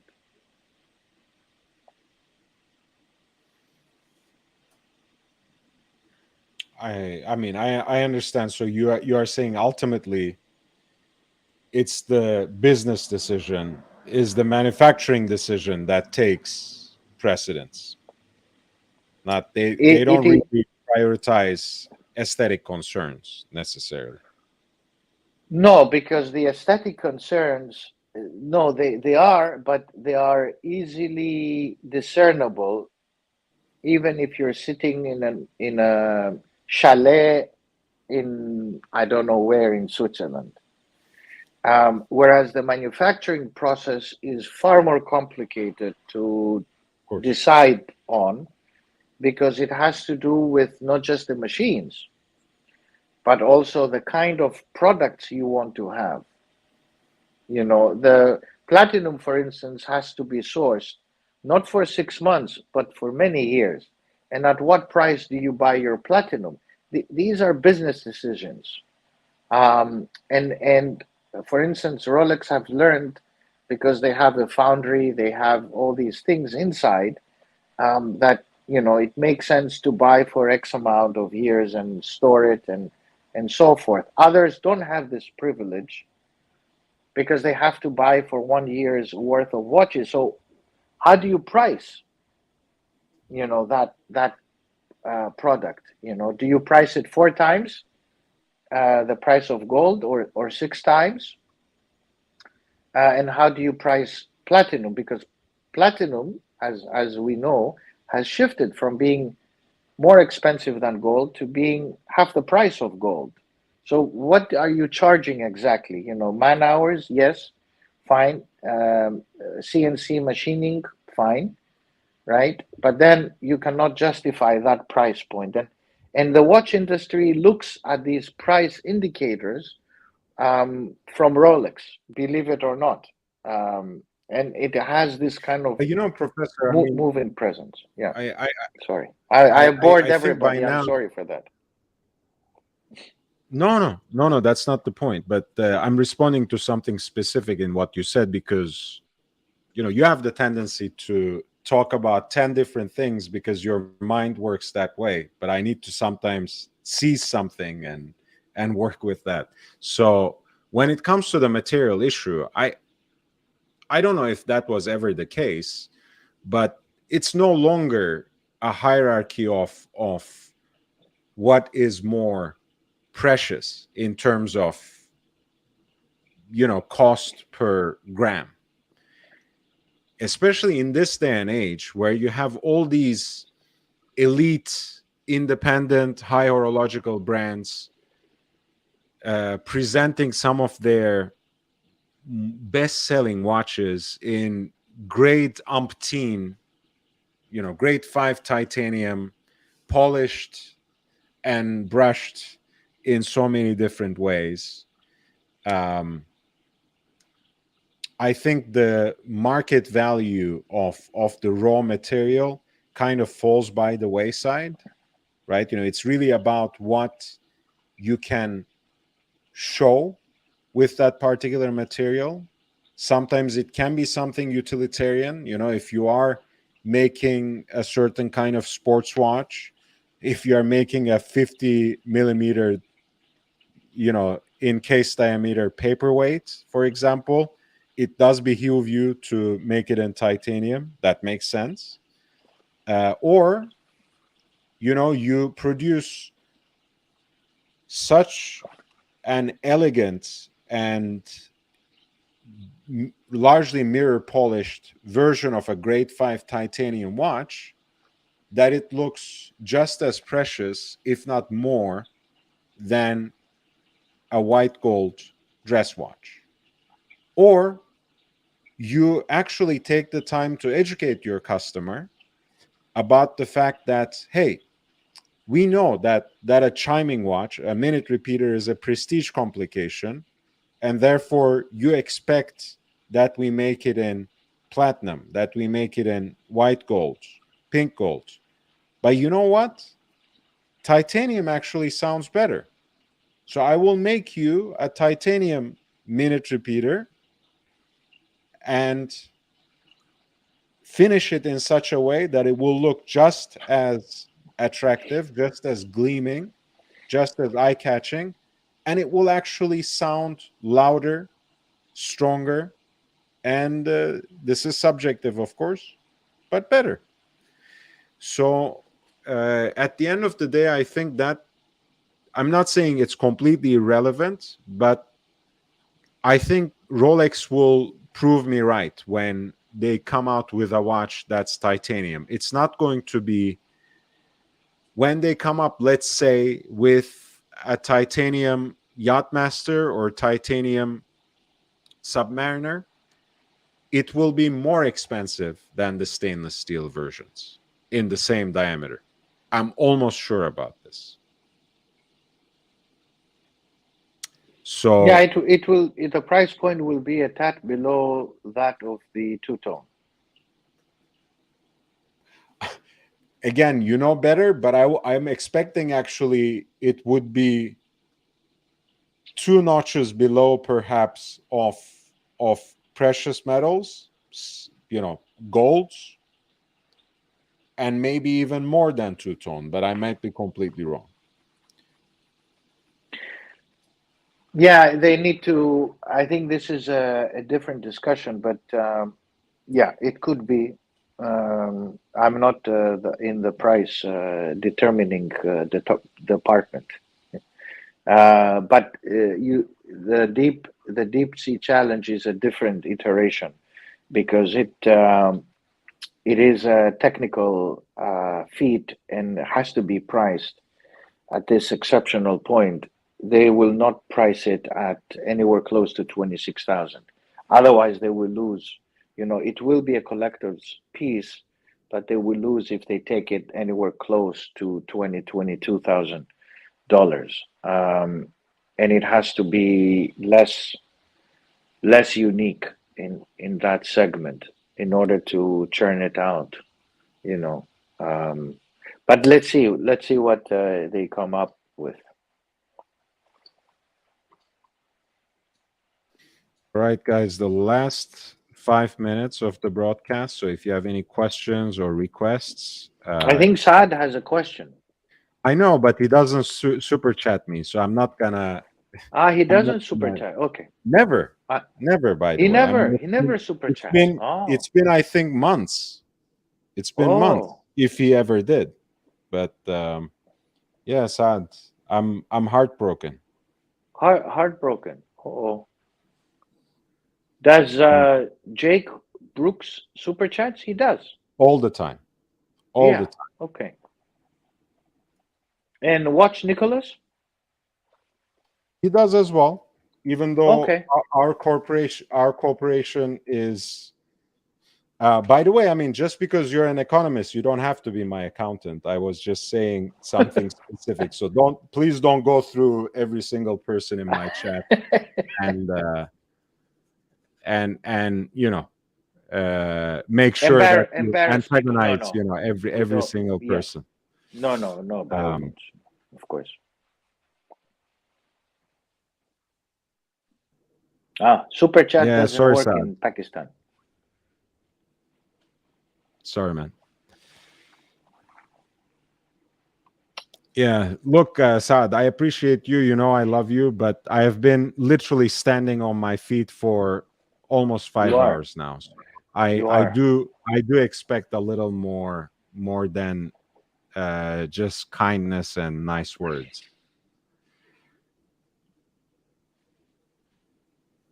All right, the last 2 minutes, Professor. Do you have any last Can words? I Any? ask you about your standing?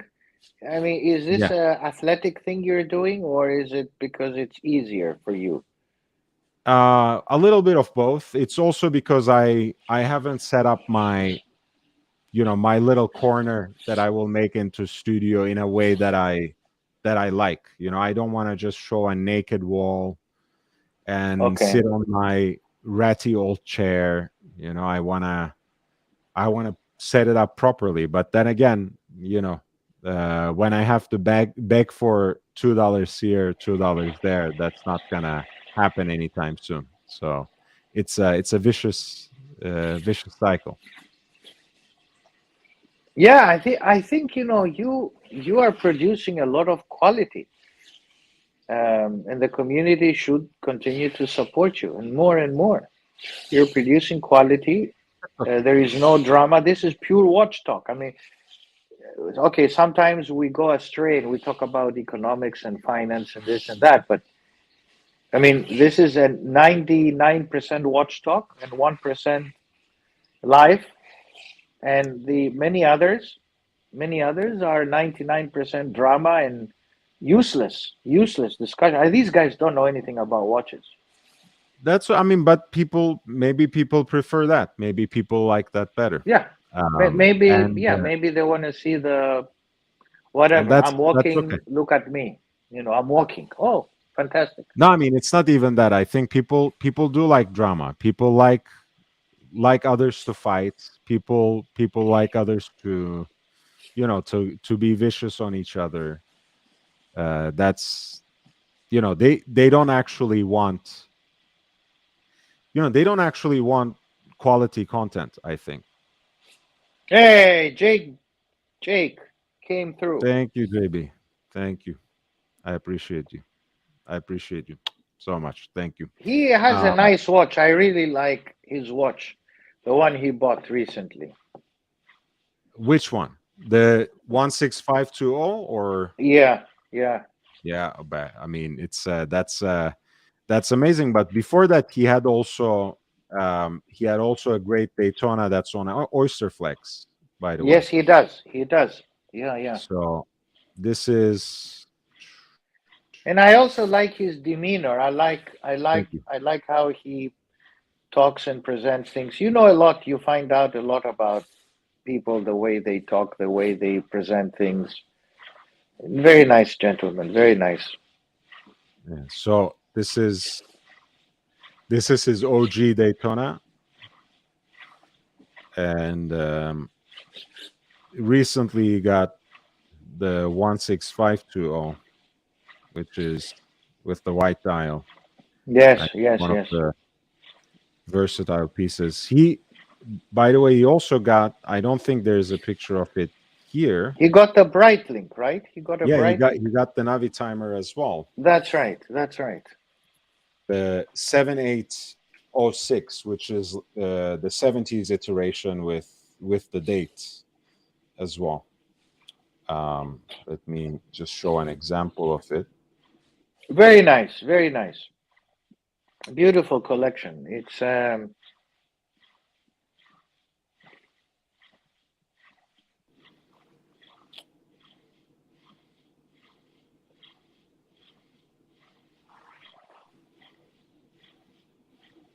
Mm, it's hard. It's hard. Yeah, this one, yes, yes, yes. Beautiful. Beautiful. the twin jets.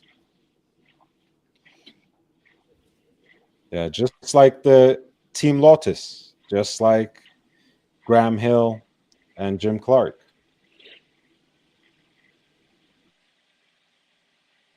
Now this is a dial. I consider it to be, you might say, hey, Profi, you told us an hour and a half ago, maybe you were half asleep still. You told us you like the dials to be empty and all of that. For a chronograph, this dial is very well done. In my opinion, You this is a well know, done dial.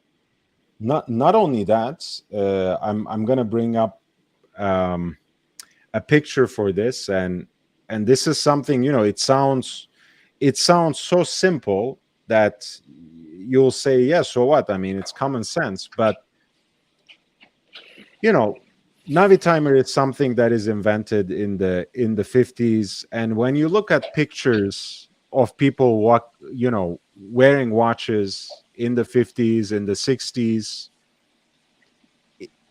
they're grainy pictures. It's not very high quality. There are no wrist shots, because that's not how people operated. So it's very hard to get a clear picture of a watch that someone wears.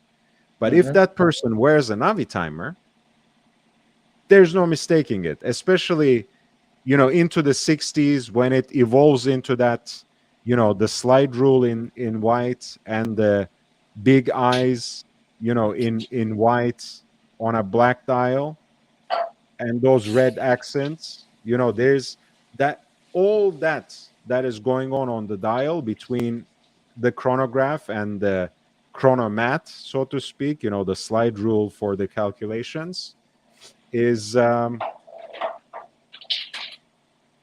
just such a recognizable look that there's no missing it, and there's no mistaking it for anyone else or anything else. I want to say any other watch. Yeah, it is the quintessential, in Yeah, my not opinion, Breitling. And also, they fell into the trap of the Salomon dial. right. The Salomon dial. You know, Panerai, I have a new name for Panerai. Sh- shall I Share share it, it with you? please. The prosciutto watch. But I mean, is that supposed to be something bad? I mean, I don't eat that kind of stuff. I've never, I never did, because Yeah. I'm vegan You're yes. and I don't eat pork, so it's it is what it is. But yeah, my internet completely crapped out again, so I can't actually pull the picture that's that I want. But at least I can share before we sign off the Jim Clark video I made. I think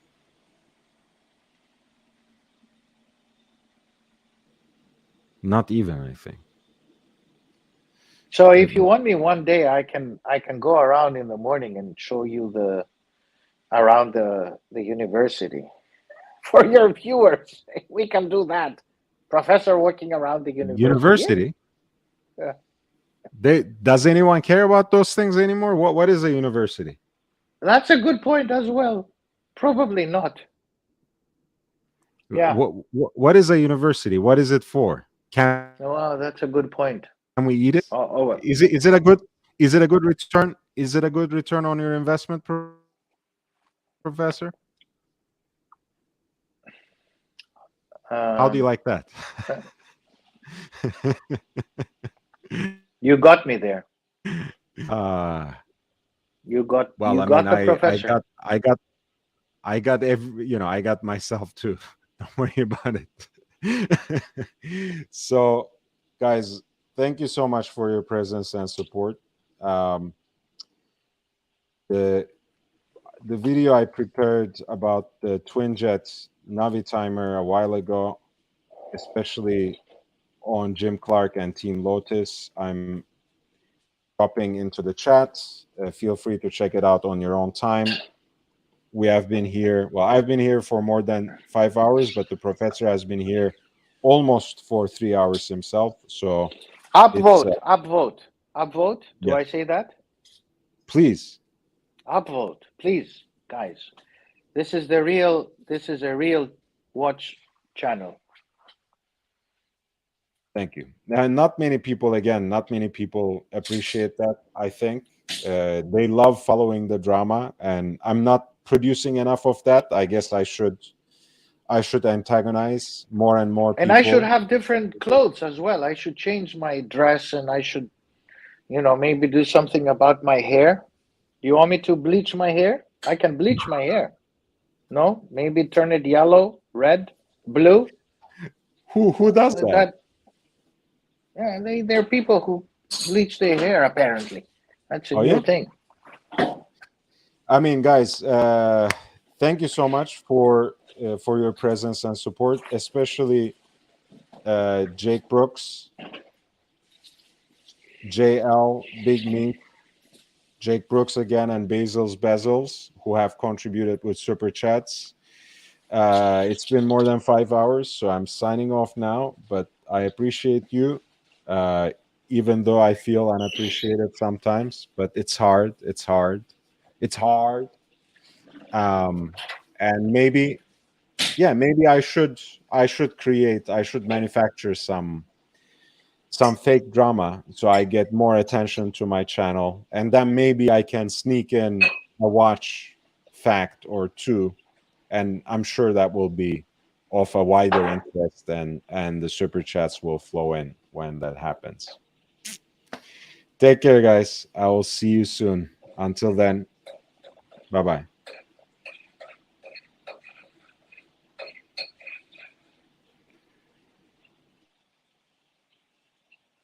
Wow, we must be exhausted.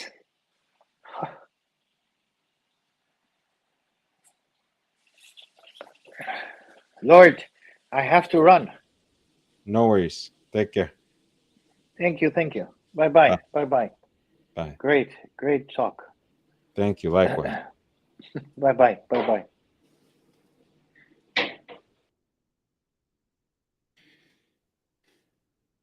Yeah, I don't think I can even sign off, guys.